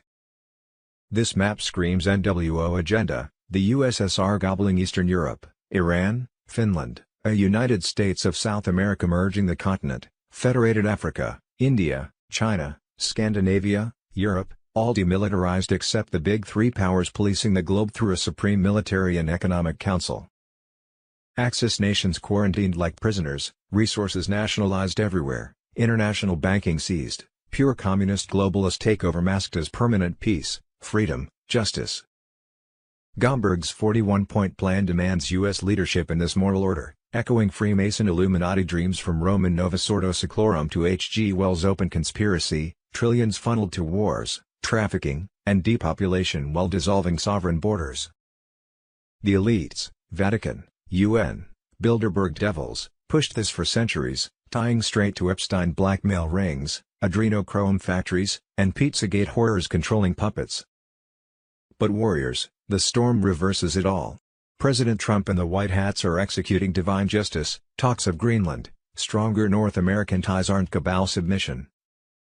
It's 5D chess reclaiming resources from deep state clutches, fortifying America against invasion while the quantum financial system seizes their vaults for patriot prosperity. This exposure accelerates the peak, NISR/JASAR military law exploding January 2026, erasing fraudulent debts, abolishing IRS tyranny, flooding QFS accounts with massive redemptions from seized NWO trillions. The deep state's border dissolving nightmare crumbles, Trump builds unbreakable sovereignty, children freed from tunnels eternally, golden age abundance under God's plan. Their 1942 dystopia dies, our liberated republic rises stronger, united in freedom. Hold the line fierce, exposures flood, tribunals worldwide, victory thunders eternal, no one world slavery, only patriot dominion. Trump triumphs massive, evil damned forever. WWG1G. Boom. T Monday, December 22, 2025. The truth about Hussein Obama, Carolyn Bessette Kennedy on Telegram. Today I will go through the Q posts to show how corrupt and evil Obama was. A traitor to America and a sellout to the highest bidders. The world is going to be shocked when they see all the evil that has been operating around us whilst we are all distracted and consumed by a fake world. Obama was involved with so much corruption. Funding terrorists, creating ISIS, attempts to weaken the military, take America to war whilst stealing billions of dollars of taxpayers' money. They never thought Hillary would lose, so they set up a shadow government and presidency involving people, companies and governments from around the world to work together to stop Donald Trump winning the election. I share many examples which are all easily accessible to find with simple searches on YouTube. We are all being taken through a journey to allow people to start understanding what has been going on, who has been involved and how it really impacts us all. If Hillary Clinton made it as president back in 2016, we literally would be living in hell on earth. As I continue to re-emphasize, we are in full control of this war. Everything we are being shown now has taken place whilst the remaining crime and corruption in this world is being drained out to the surface so we all can see. Without awareness, it will be very easy to fall into that unconscious fear state and get suckered into this darkness. We are watching a movie, and it is important to know that we are all in control of our emotions and we have the choice to go and look at all of these events taking place to gain more clarity and understanding. The QFS ensured transparent, asset-backed transactions, preventing any corruption. The new worldwide financial system would be in full effect for the general public coming Thursday, 1 Jan. 2026. Gold-backed currencies across 209 nations have begun their transition, with redemption centers preparing for Tier 4B, us, the internet group who hold foreign currencies and ZIM bonds to exchange, notifications expected imminently, potentially as early as this weekend, or by Monday, December 29, 2025. Prosperity funds would then flow to innumerable humanitarian projects worldwide. Payouts under NISARA/JESARA protocols were set to commence, bringing comprehensive debt forgiveness for mortgages, loans, credit cards, and all forms of personal and national indebtedness, releasing humanity from the cabal's financial bondage. The emergency broadcast system stood ready for imminent activation, signaling the beginning of the 10 days of darkness, a period of global communication blackout designed to protect the public while final sweeps are conducted and vital disclosures are prepared. During this time, the world will awaken to the full extent of the cabal's deception, including their satanic rituals and exploitation of the most vulnerable. Faithful warriors are urged to remain vigilant in prayer, seeking divine protection for the rescued children and strength for those executing the plan. Nothing can stop what is coming, as the forces of good align under God's guidance to restore freedom and justice. As the veil lifts, patriots are reminded to prepare spiritually and practically for the revelations ahead. Stock provisions, gather with loved ones, and hold fast to faith during the transition. The Great Awakening draws near, bringing an end to centuries of oppression and the dawn of a restored republic under divine providence. This sacred shift restores sovereignty to the people, ushering in an era of peace, health, and unprecedented prosperity under the restored republic. Pray for the swift and safe implementation of these blessings, as the White Hat Alliance oversees the final phases. Hold faith, for the hour of redemption has arrived. A. What we think we know as of Sunday 21st of December, 2025, Saturday 20th of December, 2025, Obama under arrest order, tribunal, Operation Red File, leaked docs expose Obama as foreign enemy, Trump signs military arrest order, JAG tribunals ignite in D.C. Saturday 20th of December, 2025, Bill Gates admits to dumping 200 million tons of sterilizing chemtrails on U.S. cities. Saturday 20th of December, 2025, Australia, France, and Germany have now all cancelled their New Year's celebrations.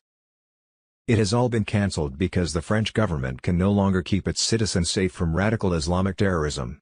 We are watching one of the most beautiful countries and cultures commit suicide. See Global Currency Reset, Judy note, from what I understand, and I could be wrong, 1. Banks were trying to lure people into exchange their dinar and dong with them by giving various incentives. Do not fall for it. You will receive higher rates for your money's exchange at an official redemption center than you would at any bank. 2. You exchange your own currency. Do not give your currency to anyone else to exchange. No group leader. No one. You will get the higher rates by exchanging it yourself.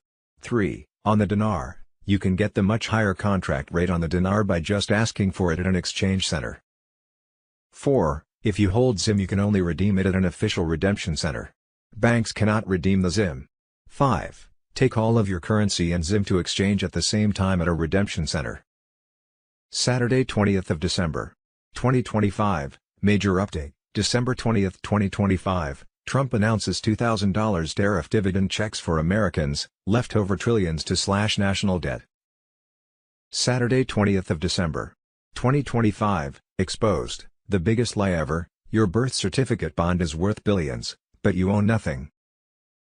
Saturday 20th of December, 2025, breaking Tier 4B signals emerge as exchange activity quietly builds, Ariel on Telegram.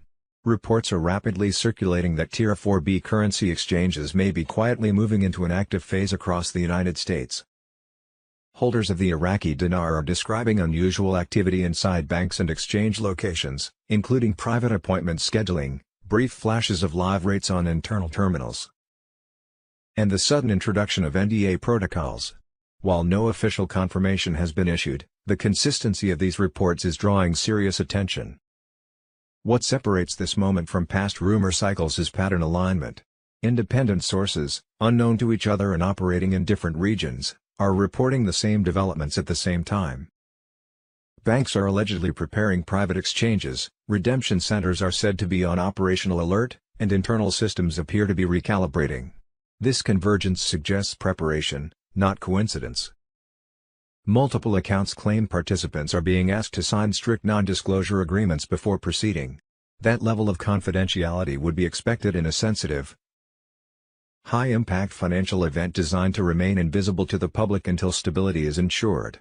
Insiders emphasize that any rollout would be tightly controlled and deliberately quiet. Additional reports point to redemption centers receiving readiness briefings and internal confirmations. Temporary rate placeholders and short-lived rate flashes inside banking systems are being interpreted as test integrations or dry runs. These signs indicate infrastructure testing rather than a public launch, consistent with a phased deployment model. Financial observers believe any exchange process would unfold in controlled waves, starting with small groups to avoid disrupting markets. Behind the scenes, test transactions and authentication procedures are reportedly underway, including advanced scanning tools to verify currency legitimacy and prevent fraud. Caution remains essential. Without official statements or verifiable public data, these developments remain unconfirmed. Skepticism is healthy in this space. Still, for long-time holders watching closely, the alignment of signals, timing, and preparation suggests something is moving. Quietly, deliberately, and closer than before. Saturday 20th of December. 2025 GESARA is active. The transition to a sovereign asset-backed world has begun. With global wealth distribution now operational and the quantum financial system fully online, humanity has crossed a historic threshold. What was once dismissed as theory is now infrastructure. Control is shifting away from centralized institutions and returning to individuals. Sovereign wealth is no longer a concept reserved for elites. It is becoming a birthright. The QFS protocol and true ownership under the quantum financial system, every account exists outside the reach of banks, intermediaries, and political manipulation. Ownership is absolute. Funds cannot be frozen, censored, seized, or diluted. Quantum encryption secures each wallet at the individual level, making corruption mathematically impossible. The legacy banking system does not collapse loudly. It simply becomes irrelevant. The asset-backed economy emerges. Currencies are realigning with tangible value such as gold, commodities, and productive output. Fiat systems built on debt expansion are being reconciled into asset-backed formats. Restoring balance and trust. Inflation, artificial scarcity, and speculative distortions lose their power when money is once again anchored to reality. Trade becomes fair. Valuation becomes honest.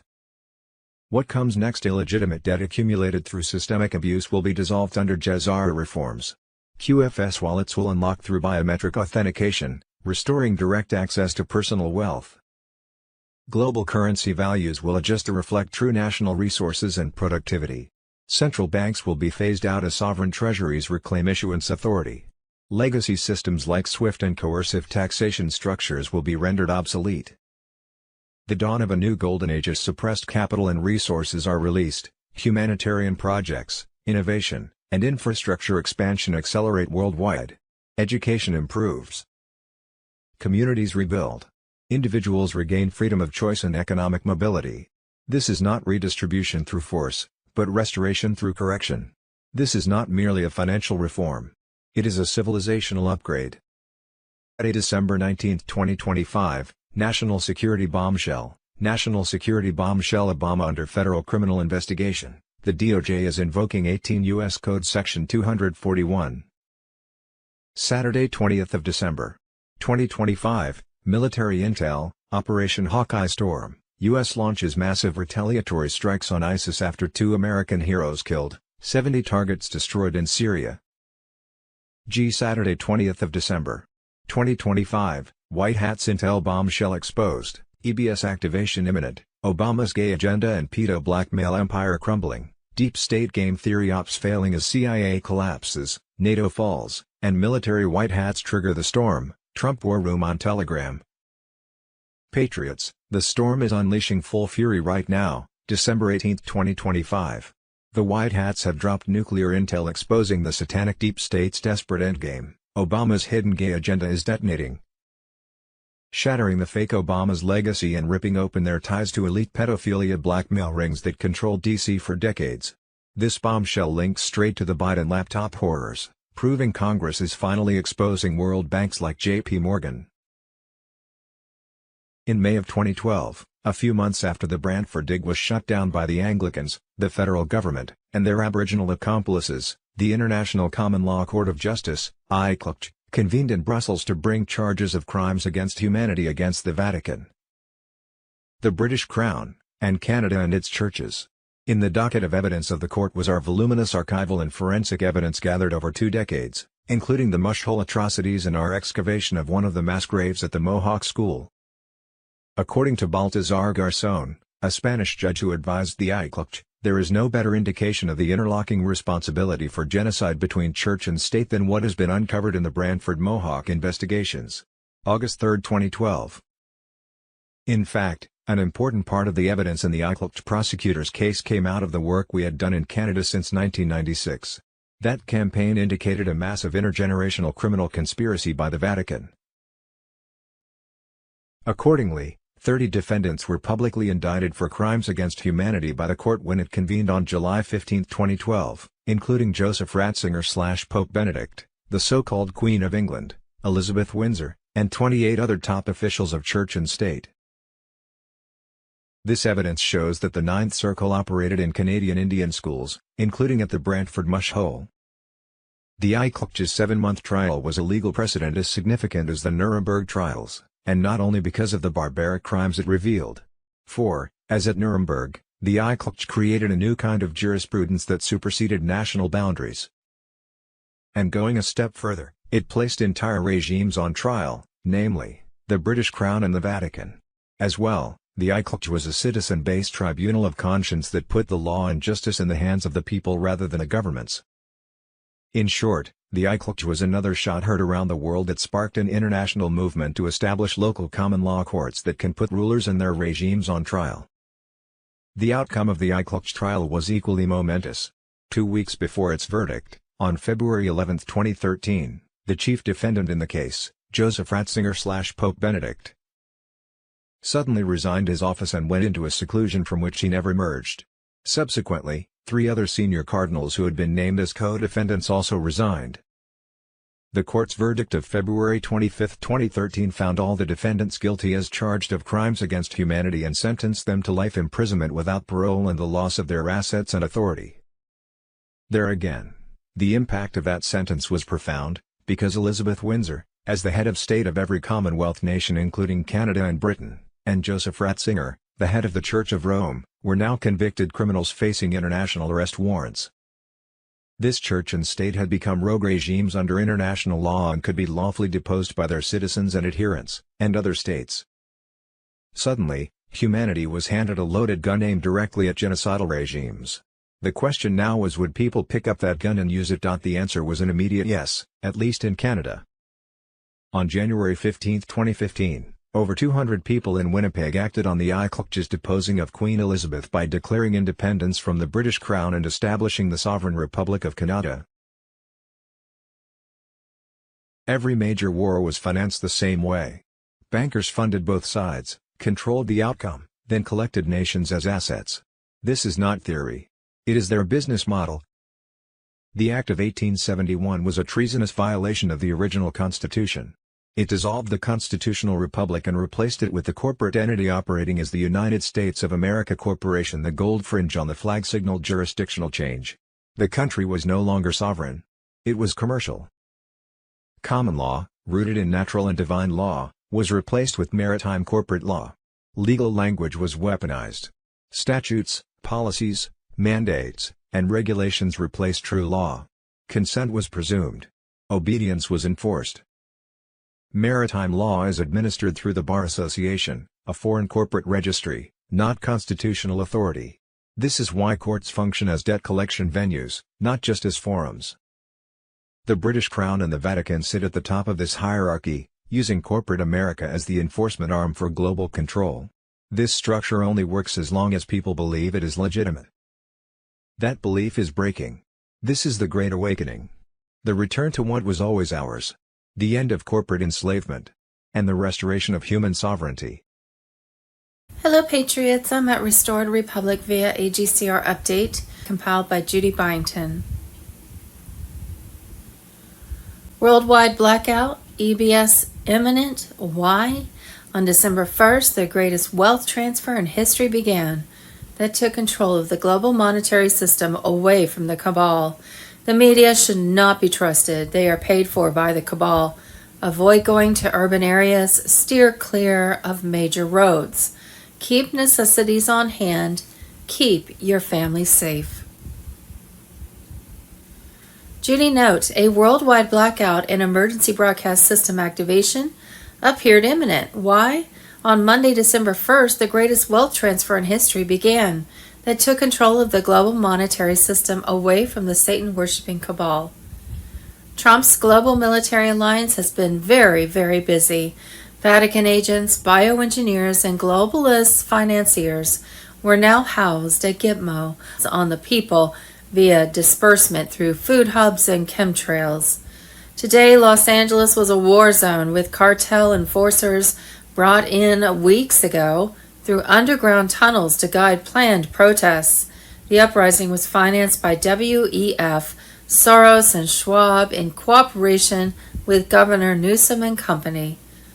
Trump has sent into LA more than 4,000 troops, sniper teams, and Black Hawks, as well as having sent into more than 30 major cities across the U.S. National Guard troops to quell expected riots there.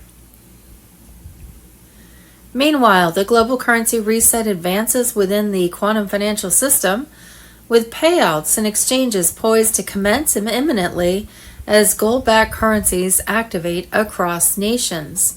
The greatest wealth transfer in history is underway, redistributing trillions reclaimed from cabal vaults directly to the people through secure quantum accounts. NESARA JASARA implementations accelerate, bringing full debt forgiveness for mortgages, loans, credit cards, and all financial burdens imposed by the old system. As the fiat era collapses, restitution allowances flow forth, restoring what was stolen and ushering in an age of true prosperity and freedom. Worldwide blackout, 10 days of darkness. Thursday, December 18th, global blackout confirmed, Mr. Poole on Telegram. The second wave is now moving. You are living inside the event. Pay close attention to the pattern. Sun flare, grid flicker, broadcast distortion, global sync, then silence, then truth. The final switch has not been pulled yet, but the finger is already on it. Stay inside the channel. The next drop will explain what the world is about to see.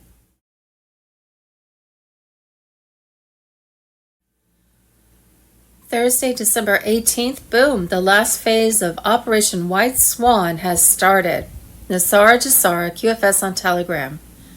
The final stage of Operation White Swan was initiated by Trump's military alliance on December 16, 2025. The goal is clear: destroy deep state networks, recover institutions that have been taken over, and use the fully functional quantum financial system to activate JASARA. A covert worldwide wealth transfer has been going on since December 1st. Assets linked to deep state elites, including central banks, offshore accounts, and phony charities, totaling trillions, have been seized. Already, more than $89 trillion has been transferred to vaults under sovereign control. The IMF and Federal Reserve are being dismantled. The IRS is no longer in operation. The JASARA law is rewriting global tax structures. Timing: Thursday, December 18, 2025, 5:05 Cali. Okay, peeps, is he right? GCR in numerology is Sunday, December 21st, 2025. Friday, December 19th, the Trump administration has until Friday to release the so-called Jeffrey Epstein files under the Epstein Files Transparency Act. A deadline, a truth moment, eyes turning toward the ground. But also on Friday, December 19th, something else is happening. Comet 3I Atlas makes its closest approach to Earth, 269 million kilometers away, according to the Sky Live. Astronomy headlines, cosmic awe, look up, funny timing. Is it coincidence that when uncomfortable truths are due to surface on Earth, our attention is gently redirected to the sky?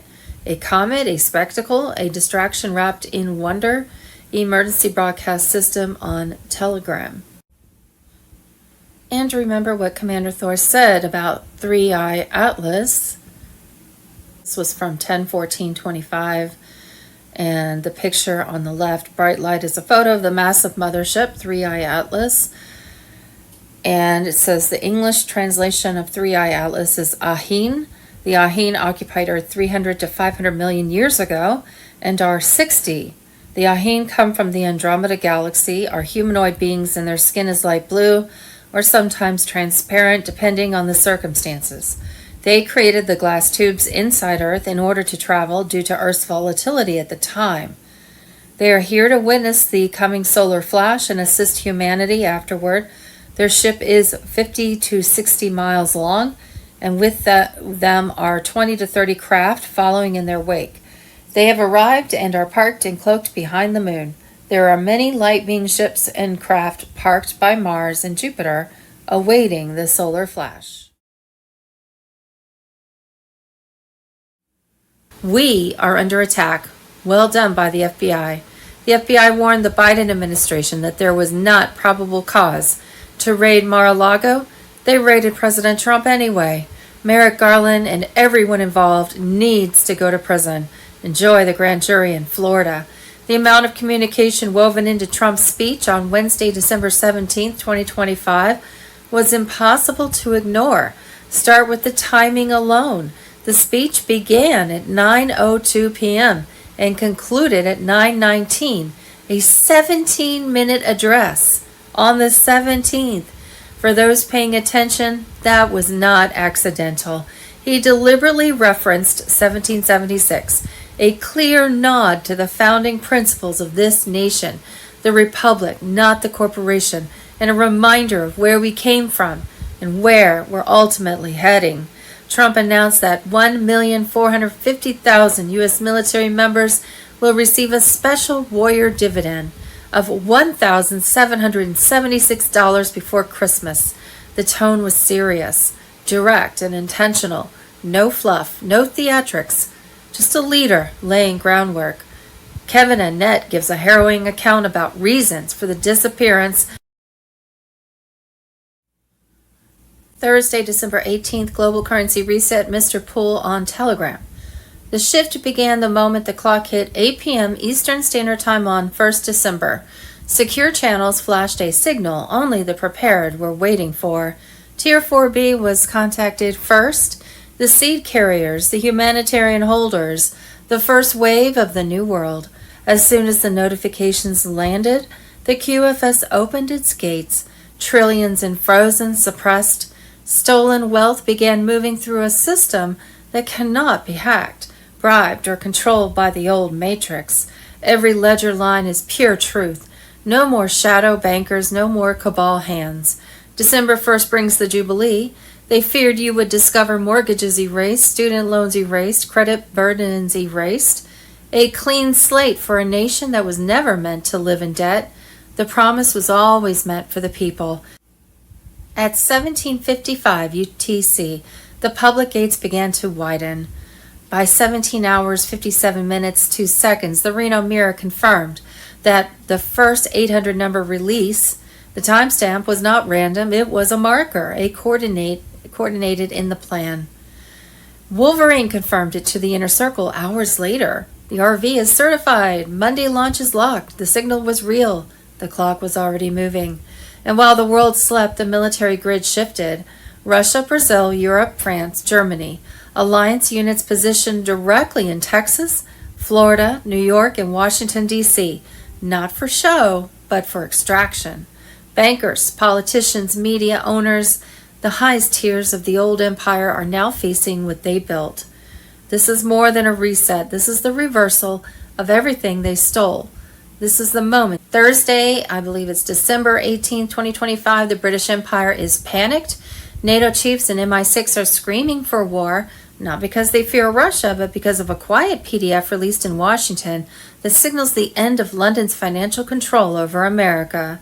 And there's a link to the midweek update, the boring document that terrifies the British Empire, December 17, 2025. And Thursday, December 18, 2025, Kavanaugh takes aim at Supreme Court decisions. Brett Kavanaugh takes aim at Supreme Court's decisions. FECNRSC. JD. Thursday, December 18th, the money laundering continues. The rabbit hole on Telegram. Maine whistleblower worked at a Somalia immigrant-run NGO. Within just 1 year, they had billed for $904,000 in fake services. The nonprofit started paying bonuses to themselves. The NGO founder is sending money to Somalia. The NGO founder has strong ties to Maine's Democrat establishment, such as receiving no-bid contracts from Maine Governor Janet Mills. The whistleblower reported the fraud to Maine. He was fired and no action taken against the NGO by Maine. Maine Democrats allow the NGO to keep operating. No shutdown, closure, or suspension of operations for the NGO has been issued.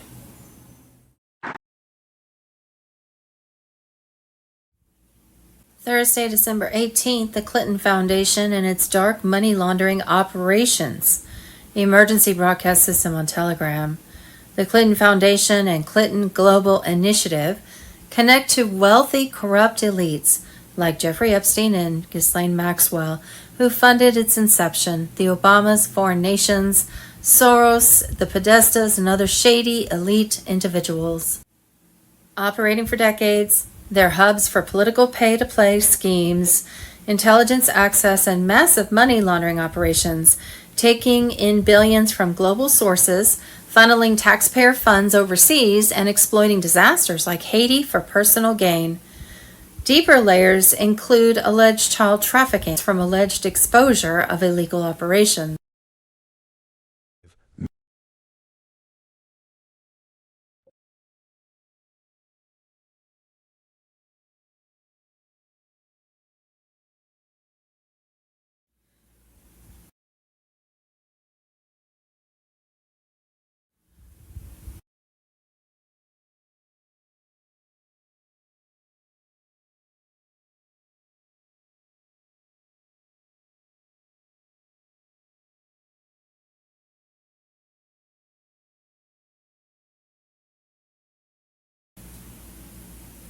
We have it all. Q.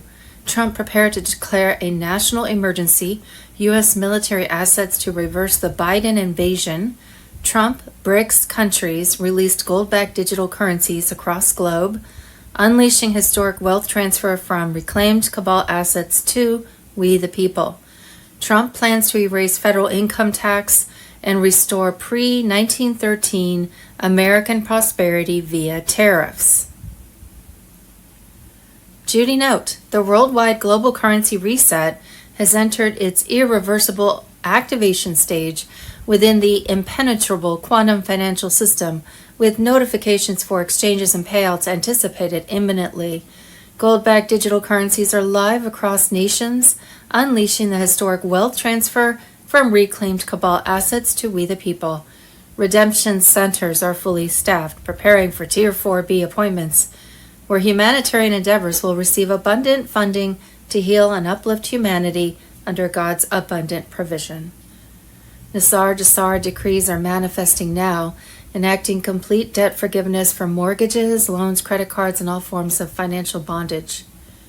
The era of debt slavery ends as the IRS fades into history, replaced by fair systems aligned with common law and divine justice. Prosperity packages and reclaimed funds flow forth, marking the jubilee promised in ancient scriptures and the dawn of true economic freedom for all.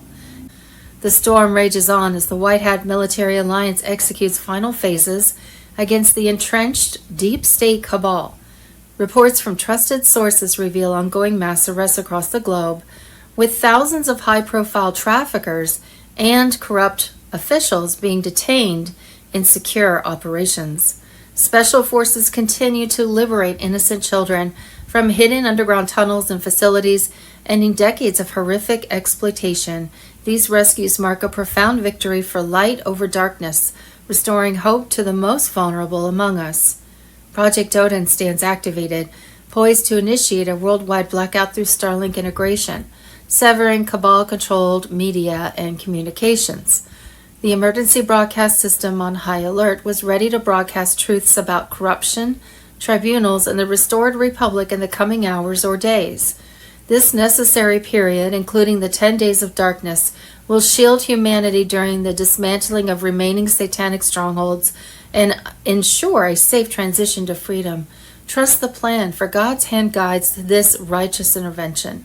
As martial law supports these sacred operations and the old systems collapse, remain in fervent prayer, prepared with supplies, and steadfast in faith. The greatest awakening in history approaches, bringing justice and liberation to all. What we think we know as of Thursday, December 18th, 2025. Wednesday, December 17th. Boom, 1913 exposed. Trump strikes final blow to the IRS. Tariffs in, income tax out. President Trump announces plan to erase federal income tax and restore pre-1913 American prosperity through tariffs. May 4th, 2025. Bombshell. Update 2025. D-class indictments, arrests, and executions. Unraveling the deep state agenda. Wednesday, December 17th. NASA hoax blown wide open. Challenger disaster astronauts found alive in 2025. Wednesday, December 17th, Michelle and Barack Obama were now believed involved in the murder of Rob Reiner and his wife, Ezra Cohen. There is evidence of Barack Obama committing treason by spying on President Trump. Obama implemented Project Folsom through UK intelligence to spy on the Trump organization and President Trump. And Wednesday, December 17th, President Trump says Venezuela is completely surrounded by the largest armada ever assembled in the history of South America.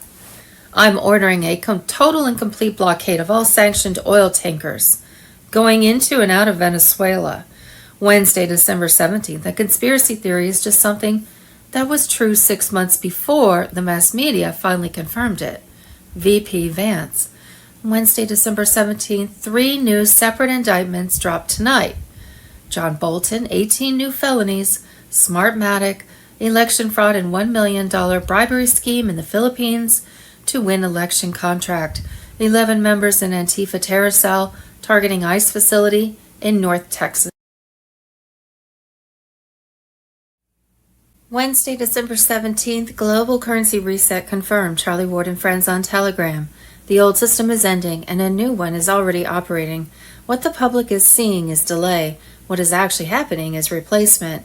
The global financial system built on fiat debt is failing, and behind closed doors a new structure is already taking over. Gold has been elevated to Tier 1 status. Basel III compliance is active.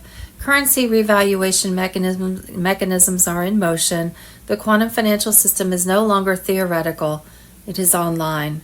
For years, people were told the dollar was strong, gold was outdated, RV was fantasy, and QFS was science fiction.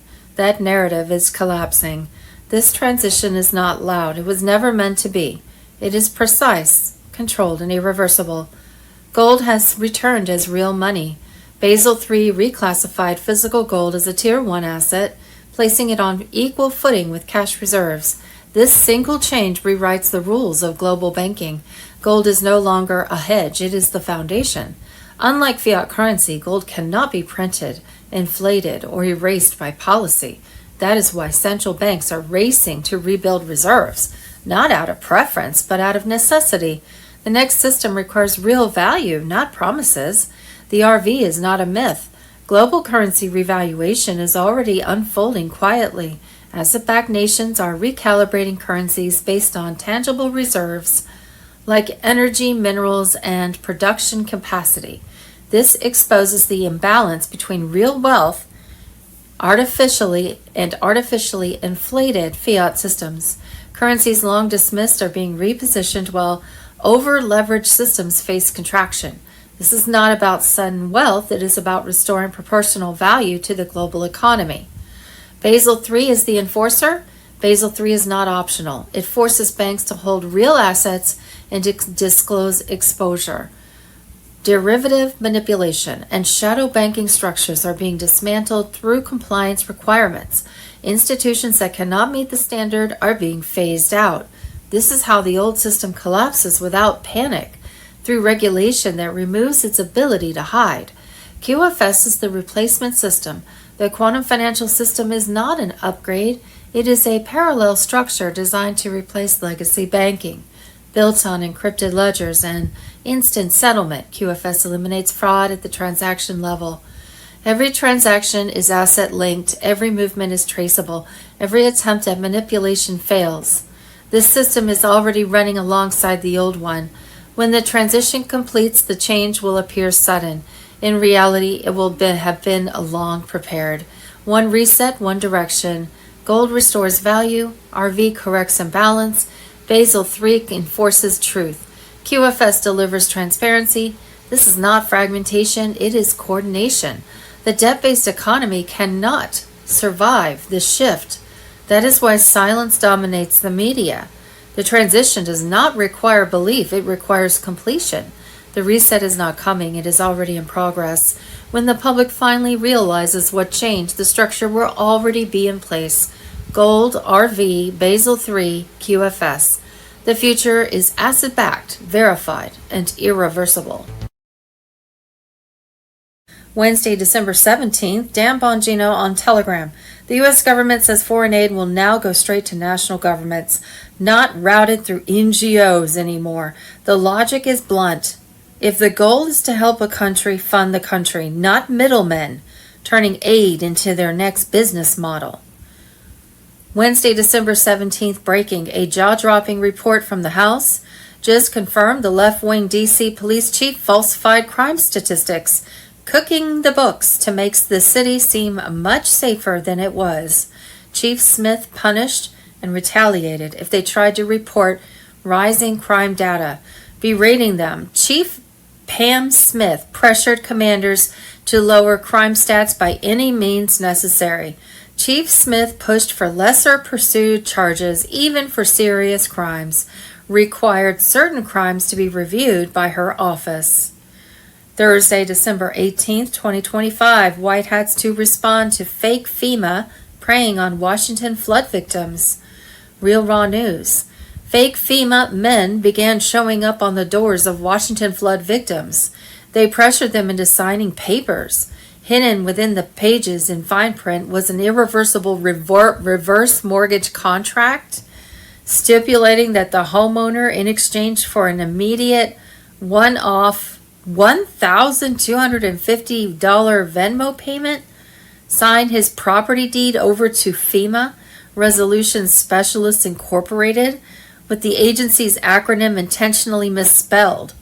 White Hats, our source added, reached out to the Department of Homeland Security to find out whether FEMA had been dispatched to King County, Washington. DHS spokesperson Tricia McLaughlin reportedly told General Smith's liaison that they did not have FEMA there. We're obviously dealing with scammers out there pretending to be government agents, our source said. It's bad enough we had to kick real FEMA's ass, but now these fake FEMA are making problems. Marines are going there to see just what the F is going on, our source y'all said. freaking seeing this right here? Why did Senate Democrats block a bill to ban funding to the Taliban and shady NGOs laundering taxpayer dollars to destroy America? Over 1,000 shady NGOs are established with emotional hitting names like, then taxpayers are funneled through them, which ends up funding terrorists, psychological and slander media campaigns, riots, election fraud, and right back into the pockets of the Democrats who established or approved the funding in the first place. Elon has claimed that around $1 trillion of taxpayer dollars are funneled into these corrupt NGOs every year. $1 trillion. Ladies and gentlemen, it's time to wake up. Understand that many of the people you believe are being honest to you are not. And they are using you to fight and hide their corruption while they rip you off and destroy our country.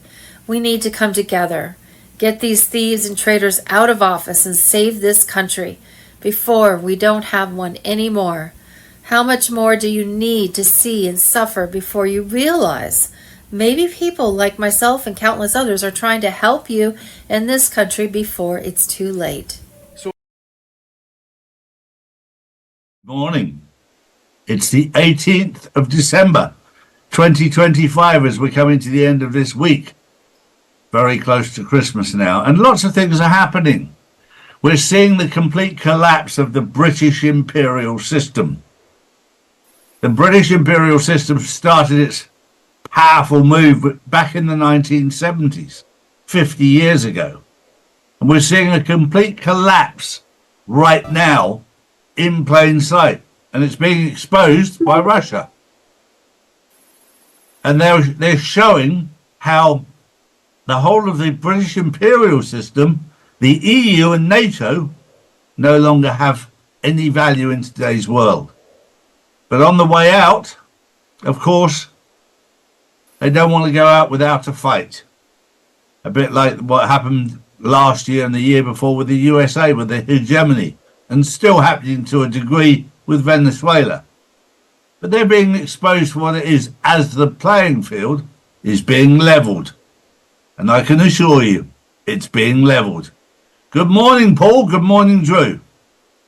Good morning, everybody. Well, straight into my first story. Australia is launching a sweeping crackdown on hate speech following the Prime Minister Anthony Albanese announced tougher penalties for hate speech that promotes violence, new offences targeting extremist preachers, and expanded powers to cancel or deny visas to people who spread hate or radicalisation. The reforms also include blacklisting extremist groups and making hate an aggravating factor in sentencing. Officials say the measures are aimed at protecting communities and preventing future attacks. But critics are saying, is this the next level of clamping down on freedom of speech? Well, it is, Paul, and this is very, very important, but the light is exposing the darkness. And all of the hatred is coming from one side. At the moment, we're getting a clear definition of what's on the side of good, which is the side of God, and that's on the other side, which is dark. The light is exposing this hatred that's coming out. I'm not seeing hatred coming out of the Christian side, the godly side. It's not coming from there. There's love and embrace coming from the side of God. The other side is pure hatred. It's driven by hate. And it'll be a shock that some of the people that we thought, some of the groups of people that we thought were on the side of good are not. They're on the side of evil. One thing I would say as well, as we go through the different phases of the awakening, there are 5 distinct different phases. And I can go through those. The first one is your personal discovery, that you've woken up to something is wrong. The second one is a system awakening. The institutions, the mainstream media, you start to see how corrupt it all is. The third is energetic. Your frequency. You can see things are changing, you can feel it. Your fourth is your consciousness. You realize that life is like a mirror. It's a reflection. You get out what you put in. The fifth one is the embodiment of everything.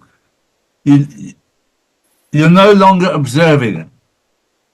You're no longer a non-playing character. You're also at peace. This is a very, very important part of your awakening, the different phases. And when you're awakened, you'll find that you can't watch movies that you watched before because of all the virtue signaling, because of all the hidden messages. You see them all. You feel completely detached from it. But it's a good feeling, I can tell you, because you find peace.